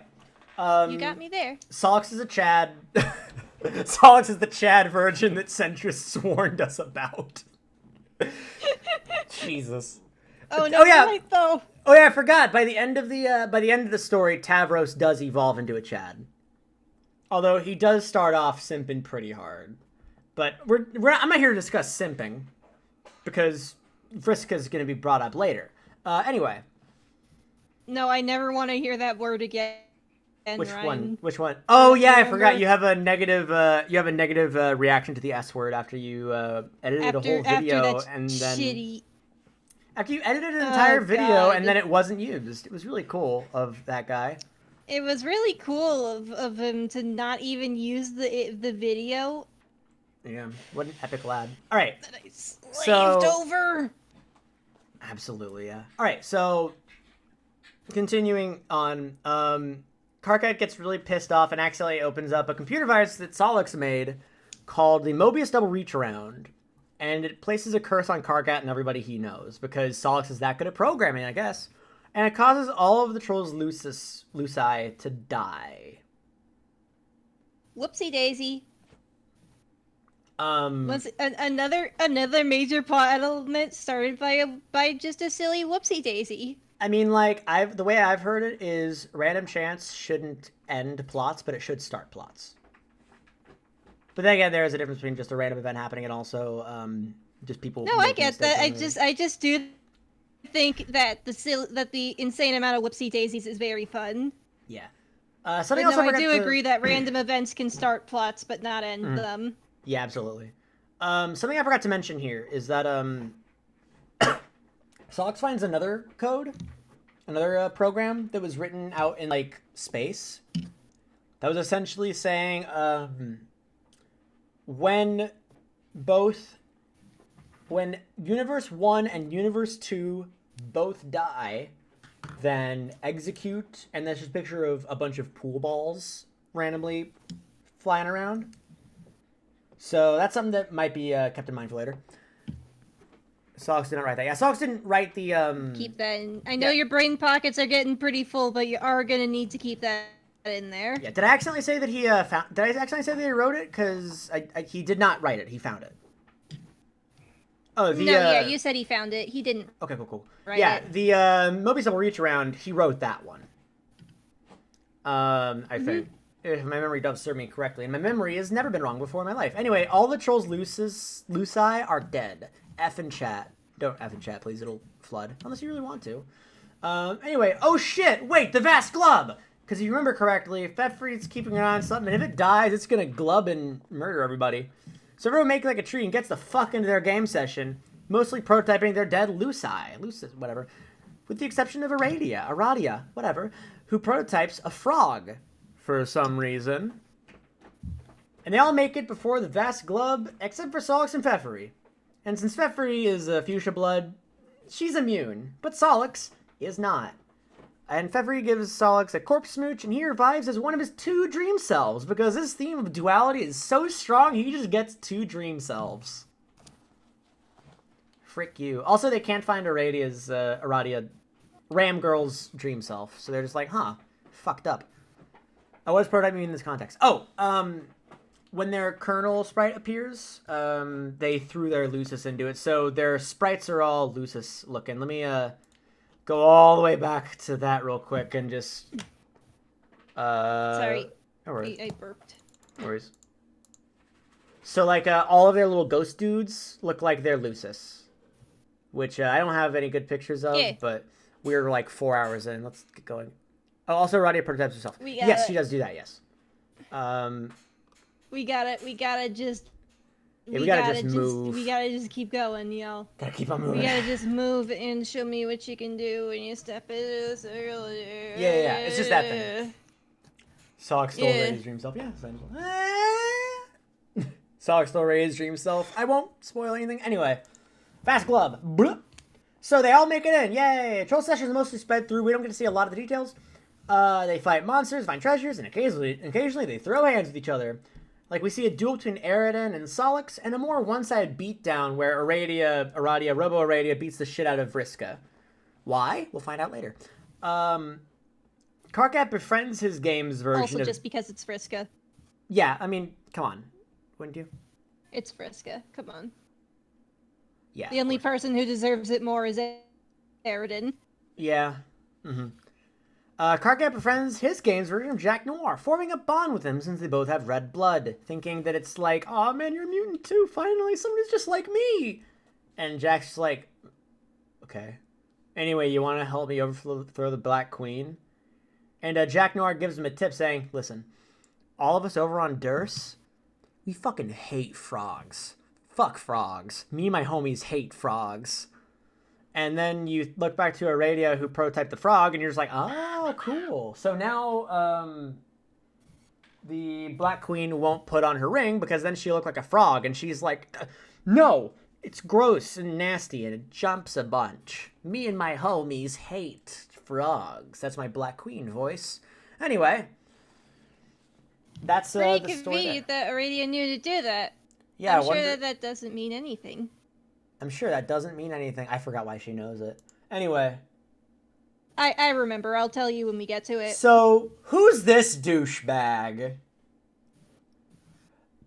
Honestly, like, this guy sucks, but I kind of love him. He sucks.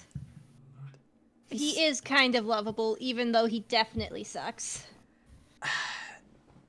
So this is Doc Scratch. He is nearly omniscient, and he has a cue ball for a head. He's living it up in the Trolls universe. He's considered second command of the Felt. Remember those guys from the Intermission? The green dudes? And he's a servant of Lord English. You love him because pretentious, Ryan. You don't have to call me out like this. Oh yeah, and he is a very excellent host when people come over. And he has what are considered his seeds, which are magic cue balls. And what magic cue balls are is the opposite of magic 8-balls. So like with magic 8-ball, if you shake it up, you can take a look inside its little window and it'll be like, the answer is uncertain. But with cue balls, it tells you exactly what the answer to your questions are, but there's no peephole. So you have to have some sort of weird powers in order to see it. Hello. Gross. Yes, that's what I just said. And he's been chatting with the trolls throughout their lives, manipulating them. He is the worst, but I love him. His own dastardly ends. Okay. I know. We're gonna go through Homestuck quickly. I know you're really... Oh no, is the puppy sad? She's rambunctious. I might pick her up again and see how it goes. Oh yeah, and also he's a pain in the ass because he writes in white text, and the background is almost always white. So you gotta like highlight it to read it. Yeah, which... And it's annoying as hell. It's annoying, and I do like the fucking, I do like the meta aspect of it, but I don't like the fact that I have to fucking read white on white. I'm gonna pick the dog up, and Doggy's gonna join me for this next one. Doggy! Hello. Oh my gosh, you're so wily. Fighty doggy! Wily bastard baby. Funny doggy! Oh my god. Hi. Hello. Ryan, I just realized something and it pissed me off. The reason he's called Doc Scratch? No, I know why it's called Doc Scratch, but you know why he specifically is the white cue ball? Yeah, because he sets everything in motion. You son of a bitch. Yeah. Yeah. I hate it. Mm-hmm. All right, so now we know who this douchebag is. Now let's talk about the good caption. So welcome to the revenge cycle. This is Vriska Center gets Prankalite. I fucking love that name, Red, you maniac. Thank you. So there's a lot of revenge not going on in this wrong. story. Not at all. Before they got a hold of Scrub, they would flarp, which is alien LARPing, in a story inspired by their ancestors. During one of the flarp sessions, Friska uses her mind control powers to convince Tavros to try flying. It doesn't work, and Tavros was left paraplegic. Because Friska fucking sucks. He got pranked. Yep. Aurelia was understandably upset at the paralysis of her friend. So as revenge, she summoned the ghosts of trolls she fed her Lucis to torment her. Oh, by the way, if she doesn't feed other trolls to her Lucis, then her spider will, like, I don't know, be a bastard or something. So Aurelia's like, fuck you for paralyzing my friend. Here's some ghosts. And Vriska's like, oh, you want to give me ghosts? Fine then. I'm going to mind control Solix to kill you with his eye lasers. Which is overall a dick move. So now Aurelia is dead because Solix. And that's how Aurelia died. Aurelia got pranked. Please show us Make Her Pay. I'm not showing Make Her Pay on this one just because I'm kind of just speeding through the revenge cycle. Yeah. Terzi, wanting revenge for Aurelia, snitches to Doc Scratch saying, hey, Doc, did you know that Vriska managed to steal one of your magic cue balls? And Doc's like, excuse me, bitch? And makes a cue ball explode, causing Vriska to lose an eye and an arm. And then Vriska wanted revenge for that, so Vriska uses mind control to force Terzi to stare into the sun until she goes blind. And then... That was Vriska learning that Terezi went blind. Yeah, going, ha ha ha! And then the cycle of revenge finally ends with the Radiobot fatally wounding Vriska during the scrub session. But Vriska gets better from being fatally wounded. Somehow. We'll discuss that later. But yeah, fuck Vriska. You're gonna be a lot of moments later where we say, what the fuck, Vriska? Yeah, she's just really awful. Yeah, she sucks. Anyway, but Trolls, end game. They make it to the end of the game. Yay! It's the 12 of them versus the Black King. And the Black King is powered up by everything they prototyped in, which is all of their Luci. All of their shit. Oops. So he's powerful. Whoopsie daisy. Especially since one of them is a giant sea beast already, so he's a big boy. However, joining them in the fight are an army of Radiobots, all from different doomed timelines. And after working together in a sick fan animation that was declared canon that we'll watch later. Actually, we could watch it was it. declared Yeah, canon? Yeah, Hussey said that Rex Udesum Angeles is canon. Oh, that's awesome. Yeah, it's very good. I mean, we could watch it right now, but we got the idea of GT spoiled. Actually, yeah, we can watch that to give him some thoughts of like, I wonder what that's about. Yeah, and also just give them some nice visual of what that all looks like. Break That way we from can all of this. Absolutely, yeah, because we've been talking for a while. Let's give them something to watch. Unfortunately, it's a fan animation, and it's a lot less crazy. Crap, hold on. Can you 3, 2, 1 go it so I can watch at the same time? Yeah. However, Awesome. let me DM you something real quick. Okay.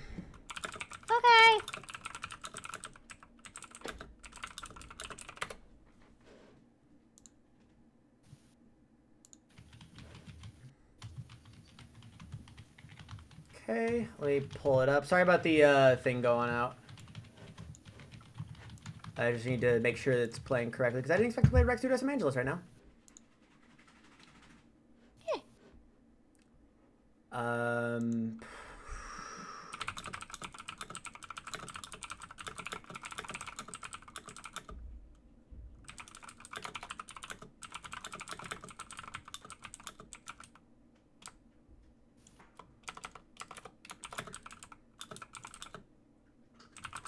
Sorry, I'm messaging right about something real quick that's a little bit of a secret.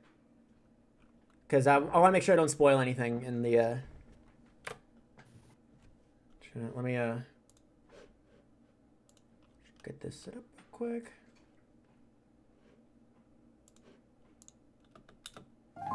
Okay, cool. That's the beginning of Rex Udesum Angeles, by the way.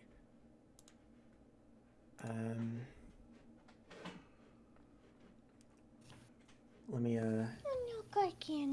get this sent over real quick. I just need to send somebody something real quick. Sorry for this weirdness. There's just a little bit of chicanery going on, if you catch my drift.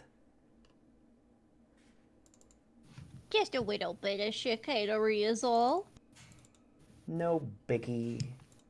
All right. Let me pull up the thing.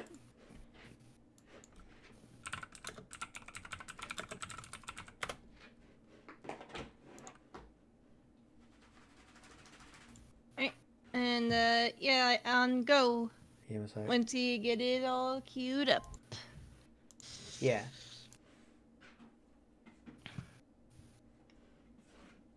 Okay.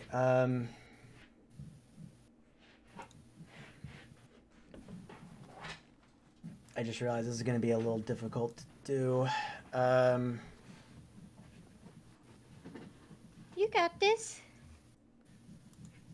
Yeah. Okay, so this is Rex Udesum Angelus. It's a fun little thing that was made by the thing. If you can get to 006, that would be great. Okay. Yeah, just for this weird countdown. There we go. Okay, got it.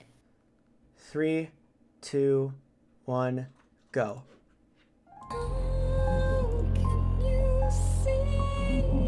Wait, hold on. Why is it playing? Okay, whatever. We'll work with it.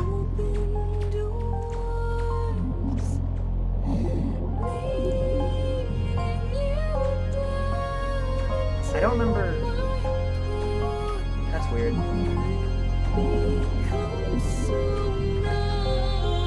I don't remember this being a part of it. This is the right one. This is the one with 2 million views.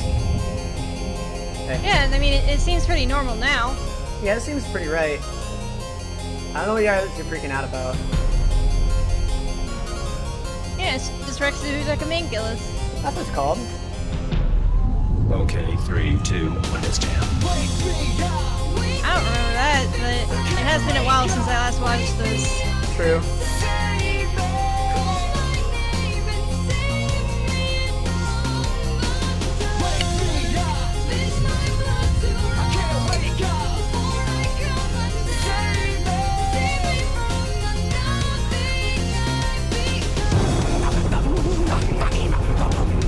I remember that part. I do remember that part.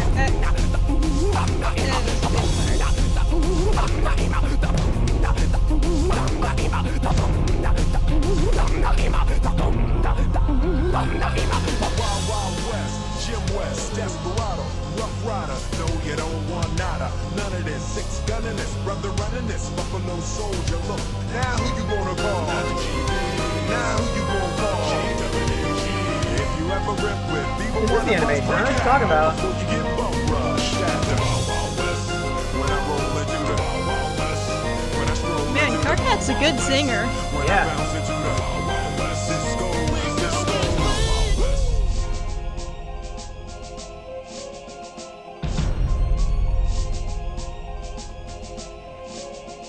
Spooky, scary skeletons and shivers down your spine. Shrieking skulls will shock your soul, seal your doom tonight. Spooky, scary skeletons speak with such a screech. You'll shake and shudder. You did the joke already. Well, I don't know what you're talking about a joke. I don't know what you're talking about a joke. This is it.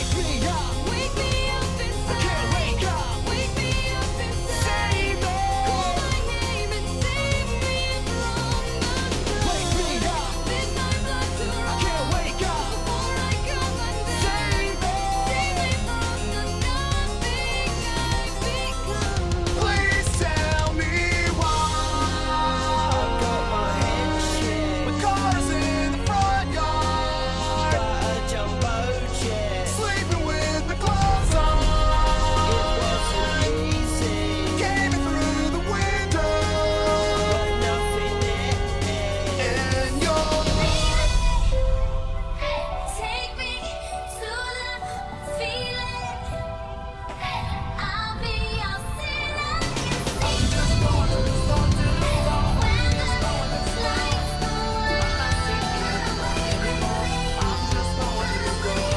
two trucks having sex. 2 trucks. My muscles, my muscles. 2 trucks having sex. 2 trucks. My muscles, my muscles.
Dirt, fucking magnets, how do they work? And I don't wanna talk to a scientist. Y'all motherfuckers lying and getting me pissed. If magic is all we've ever known, then it's easy to miss what really goes on. But I've seen miracles in every way, and I see miracles every day.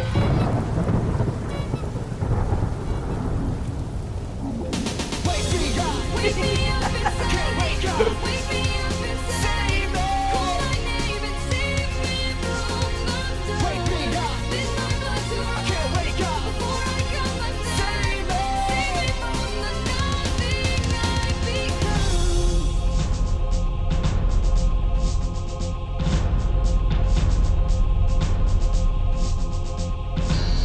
I'm gonna love you until you hate me. I'm gonna show you what's really crazy. You should have known better. Let the mess with me harder. I'm gonna love you. I'm gonna love you like a black widow, baby. I'm gonna love you until you hate me. I'm gonna show you what's really crazy. You should have known better. Let the mess with me harder. The first thing that came to my head. I'm just so happy to be in it. Best song in the world. It was the best song in the world. Best song in the world. It was the best song in the world. Just so happy to be. Just so happy to be.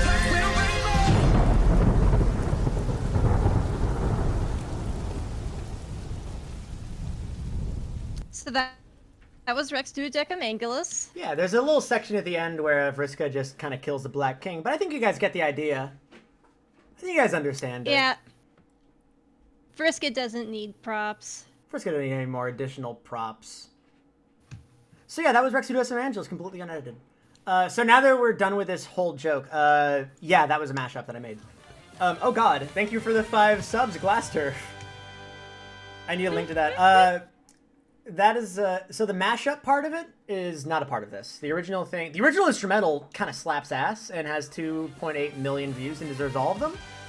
But I decided just as a fun time I would make a mashup, and it's still a little bit in progress. There's still a little more I have to do for it. But that's going to be coming out officially a long time from now. It's going to be a long time until like this one officially comes out. But when it happens, you'll know. You'll know. You'll know. Whether you want to or not, you'll know. Mm-hmm. You thought that was real? No. The whole thing's instrumental, and the instrumental is fucking phenomenal. I just added the funny meme music. Yeah. Thank you very much for gifting all those subs. That's why you're skipping the wait. You're not done. Yeah. So nice. I mean, the rest of it's just fucking. Well, the rest of it's imagery that's we'll be seeing later. Mhm. Yeah, specifically that like he charges forward and Vriska does a murder. Anyway, you almost made me a Homestuck. God damn it! It's okay. Don't worry about it. Anyway, so where were we? Oh yeah, so If you seem to enjoy Rex Duodecimangulus, you just might be a Homestuck. Jesus Christ. So after that sick fanimation happened, that was declared canon. They defeat Black King, yay, and they win the game. They won the game, everybody. Yay! They're just about to open the They door won the to. game. And apparently, the ultimate reward that they're supposed to get for winning the game is a new universe. And they're about to step in. Then all of a sudden, and some weird invincible demon appears, destroying the door and every single Aradia bot. I'm going to pronounce it both ways every single time. Are we watching any other flashes other than Cascade? Yeah, I think we have 4 of them we're watching in 5.2. So it destroys the door so they can't get in, and all of the Aradia bots, but one of them are destroyed, which makes sense because they're all from doomed timelines. And they decide they're going to hide they're going to hide in a meteor because they need to hide from that demon. And they're stuck between 2 universes. Tastes better than Earth Rock. Because it's meteor.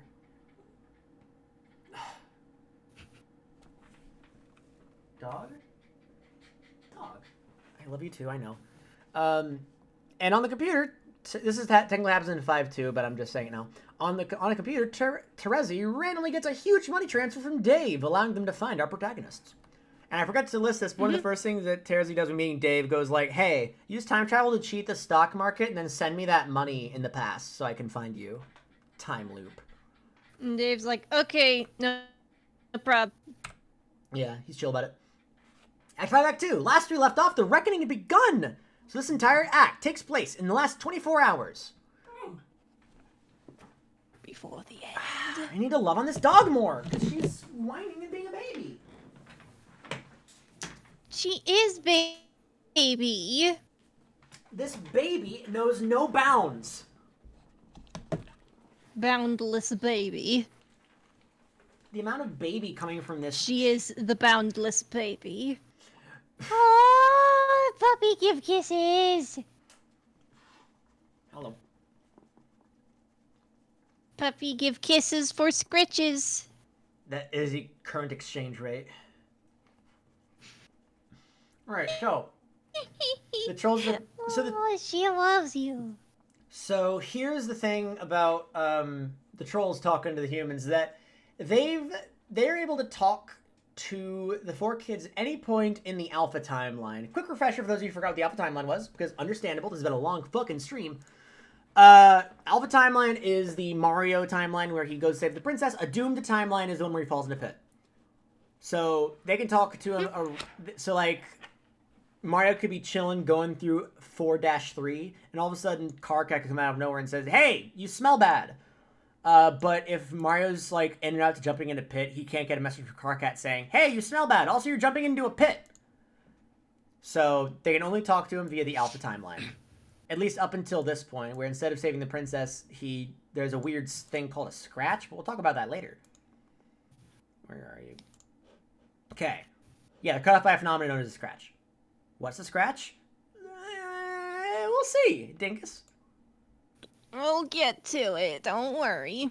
Now, Dream Jade is no more. So what happens to Jade when she dreams now? Well, if you or your dream self is dead, your dreams take place in the furthest ring, amidst the horror terrors. So you have really bad nightmares. Oh god, I just remembered, I don't even talk about dream bubbles. Whatever. I'm just gonna say... Dude, the dream bubbles are just, like, let's not even fucking worry about dream bubbles, man. Yeah, okay, whatever. We're just gonna keep on moving forward. Anyway, so they're all basically Lovecraftian abominations, really, and you get really bad nightmares if your dream self is dead. Pfeffery's like, "Hey, horror terrors, yo Cthulhu, can I vibe with you real quick? Can you make a spot for all these dead people to chill? Just like, I don't know, can you find a way to do that? That'd be great." And then that's the last thing that she does before a demon kills her. The demon that stopped them from beforehand, not the horror terror, but like the demon that's cut their session short. Yeah. Okay. A different demon. A better one. So let's get Jade in the game. A wiser one. Because right now there's Let's a get Jade in the huge goddamn meteor. game I'm not sure if you guys already. remember Descend, but there's a huge meteor coming at Jade right now. We gotta get her in quick. So John happens to return back to the land of wind and shade with the help of AR, who got stuck on the meteor John was on. Oh no, but now he got sent to future Earth, so that's how he got there. John gets his server copy from the mail and runs home to get Jade into the game. They decide to pick something useless to prototype, that way Jack doesn't get any more power, because everything you prototype into the kernel sprite is reflected in the enemies and anyone who wears a ring. So they're just like, okay, here's a cool little doll that we're going to do.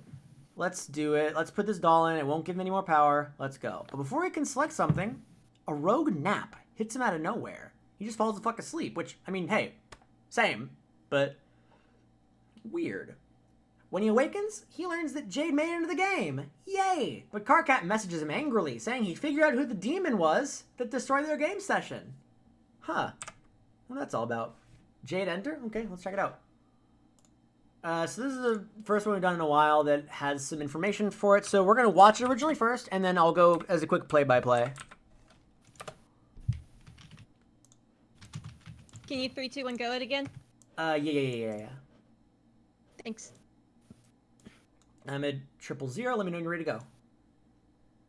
Don't worry, no more ready. mashups. Okay, 3, 2, 1, go. Let's get Jade in the game. Big meteor. I'm normally fine, but this is legit one of my favorite fucking songs, and It's just gotta understandable. hear it. It's fucking good. it's Alright. fucking good. So, her entry item is a pinata. She has to hit the pinata in order to teleport her house away from the meteor, but she's blindfolded. Yikes. So John's like, alright, Is this another Toby Fox? I don't know. But John's like, let's get this blue-haired chick in there, and it'll be nice and useless. But Friska says, go to sleep, John. So it's Friska's fault, everything that's about to happen.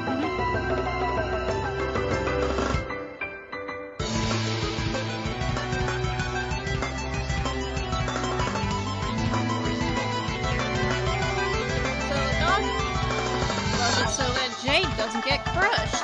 Yeah, Jade's like, shit, I gotta make sure that something I need to make sure something happens here.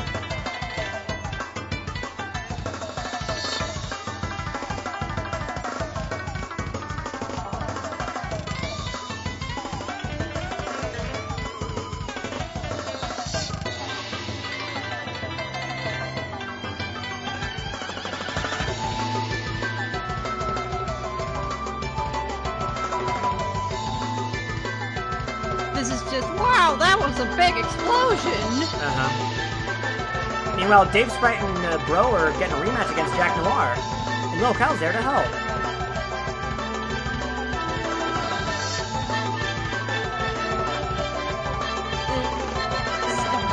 Great drawing of Jade that I love. Yeah, it's a good drawing of Jade. I love it so much.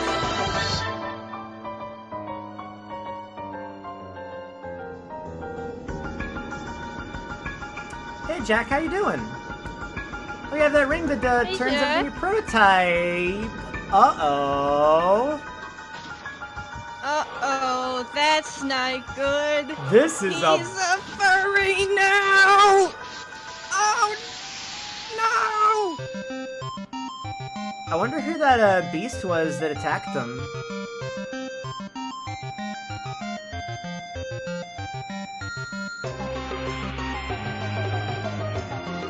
Oh, hey! Your hand's all bloody. I'm sure it's fine.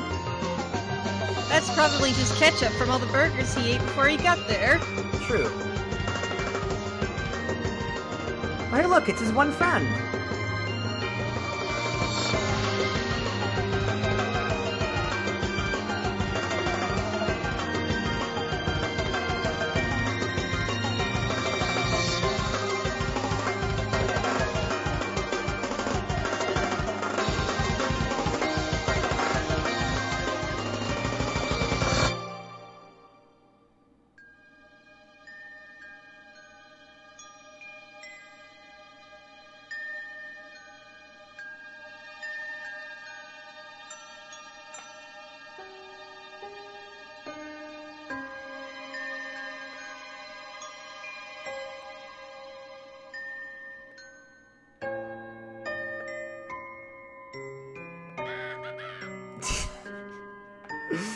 God damn it.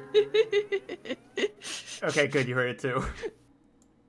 That's like the fucking, that clip of Cora falling, but there's like the coming next SpongeBob with him laughing. Yeah.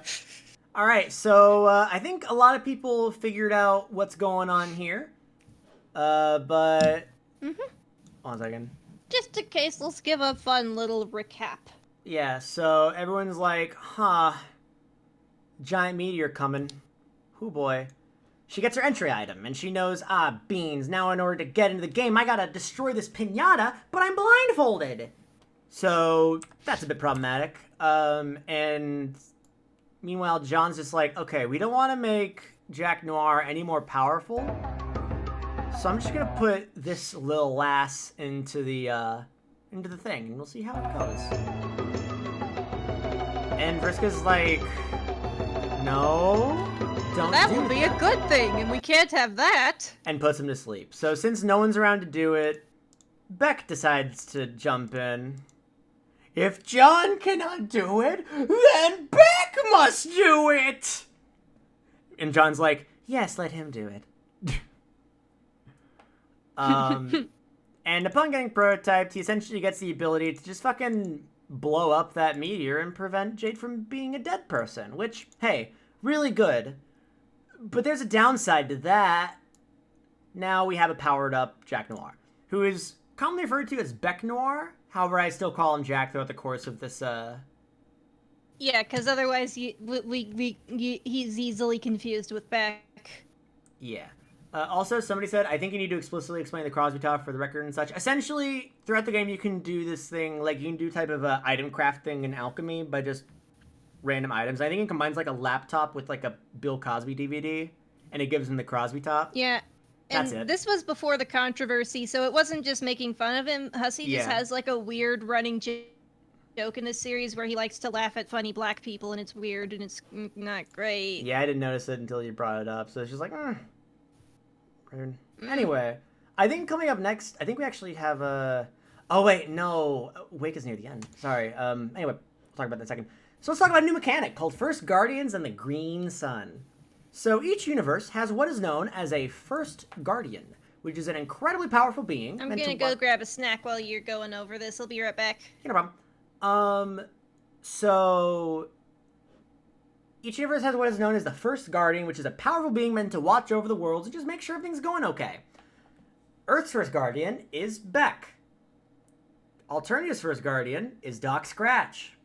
And the First Guardians get their immense power from the Green Sun, which is an enormous green sun that exists out in the furthest ring and is said to be the size of 2 universes. This thing is fucking enormous.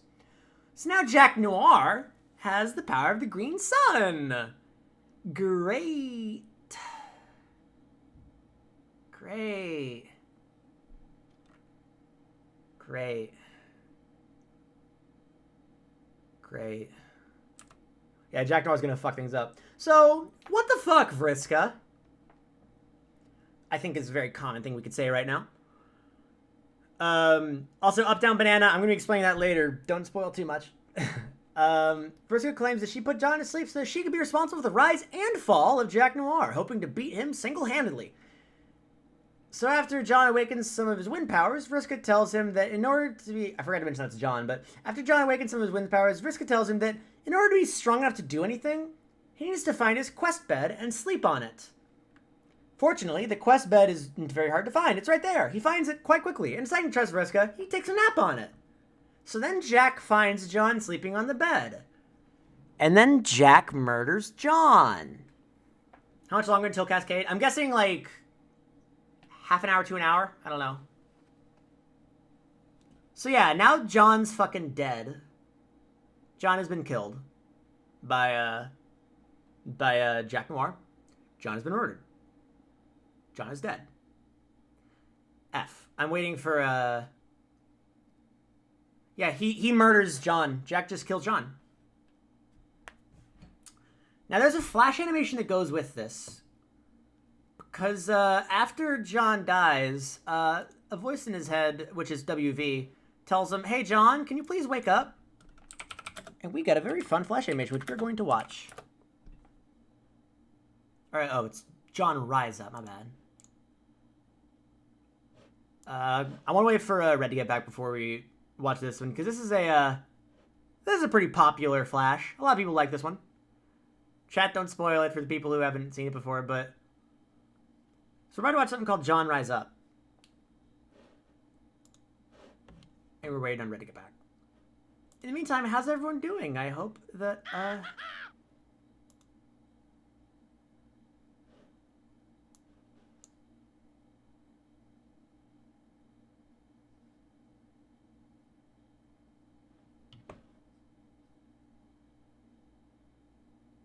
sorry, I just need to, I was just checking some stuff.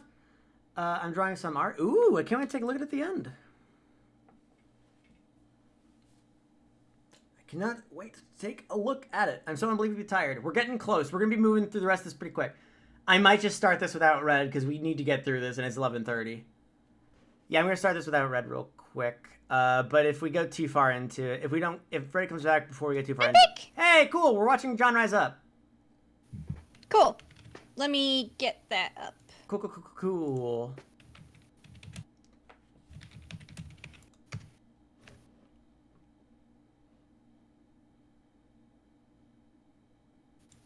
Okay. Ready when you are. All right. 3, 2, 1, go.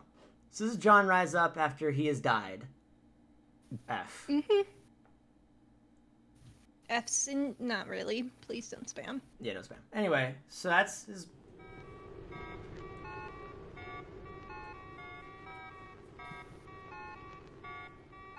Now this one I know was also Toby. Yeah.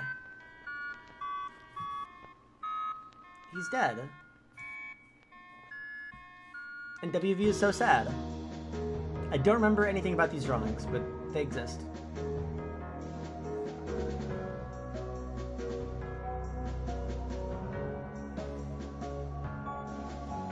I think it's just something that West Virginia drew because he was bored and alone in there for a while. Yeah, I knew the mayor drew them. I just forgot if they were like visions of the future or something. Yeah, I mean, he lived on Skya. He knew about those places. Oh, yeah, that's true.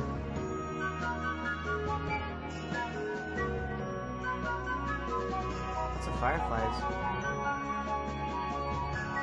You wouldn't believe your eyes.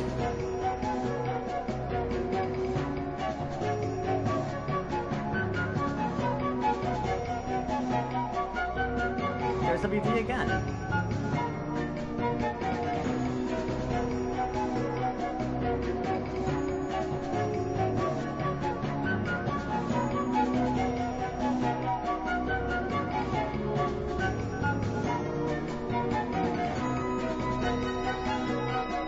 Another very good drawing of Jade. Yeah. And of Dave. And Rose. Good drawings all around.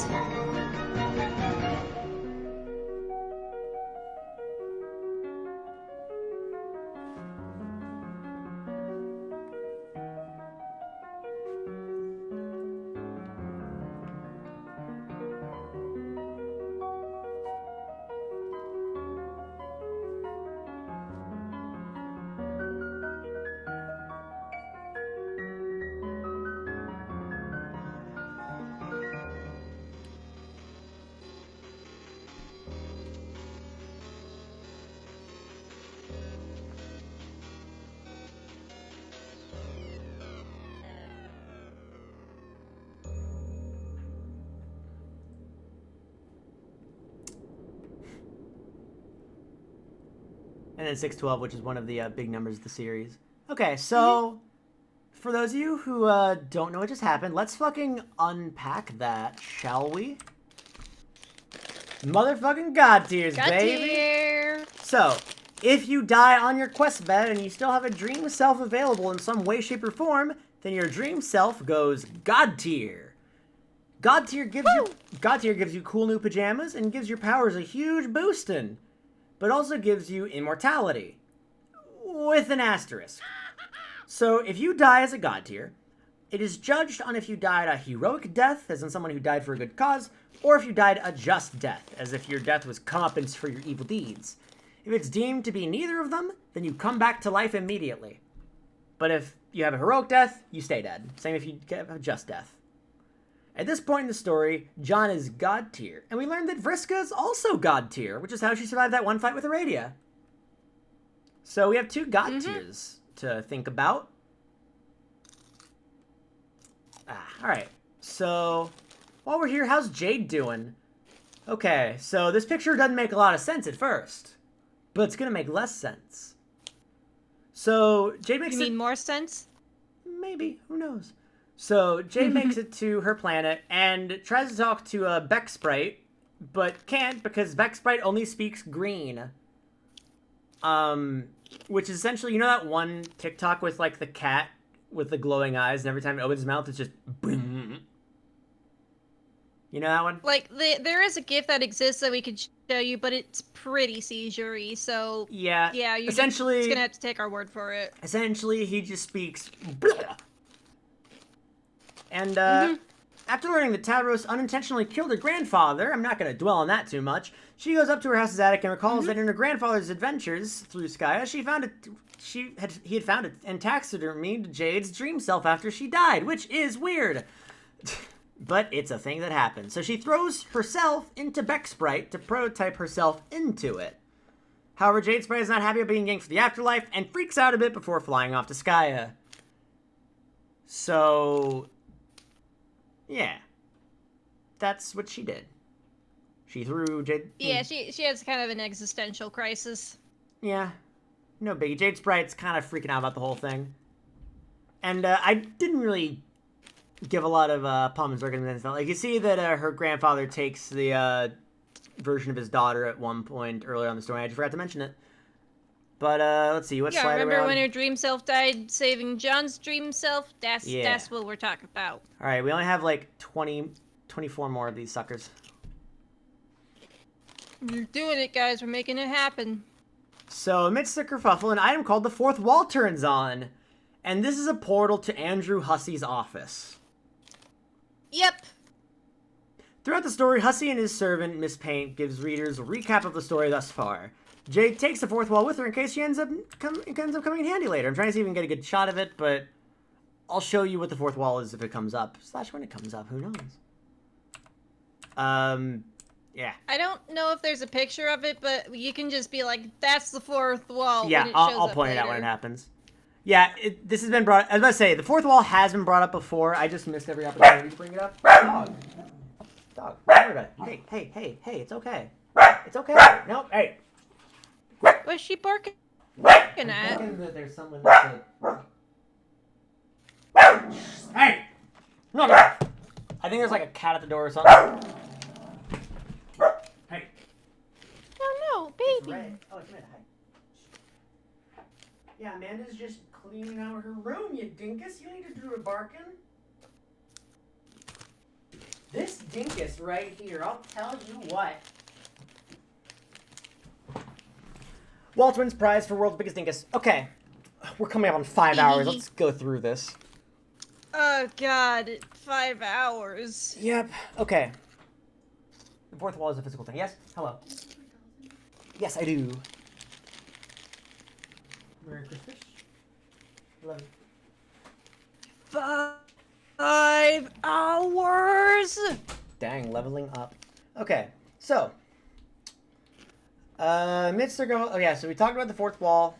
Hussey is there. Yeah. Mm-hmm. So what's the point of Sburb? Why is Sburb being played? So Kanaya messages Jane and goes like, hey, here's your mission if you choose to accept it, because time's running kind of fucking short and you need some help. So Jade has to use ectobiology to create the Genesis frog, which is a big frog that is also an entire universe. Mm-hmm. Now the trolls, I'm sad that it's not the Genesis dolphin, because that would be a very cute Echo reference. And it would also fit with Hussey's aesthetic, but okay. That's fine, I guess. So the trolls succeeded in breeding a Genesis frog, and the universe it created was the universe of our protagonists. Usually takes about weeks to breed one of these suckers, but Jade only has about 20 hours, so... Oof. Squeaky toy? Speedrun, baby. What? Speedrun, baby. Yeah, so...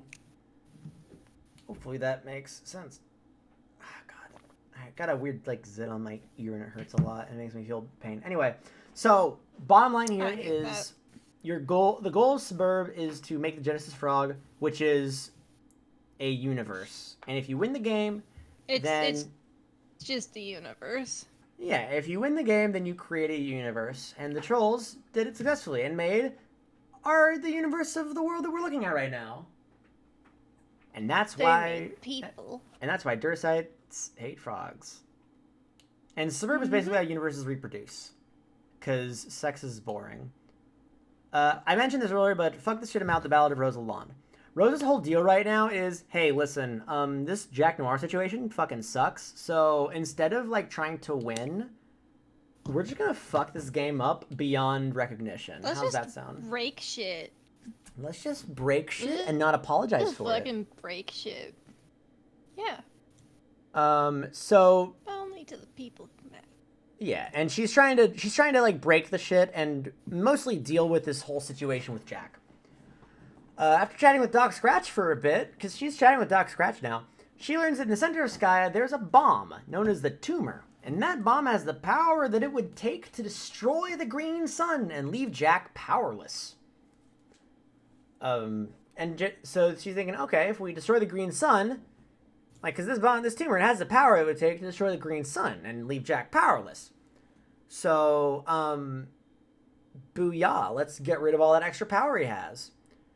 And she also has a plan. She's like, all right, let's start the Scratch, because he left the Insidosphere when the Scratch happened, so it's probably something that'll just, ban him from being here anymore. Mm-hmm. And then Rose tells John, hey, John, you have cool wind powers now because you're God tier. Can you drill a hole in Skya using wind and get the tumor for me? Okay, thanks. Yeah, so that's what happens. They do that. He does that. Meanwhile, back on Skya, Jack Noir tries to kill Jade, but since he's been prototyped with Baquerel, the dog, he is immensely loyal to her because he is still a good boy best friend. Well, at least part of him is a good boy best friend. And that good boy best friend part is not going to let him kill Jade because he's still a dog, So he says, okay, listen, I can't do this. Courtyard Droll, can you kill Jade for me? Courtyard Droll says, aye, aye, and then gets distracted and stalks John instead because it's a mood. That is very mood. Yeah, I don't think we have any more mechanics to introduce here, except for maybe the Scratch, but we'll do that in a second.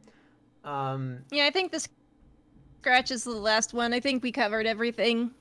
Oh, and the beat thing. Oh, Beat Mesa? But I guess that's part of the Scratch. Yeah, we're good. So John's saying, hey, I have to deliver this tumor to Dursa's moon, but I also see my dad's over there, and I haven't seen him in, like, forever, so... WV, hi there. Liv Tyler, hello. Can you deliver this to Dursa's moon for me? Okay, thanks, bye. And then he goes to peace out and say hey to his parents. Also, John dropped the ring and WV picked it up. So now WV has the ring. Wait, we're that close to Scratch. We need to do some troll shit, but yeah, we're getting pretty close. Mm-hmm. Now let's talk about the Scratch. So if it looks like you're in a game session that you just can't win, then you can use the Scratch. The Scratch doesn't kick people out of the universe like we thought. Wait, do you explain who Liv Tyler was? Yes, killer stuffed rabbit. I should have elaborated. Liv Tyler was... Call it a killer rat? No, I said stuffed rabbit, killer rabbit, I think I was going to say. Anyway, so... Okay. If you think you just can't win, then you can just use the Scratch. The Scratch erases the entire universe and everyone left inside it, restarting the universe with various changes. The changes, we'll elaborate on the next stream that we do this, but yeah, right now... We'll get to it. Don't even worry about it, Ming. Yeah, this is essentially the rage quit. Yeah. Okay. Oh, it's Grimdark time. So, she asks Doc Scratch some more questions about anything and everything, and Jade tells Rose some bad news. Jack Noir has found and killed John's dad and Rose's mom. Yeah, they just straight up die off screen, and it's really crappy. Yeah. Like, it's just one moment they're fine, and then next moment Jack's, like, putting on his hat and shit. Yeah, also Oh, shit. that was a loud one, so I'm guessing that it was a big donation. Oh, it was $50. Nice, thank you. Put the money in the box. I thank you for doing that. How'd you? So this news causes her to consult the horror terrors of the furthest ring, and eventually go grimdark, overflowing with dark energy. Filled with rage and grim darkness, Rose zooms over to the castle where the parents were found. Thank you very much for the money. I will do a proper reading in a bit, just because we're getting very close to being done. Dog, you don't have to do this. No. Oh my god. They're freaking out because Hey! Well, knock it off.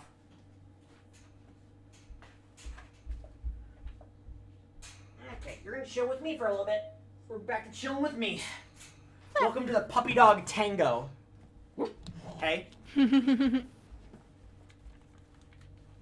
I'm back. Okay, so. I thought her name was Waltz. What'd I say? Oh, puppy. Ah, tango. I get it. When Ryan yelled, hey, he sounded so straight. God. I need to, listen, I need to sound aggressive sometimes. Anyway, just that's the only way to get dog's attention sometimes. Anyway, so John and a grim-dark Rose arrive at the castle, and they're like, oh, hey, our parents are dead. That sucks. Rose tries to kill Jack, but Rose dies. John puts up a stronger fight, but is also killed by Jack. After turning away from the body, something you never do, Jack, John's god-tier immortality kicks in, since his death was neither just nor heroic. And John gives Rose a little corpse smooch to revive her dream self, so... it happens. It happens. In the meantime, Jack tries to attack the ship that WV and Liv Tyler are on, breaking it in half, with Liv catching an escape pod and going to the moon of Jers, and WV falling into a portal to future Earth. So that's how WV got there. Speaking of WV, how are the Exiles doing? They're kind of vibing right now, I'm not gonna lie. Chilling and grilling. While watching John on his journey, WV's station runs out of power, trapping him inside. Oh no, he's trapped inside the station. The rest of the Exiles find out that in each station there's a transporter that can send things outside of the kids' universes. The White Queen suggested that they all teleport themselves outside of the universe to find new beginnings. But first, they have to wait for the White King, who hid inside the Frog Temple's time capsule that we talked about earlier. AR agrees he's going to rig the stations with explosives to make sure that nobody can follow them after they leave. So that's the game plan. They're like, okay, listen. These things have fun little portals to a new universe. Let's get the heck out of here and find a new beginning, you know, because this is a fucking desert. It's boring. It's lame. And AR's like, cool, I'll blow it up to make sure no one else does it. But White Queen's like, wait, before we do that, though, I'm going to wait for my hubby to get here because I love him. And I'm like, yeah, that's valid. And while we're on tangents, how are the trolls? Okay, so this is the fun part. The trolls. Oh god, I just remembered one of the slides I put in. I just remembered one of the slides I put in. Okay. Don't worry. Hey. I have a fun surprise for you later. Oh, do you? Okay. You'll see it. So Aridin sasses Rose for using magic for a bit. So Rose blows up his computer because Rose is chat energy. Pissed off as hell, he asks Kanaya to give him a wand. And along with making a wand, Kanaya also makes the Matriorb, which is an item that will allow the trolls as a species to continue. Yay! The final Radia bot just exploded for no reason. So that's interesting. And hey, look! Tavros has some new robot legs now. Nice! That's nice of Equius to do that. I wonder how he's going to use them in this fun little flash animation called... Wake? Wake. Wake. Okay. Wake. I'm sure Oh, it's she removed it fine. from... Thank you for the correction on that. She did not make the Matriorb, she removed it from Eleusis. Thank you for the correction. Alright, let's go to, Okay. Yeah, I'm go. pulling it up. I'm not there yet. Let's just look up Wake real Okay. quick. Okay. I'm sure it'll be good times for everybody. I can't wait. Nobody say anything in chat, yeah. Alright, let's see how this goes. It's not going to start with Tavros. It's going to start with some other stuff, but...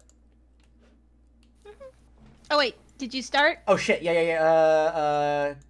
Alright, on go. Yes. 3, 2, 1, go.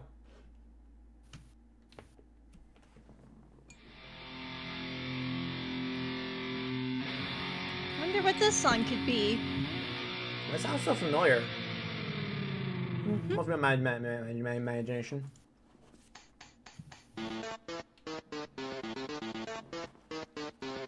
Oh, hey, that's when Pfeffer was asking the Horters to make a home. Oh, no. Well, that's not good.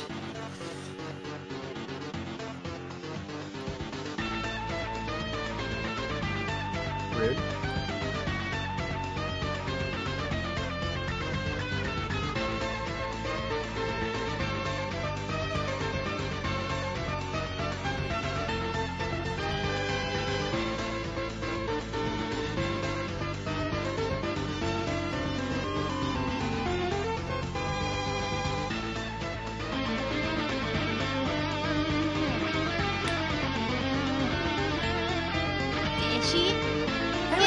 Aradia has a dream self? Wait a minute.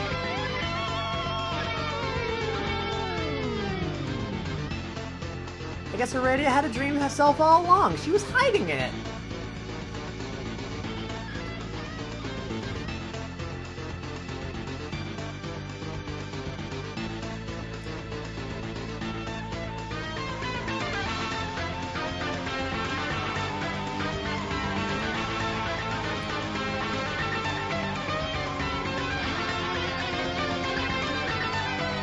That. Singular. Warudo! Fuck yeah. Fucking love a radio. Let's fast forward the clock a little bit. Hey, look, it's Vriska.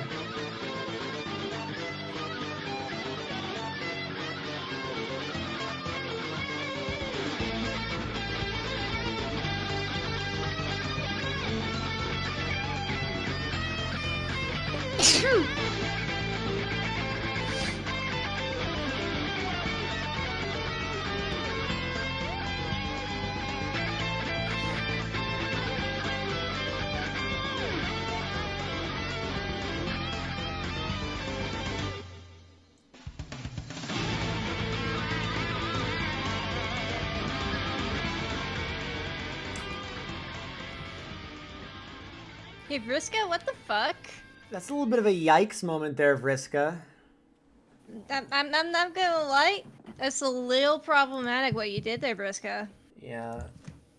That was a little bit of a yikes. So? So that was some crazy stuff. I'm sure that's the worst of it. But that's I forgot how I even Aradia put knew to yikes. That's how Aradia knew to prototype the Froggy, because she's the maid of time. Oh yeah, that's why. Cause she, yeah. So things are gonna get a little yikeser. So Aridin reemerges with his wand, and he's like, "Hey, I'm gonna join Jack Noir. I'm just gonna vibe with him." And he uses magic wand to KO, not kill, Solix, but it blinds him, which sucks. And then Aridin kills Pfeffery. And then he destroys the Matriorb, which Kanaya just procured, not made. And then he kills Kanaya. Kind of a What the bitch fuck? move. Solix is alive, don't worry. So Karkat's like, shit. Well, Gamzee, can you come get me? I'm scared.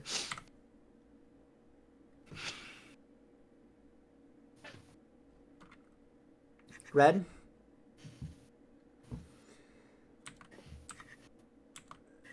Red, why are you like this? I'm really hoping that when I hit right next, it doesn't replace Solix with, like, Manny or something. Please go to the next slide. Okay, good. So, after Dave sends Gamzee the music video for Miracles by the Insane Clown Posse, he becomes enraged, believing it to be blasphemy to his juggalo kind.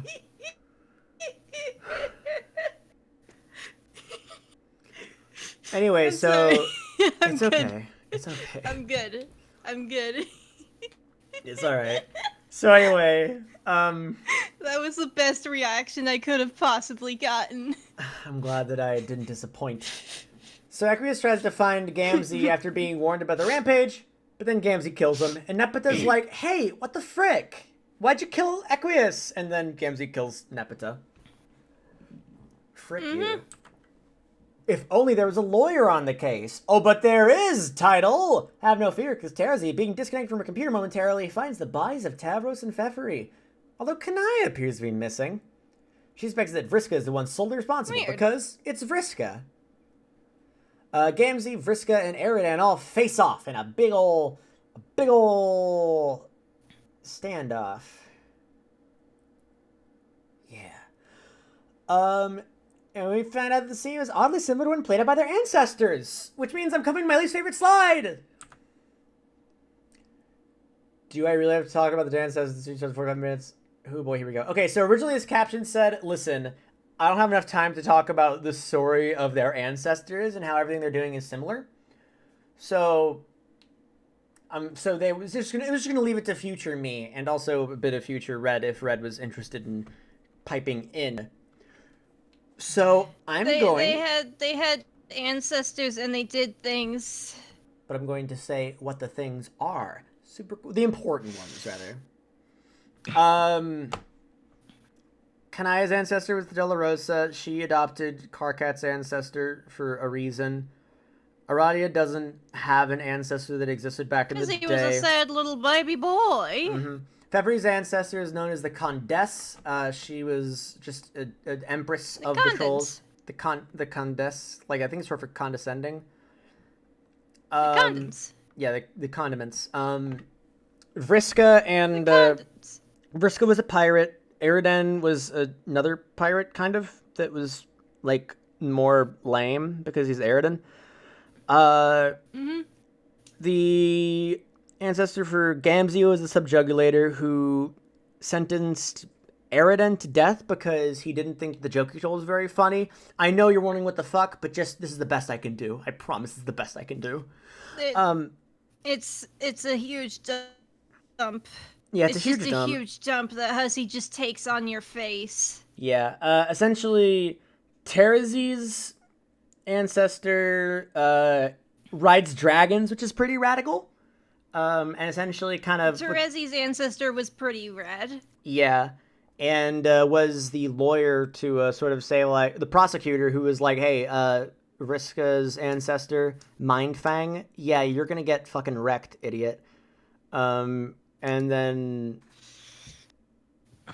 Solix's ancestor was used to navigate the ship until he died. And that's all that's important to the plot. There's so much.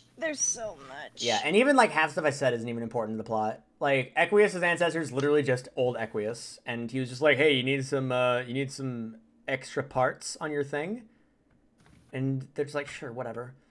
So yeah, that's ancestors. I might go into them again later. There is something I'm gonna mention about them later on because there's a character that appears, well, two characters that appear that are very important in our ancestors. But anyway, fuck that slide. We'll get to them when we get to it. Wow, what an educational adventure we all had. Back to standoff. The three are about to do battle when a fourth troll enters the arena. It's Kanaya, not dead. She drank Pfeffery's blood, and she's a vampire now, and she's pissed, so she punts a Gamzee off a cliff. I know there's an explanation for it, but I genuinely don't remember how it's supposed to work, so we're just gonna roll with it. The vampire thing? Yeah. Essentially, like, if you're about to die, you can go like, hey, I see you're about to die. Do you want to drink some blood and not die? And she was like, yeah, sure, why not? I'll be a vampire. Then why didn't Pfeffery just, like, have a little bit of her blood taken so everyone could have a bit in case they get dieted? I think only some of them can be rainbow drinkers. I don't know. I don't care. Anyway.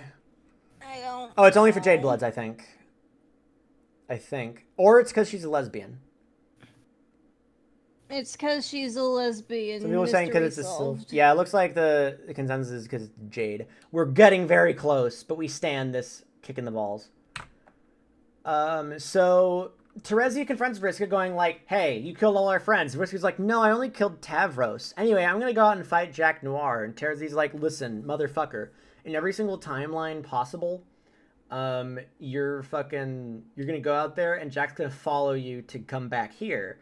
And gonna fucking kill all of us. And I don't want that, bitch. And Vriska's like, what are you gonna do to stop me? And she says, I'll flip a coin. Heads you stay, tails you go. So she's like, okay, sure, bring it on. But then, halfway through the coin flip, Homestuck glitches out too much to see the result.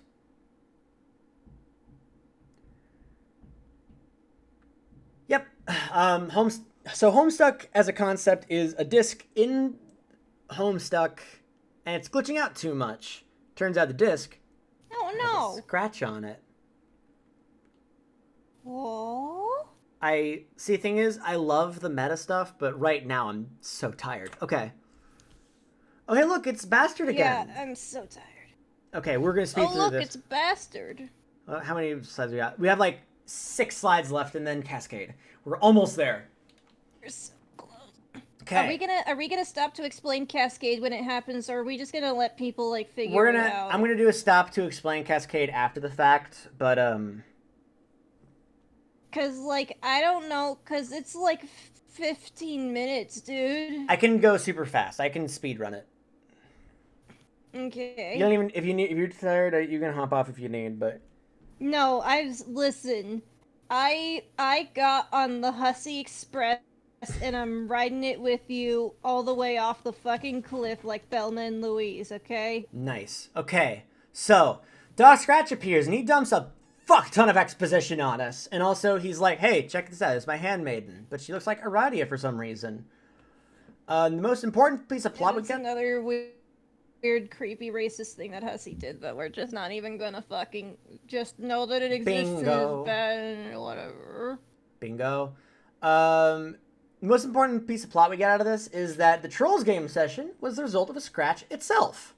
There's a session that happened before the Trolls session where it was played by their ancestors, and in that universe, Karkat, Terezi, all those guys are their ancestors. So I'm gonna do a quick visual of this because this one was weird to explain. Hey Mario. Hello Mario. So Hi, Mario. essentially we have that's a select tool. So what we know is we have the kids. That's the one we've been following this whole time. Kids are going to scratch. And we don't know what that's going to cause. Well, we do, because I've read Homestuck, but at this point in time, we don't know what that's going to cause. But we do know that originally the troll ancestors played a game. They scratched. And they were reborn in the Trolls universe as the Trolls' ancestors. Yeah. But in this one, the ancestors are the ones who are normal age, and their ancestors were the Trolls. I hope that makes sense. Yeah. If it doesn't, don't worry. You don't need it to understand Cascade. It's fine. You don't need it to understand Cascade. You're good. Don't even worry about it, man. Yeah. And also, there's just some bullshit, because remember how we said that Arady's ancestor wasn't around in our perfectly improvised explanation? Finish your explanation. 30 minutes till the scream. So, I don't even know how to describe. So, Aradia was intercepted by Doc Scratch, and Doc Scratch, raised and groomed Aradia's ancestor and then Lord English, the duty serves, gave her a curse where she could live for a really long fucking time. And Aradia then did a bunch of bullshit throughout the Trolls timeline to shape them in such a way that they're violent now. Okay. It's a whole fucking thing. Yes. It is a whole fucking thing. Alright, so let's see. Okay, cool. So we got that. Other info we got from Doc Scratch. We find out what happened to Spade Slick from way back in that intermission. He's in Doc Scratch's room. Since Doc Scratch's home is a part of the Felt Manor, and Doc Scratch is a very good host. Spades is an awful house guest, but Doc gives Spades a cue ball gun and instructs him to kill Snowman with it, despite the fact that he knows that if Snowman dies, then the universe dies. We also learn that he's the one... Okay, I kind of mentioned that with Aradia, but... Or the Handmaiden, whatever. We also learned that he is the one responsible for turning the Trolls, who were originally peaceful species before they were Scratch, into a violent species. Oh no. In other words, Doc Scratch invented space racism. What can you do? All of a sudden, Andrew Hussey attacks. wrong. You aren't. All of a sudden, Andrew Hussey attacks him. Doc Scratch is accosted by Andrew Hussey, who is pissed at him for taking over the narrative with pretentious, long-winded ramblings, aka for taking his job. Dab on him.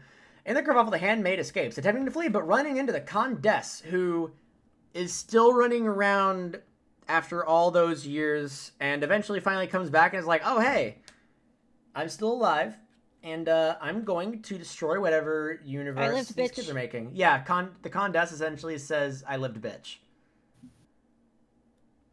Yeah. Okay, let's get back to these kids. We're almost done for the night. We're so close. So, We're so fucking close. Jade has guys. got to make this Genesis frog, otherwise everything's fucked 8 ways to Saturday night. So she's like, hey, Dave, can you help me make a frog? And Dave's like, sure thing. So Jack appears and is like, I can't kill you, Jade, but I guess I can kill Dave. So, he kills Dave, leaving only Dave's dream self. Jade encounters her denizen, whose name is Echidna, and says like, hey, Echidna, you're really cool and all, can you help me out with something? I need to breed a frog, and I only have a couple hours. And Echidna's like, yeah, okay, but you gotta make me a promise, okay? You have to get every denizen and their planet, and you gotta escape the scratch with them. And she's like, I have to bring 4 planets with me?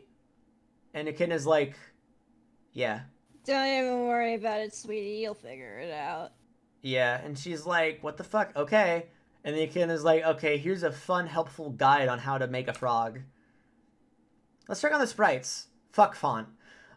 These were literally made while I was telling Red to do, like, additional, like, touch-ups. Like, this was happening during pre-stream. It was rough. Yeah, so remember that fun fight with Jack when he got turned into fun doggy powers? He killed Bro. Funny doggy. He kind of fucking murdered Bro, which sucked. And Dave's sprite was wounded critically, so he fled off to Skya. And Dave's sprite meets up with Jade's sprite at Skya as they realize, oh shit, the defense portals are running out. These meteors are about to hit Skya. Frick! Out into the void. So, Liv Tyler, the funny bunny with the tumor, makes it to Earth and gives the tumor, which is going to blow up the green sun, which will make Jack no longer have powers, to Rose and Dave. After a brief argument on who gets to go on the suicide mission and a sudden assault from the draconian dignitary, who's just Diamond's Droog, I don't think I even mentioned who that motherfucker was, they both go on the suicide mission, because why not? Life's too short. Also in the void, Aradia's there. Now we saw Aradia was freezing Jack in time, right? So at one point Jack was really mad and he was like, grr, and made a big spark of green energy happen. And Aradia was like, oh, did you say teleport? Sure. And then she used Jack to teleport to the green sun. So now Aradia's there. Also, Solix is there. Because Dream Bubbles, which I didn't even mention, and we're just gonna... Just don't even worry about dream bubbles, man. They'll be We'll talk about them next time. We'll but explain them when they matter. We'll just say Solix is there. TMCR. But something's really weird. They go up into the fucked up space-time that is the furthest ring. You know, where time and space-time flow normally. And they arrive at the location, they realize, hey, hold on a second. There's no green sun. Where's the green sun? We're supposed to destroy it with this tumor. Where's the green sun? So, continuing on, we're almost there. Jade manages to create a Genesis frog with the help of her denizen and meets up with Jack Noir, because Jack Noir meets up with that. And Jack Noir still can't kill her, because he's still got that doggy in him. He's like, ah, fuck, I can't do that. All of a sudden, from the sky, a bomb of shaving cream comes, courtesy of Courtyard Droll. Don't ask about the shaving cream. Well, there's a reason, but I'll explain it one day. So it's a bunch of shaving cream, and Courtyard Droll's like, I'm going to blow it up. And he does. And the blast knocks a It's Genesis just frog. reincorporation of a joke from earlier. Don't worry about it, guys. Yeah, point is it's a bomb. The blast knocks the Genesis frog into a volcano and kills Jade. And Jack, who's still full of doggy loyalty, is not happy about Jade being dead, Chief. Meanwhile, John makes his way to the land of heat and clockwork to find the Beat Mesa. To start the scratch, you have to scratch the Beat Mesa and send it flying into Skya. Here we go. All the way across. Bro was only able to scratch it a little bit. Yeah, if you remember correctly, during that Descend clip, Bro had stabbed the sword into the ground. That was him trying to do a scratch. But now, they're doing it all the way.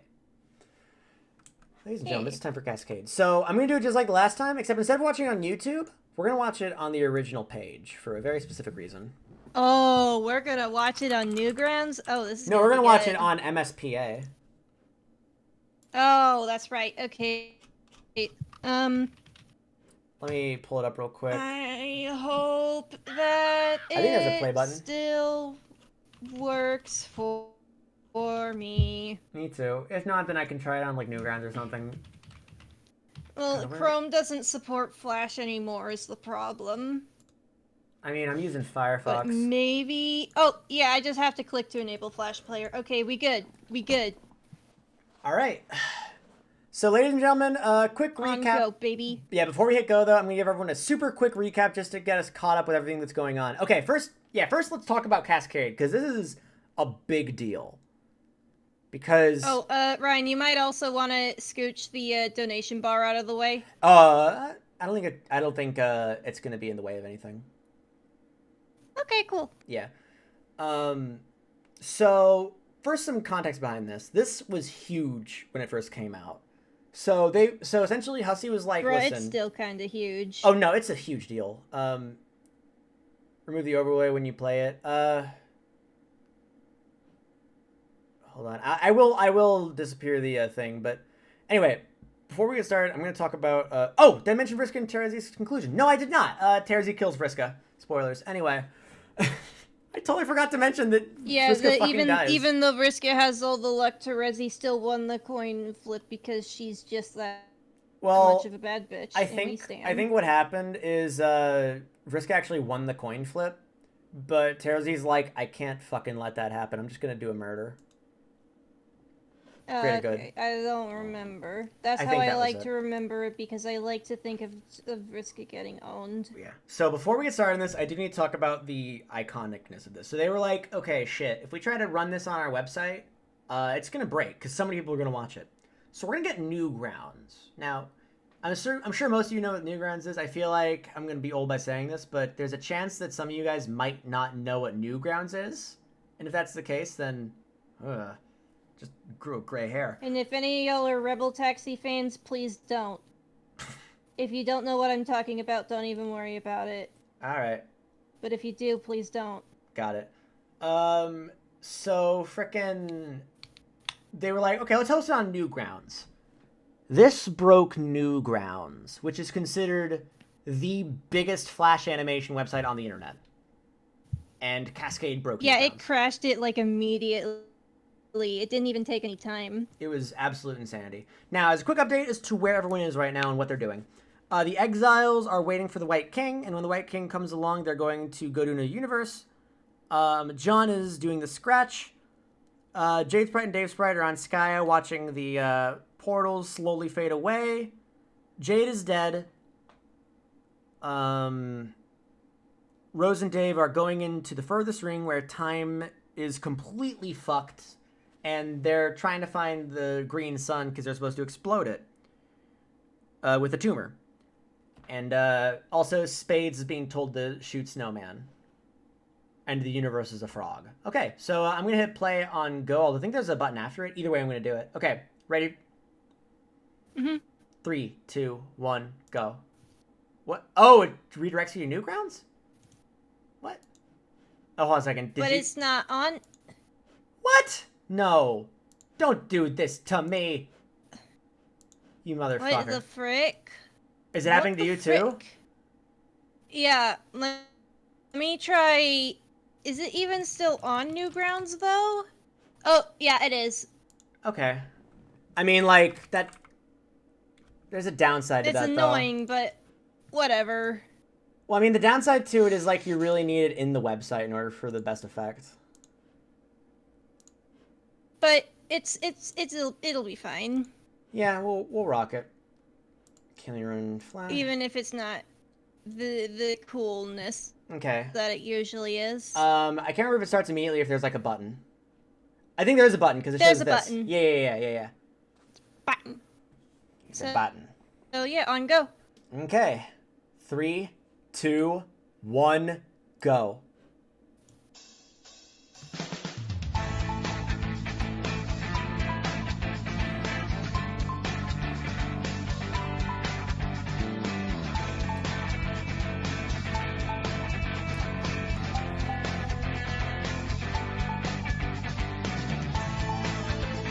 So he's fighting a bunch of monsters to defend himself against this whole scratch situation. Uses wind powers. Yeah. Maybe sort of like lightly dictating everything that goes on.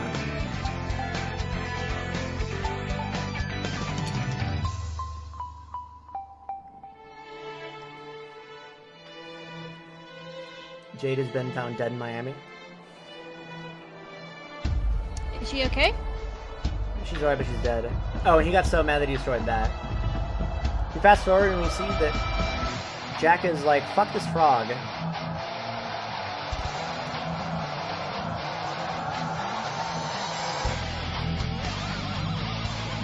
So now you know I want to watch it on the site. Real talk, this scared the shit out of me the first time I saw it. Yeah, no.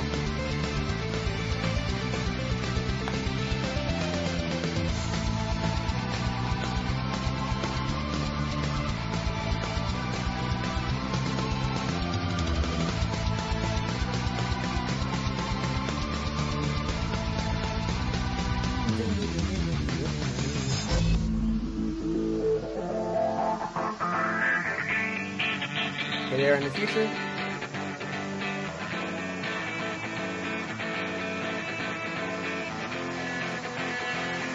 Ready to blow.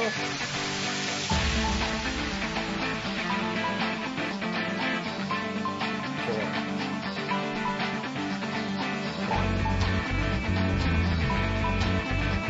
Here comes a boy. Just a fun little boy. Wait, hold on. Something else? I'm sure it's not important. I'm sure it's fine.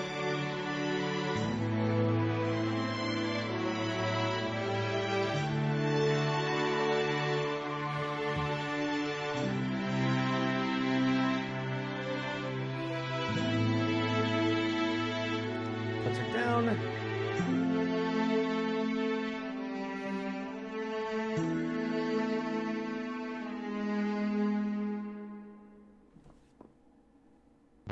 Hey, why is he going to the Frog Temple? Apparently the official YouTube capture has the mouse in this on the screen. Epic. That's some Pokemon cred shit right there. Huh. Sure hope that isn't anything bad. Oh no, that's bad. Oh, that's bad. That's the opposite of a good That's time. bad. That's not a good time. Yikes. Yikes?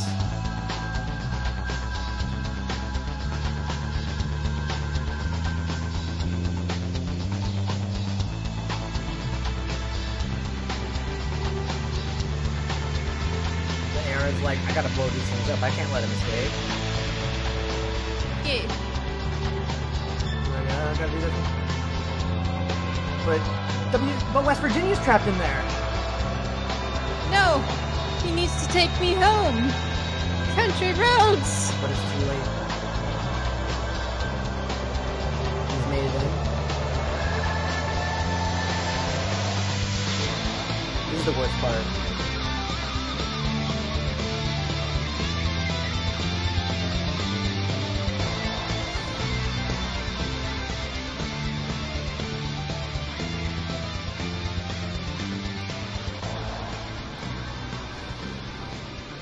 So you fast forward through all the stuff we've already seen, you see that he appeared, killed a bunch of stuff, killed a bunch of people, destroyed everything.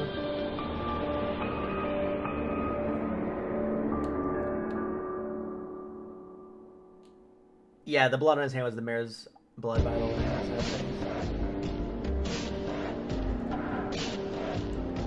That's them after a little skirmish.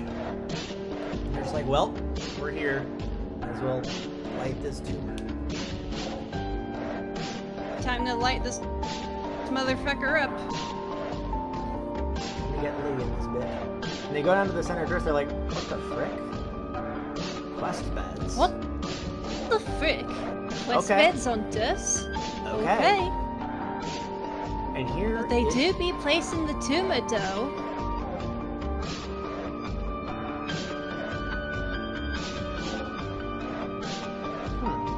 Red and blue. So something I Just didn't really like make our favorite clear. boy.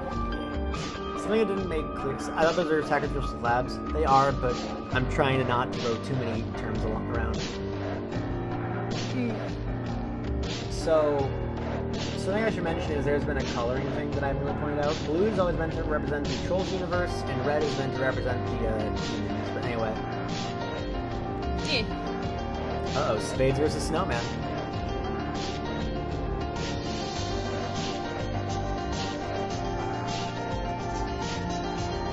Bye, snowman. What are you waiting for? Draw space. Rich.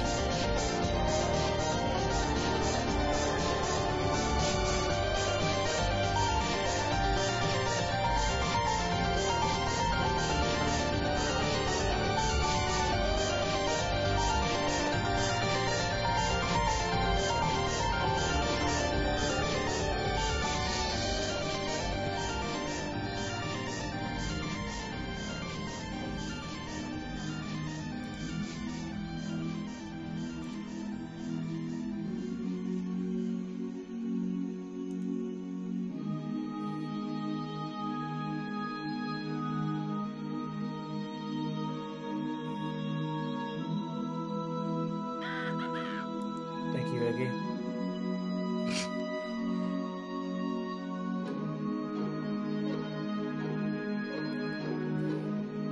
I'm kind of quiet. I'm kind of backing up on this when I'm speaking quietly, but either way.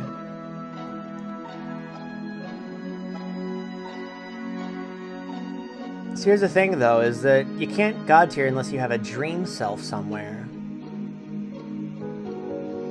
But wait a minute. Isn't her dream self,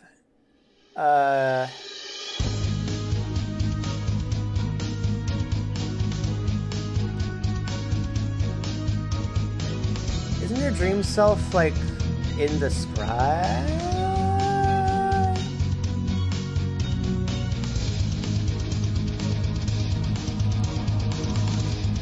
Yeah, these drawings are all very good. Mm-hmm. Yeah.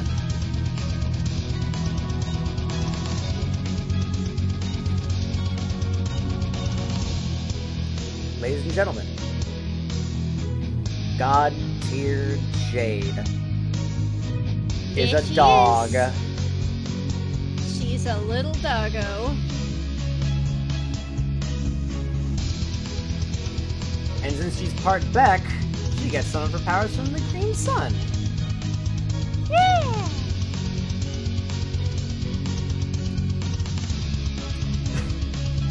And as people are saying in the chat, a lot of people call it dog tier. It is very good.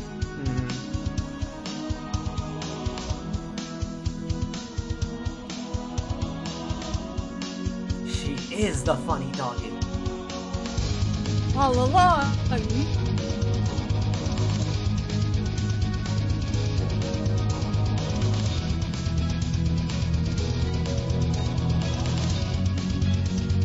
So she has some fun new space powers. She can just do that. Yeah. Cause see, she's the witch of space, like literal space. Uh-huh. So she can keep her promise.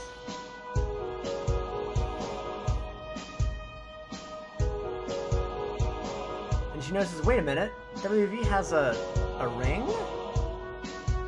Wait just a second now. Wait just one diddly darn second.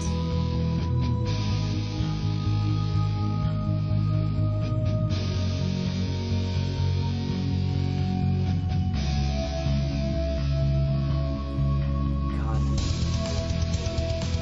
Ah, those drawings are so good. it's so good.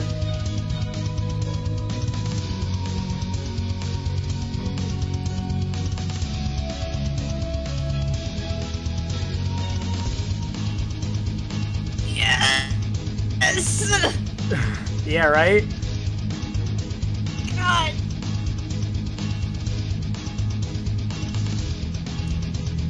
This part of Cascade is my sexuality. Yeah. Hey, by the way, I think she's making is a fourth wall. Yeah, that's the fourth wall. There it is.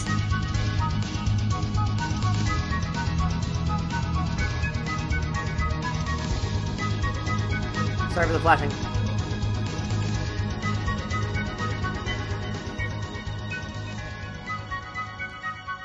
So what's Doc Scratch saying? Yeah, what does Gamzee mean? They're not lollipops. You know, if something has the power to destroy the green sun,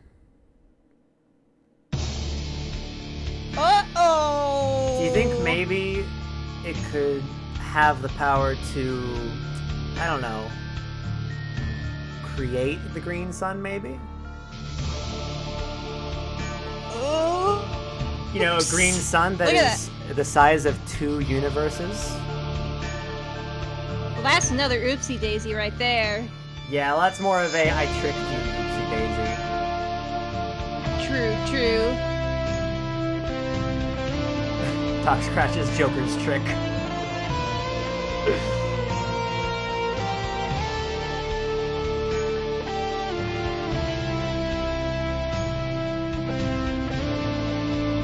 Oh, I love this part. It's just very cute. Yeah. Hee hee hee.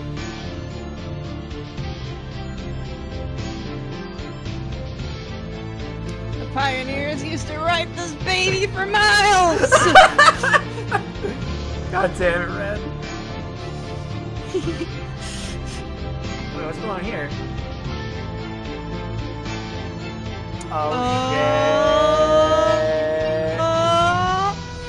Oh, shit. Yeah, boy. The violin, baby.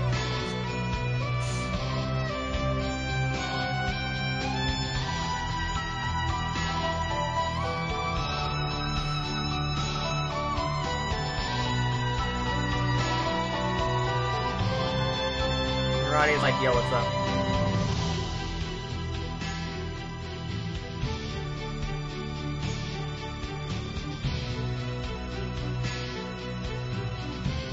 So PM is put on the ring. And Jack's just like, the fuck?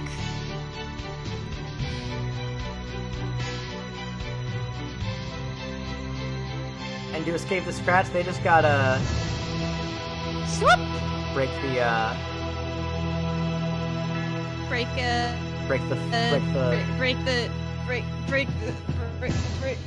the I fucking love that ending so much. break the window.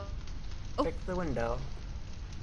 Alright. And the fourth So a lot to take in there.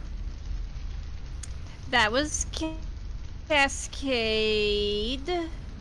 I'm gonna take a very quick moment to go over the stuff that happened.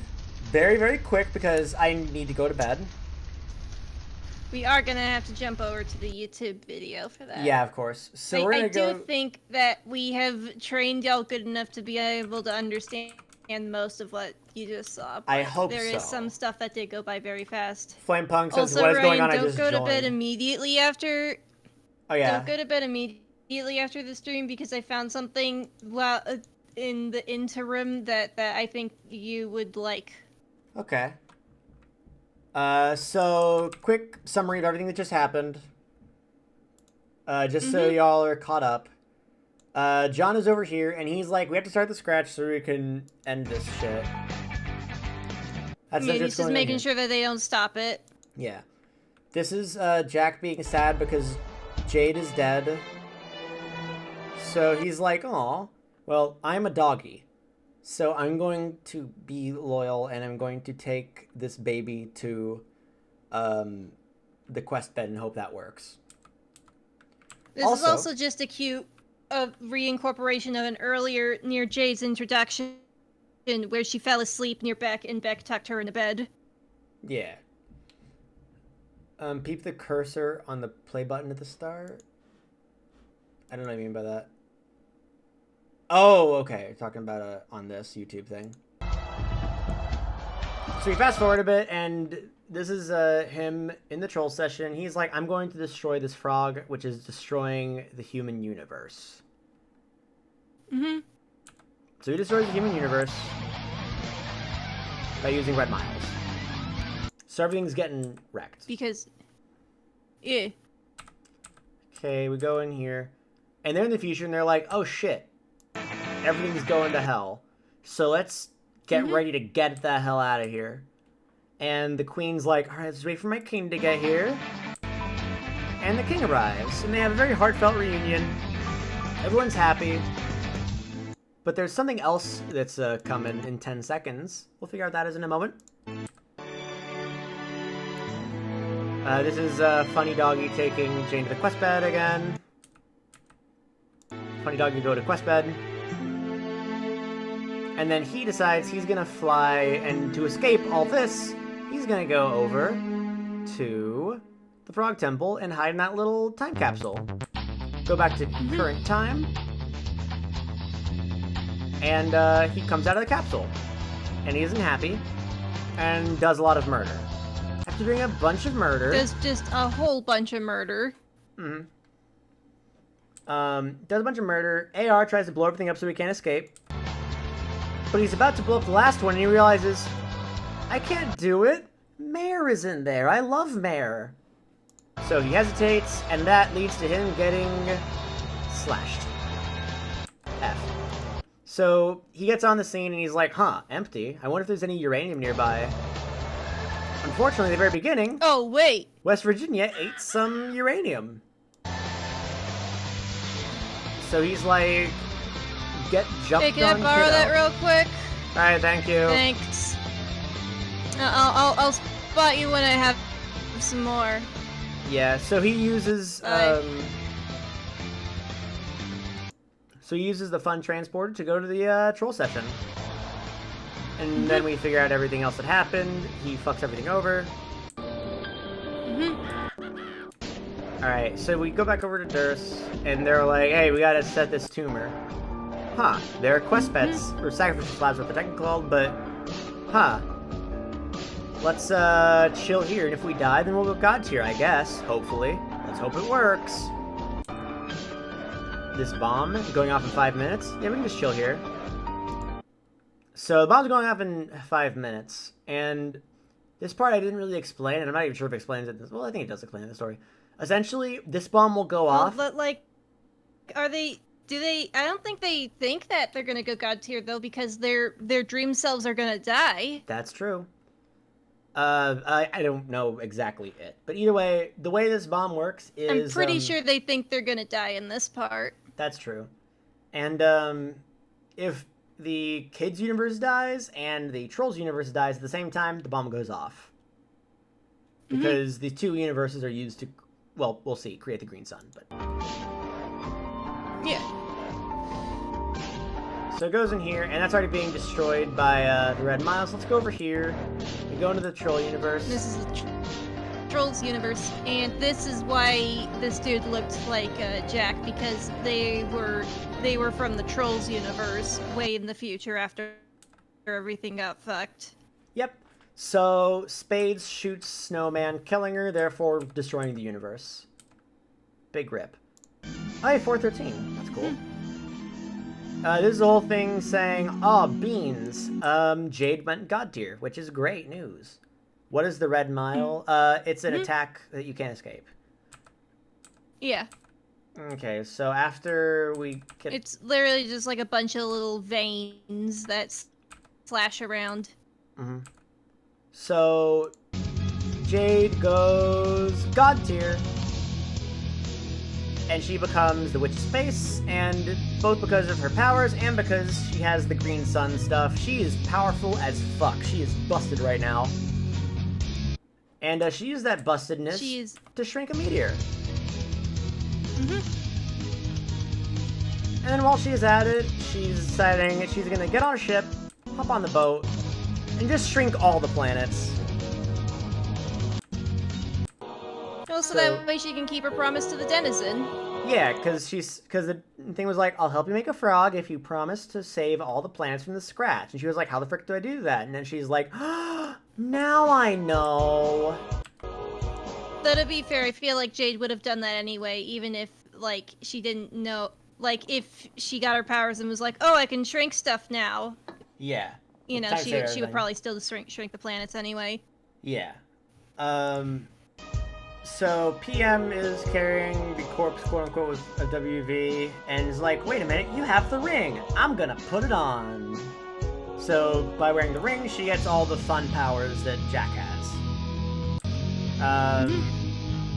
We got this fun thing. So yeah, Jade picks up Dave. She's all like, get up, climb in, bitch, we're going scratching. Yep. And during this whole portion, It's lot mostly just happens. because it's very cool. She creates a fourth wall because her idea of escaping the universe is to literally go into Andrew Hussey's fucking office. Mhm. That's what happens. That's literally where they go. They break out of the story entirely, and they just kind of hang out until they can flip back into the new universe. Yeah. Also, where was Guy Fieri in all this again? He's coming in the next stream. This is the halfway point of the story. Yeah, look, we'll get to Guy Fieri, okay? Be patient. Don't worry. Patient. We won't forget about Guy Fieri. Don't worry. So, let's talk about this suckers thing. Essentially, Doc Scratch was like, hey, he used a lot of strange wording. He said, oh yes, this tumor you're using, it has the power to destroy the green sun. Which is true. It had a lot of power. Enough power to destroy a green sun. But that's not what it does. It has enough power to tip over a can of Coke, but it doesn't tip over a can of Coke. It makes the green sun. And since in the furthest ring, time doesn't really mean anything, like, time is so fucked, they essentially go to the past in it, and, yeah. It makes a can of Coke. It makes a can of Coke. A can of Coke called the Green Sun. The Green Sun is literally made from the death of their two universes. It's kind of nutty. Which, time is a fucking nightmare. Yes. Yeah. Yeah, he's a Because huge... Jack killed the kids' universe, and when Snowman died, that killed the trolls' universe. And that's why Doc Scratch wanted Snowman dead. Yes. And Radia's like, yep, there it is, Green Sun. Shit, dude, that's fucking Green Sun, bruh. He's kind of vibing, he just killed the world, you know how it is. And all the trolls are together, and they're like, hey, let's go towards that Green Very Sun. nice drawings of them. Solus is navigating it. He might die doing it, but it's okay. It's okay. He'll be fine. He'll be fine. He'll be fine. And coming out of the purifier that came out of is PM. Now wearing a ring and now fucking superpowered. It's hooray! David Rose survived. I'm guessing what happened is that they got tiered very quickly, and then they died from the Green Sun. But since that wasn't a heroic or just death, That makes sense. they Yeah. just came right back. Because like it would have been a heroic death if it was destroying the Green Sun, but they were being tricked. So Scratch actually kind of screwed himself over in that regard. So that's kind of nice. Yeah, it's weird how that all works. So now PM's like, you killed my fucking friend, I'll rip out your face and balls. 'Cause that's what he says. Now, and then it ends with them going through the fourth wall to escape. And the Scratch has been escaped. And that's Cascade. Yeah, Now, before we check that's fan art, Cascade. before we check fan art and go through, I'm gonna do one more thing, just as a little teaser. Oh yeah. Intermission 2. Oh yeah. Yep. We're gonna take Okay, a look yeah, at Intermission let's- 2 real let's- quick, because let's it's a very quick thing. Yeah. You don't have to 3, 2, 1 go with that though. I actually watched it earlier today when I was working on my summary. Nice. Alright, so if you guys remember correctly, I didn't put this in the thing, but if you remember early... this is the last thing I'm going to show, and then I'm going to look at art, and then we're going to call it. Intermission 2 works better when paired with Cascade in the first half. Yeah, that's why I'm watching it now. Just like a fun little teaser. So, if you remember earlier on, I mentioned that Solix found a piece of code out in the thing saying that when Universe 1 dies and Universe 2 dies, something happens. And something I didn't mention is Doc Scratch has one goal. He wants to summon his boss, Lord English. See how that goes.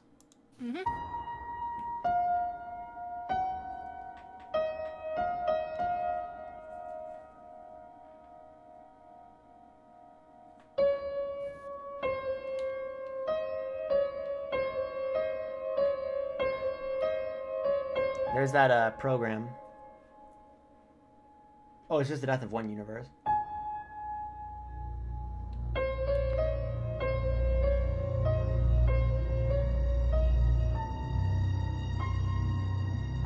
Look at all those cue balls. Look at all those chickens. And they're all billiard balls.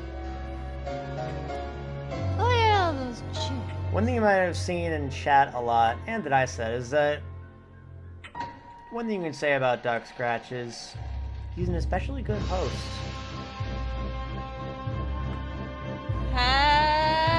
He's a spaghetti man. Just kidding. That's not what spaghetti looks like.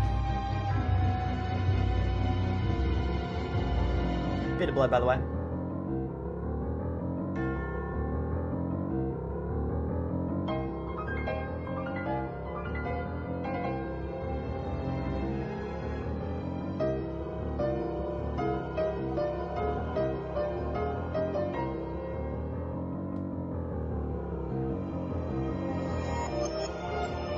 Lots of flashing, by the way. Oh god, yeah, this is giving me a headache. Yeah, I forgot. Like, his whole deal is that there's a lot of flashing. Hey, look, it's a ship. Hey, look.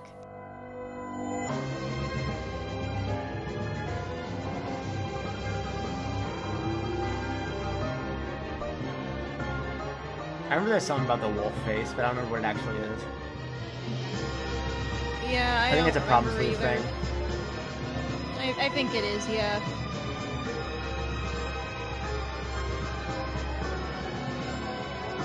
Hi, Lord English. There he is. He's just gonna chill out for a bit. Don't worry about it. I wonder if he has anything to say to the audience. Cool.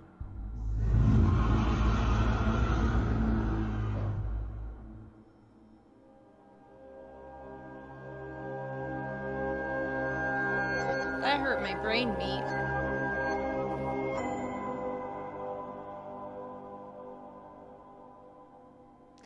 So that's what we have to look forward to next time. Yeah. That's our new antagonist. That's a new antagonist, baby. So let's see if there's anything on the Boogaroo. Yeah.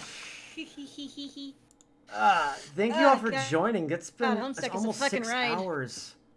Jesus Christ. Oh, looks like we did get a pretty decent amount of fan art, though. I'm seeing it.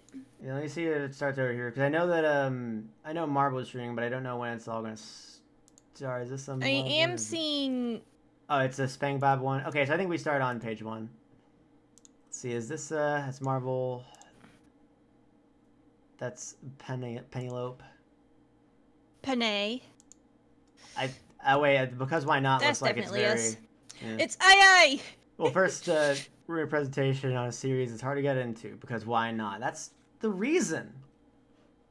You know how it do. Anyway, here is the To test my abilities. the II sprite that we so lovingly created. I'm definitely gonna have to give it a retweet on that link. The Thank you very Sprite-ite. much. Sprite-ite, I like it.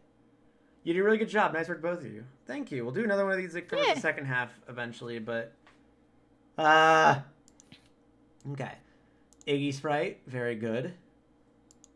You would toss that little Iggy plush right into it.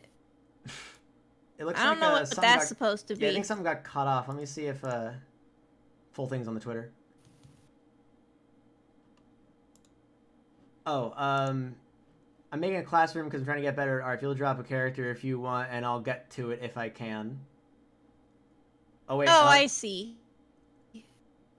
Update the classroom. Okay. I'm looking forward to the full thing. Yeah. Put Jaden there. That'd be fun. Yeah. Okay. So okay. Put So, me in there. there's the Earth. Oh, this is a cute one. I This like is this. very good. I like that one a lot. Thank you, King Ghost. Thank you, Kid Ghost. There's my fucking troll Sona. Thank you, Melancholy Starlight. Mm-hmm. It's Sin. I love it. How to explain Homestuck without looking like a total geed. Yeah, this is about the vibe, I'd say. Thank you to Omelette for Impossible also. Nerd. Yeah, of But course. yeah, this is very, very good, thank you. This is Zinnia's Trollsona. That's very good, though. I do really much thank you, NPC Arts, because this is good. And yeah, Zinnia fucking would, and you know it. Uh-huh. And her fucking lessons would be based on her Wismer. Fuck, yeah. Red's Homestuck Yeah, my fanfic. Homestuck Yeah. fanfic. I don't know why my you're... Homestuck I don't fanfic. know why you put a picture of Sonic Adventure 2. That's got nothing to do with... Yeah, because, like, my fanfic is completely original. It doesn't have... It's not based on anything except for Homestuck. Alright. Alfred. I'm really liking That is this. a very good drawing. This is a very good face. And also our god tiers. Very good. Oh, it's our god tears! Oh my god, they look so good. I love it. Also, I like how it connects to Baby Is You, which we're not showing on this one because I think it covers Act 6 stuff. Yeah. Maybe we'll listen to it if we're still alive after Act 6 next time we do it. By the way, Act 6 is going to be the entirety of the next stream because Act 6 is just half of Homestuck. Act 6 is insane. Because fuck you. There's the update. And then, oh snap, he's this one fishy artist! Oh my god, it's so good! And it's our god tears again! And I was saying this is stupid. Aw, sweet, I get to be the Durst player. Nerd. I think technically I'm a CrossFit player anyway, so fuck yeah. Is that Jeff the Killer? No, that's you. I think that's supposed to be you with Kanaya, I think? Oh yeah? It looks like Jeff the Killer. I think it's just because it's a little smeary, but looks very Probably. nice. But either way, this is still like a really good draw. It is so good. And I think that's everything, That's unless so we good, get a I sudden love it. one right now. Oh, hey, look, another sudden one right now. Perpetual Yay. reality with a great one. High five, we did it, gamers. We got through the first 5 acts. Yay! And tonight Dog? So tonight we raised $400... The dog is Are you celebrating. shitting me? We raised $413. Oh my god, I'm no gonna shit one myself. wanted to donate after that. I'm gonna shit myself. That Hold on, I'm is gonna take care of fucking this puppy real amazing. quick. I love that though. Puppy!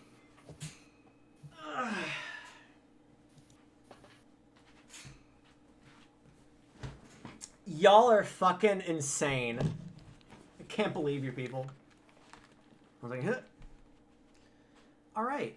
I don't know if anyone's even streaming right now, but I'll be putting this up as a archive stream on YouTube as soon as possible. It looks like Chongo Show is streaming.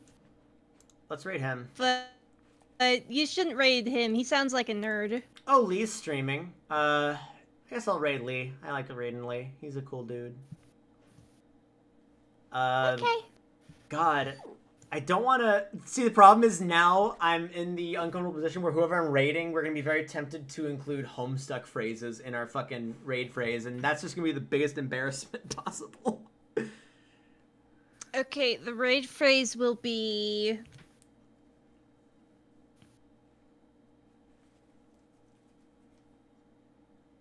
Waltz is a good girl. What if... Okay, wait, hold on. Here's what we do. It's a stealth one. What if we make the phrase, this shit is ironic? Yes. That's perfect. This shit is ironic. Also, we just hit 6 hours. Yay. Fuck. Yay. Let's get the hell out of here. Alright, everybody. The raid phrase is, this shit...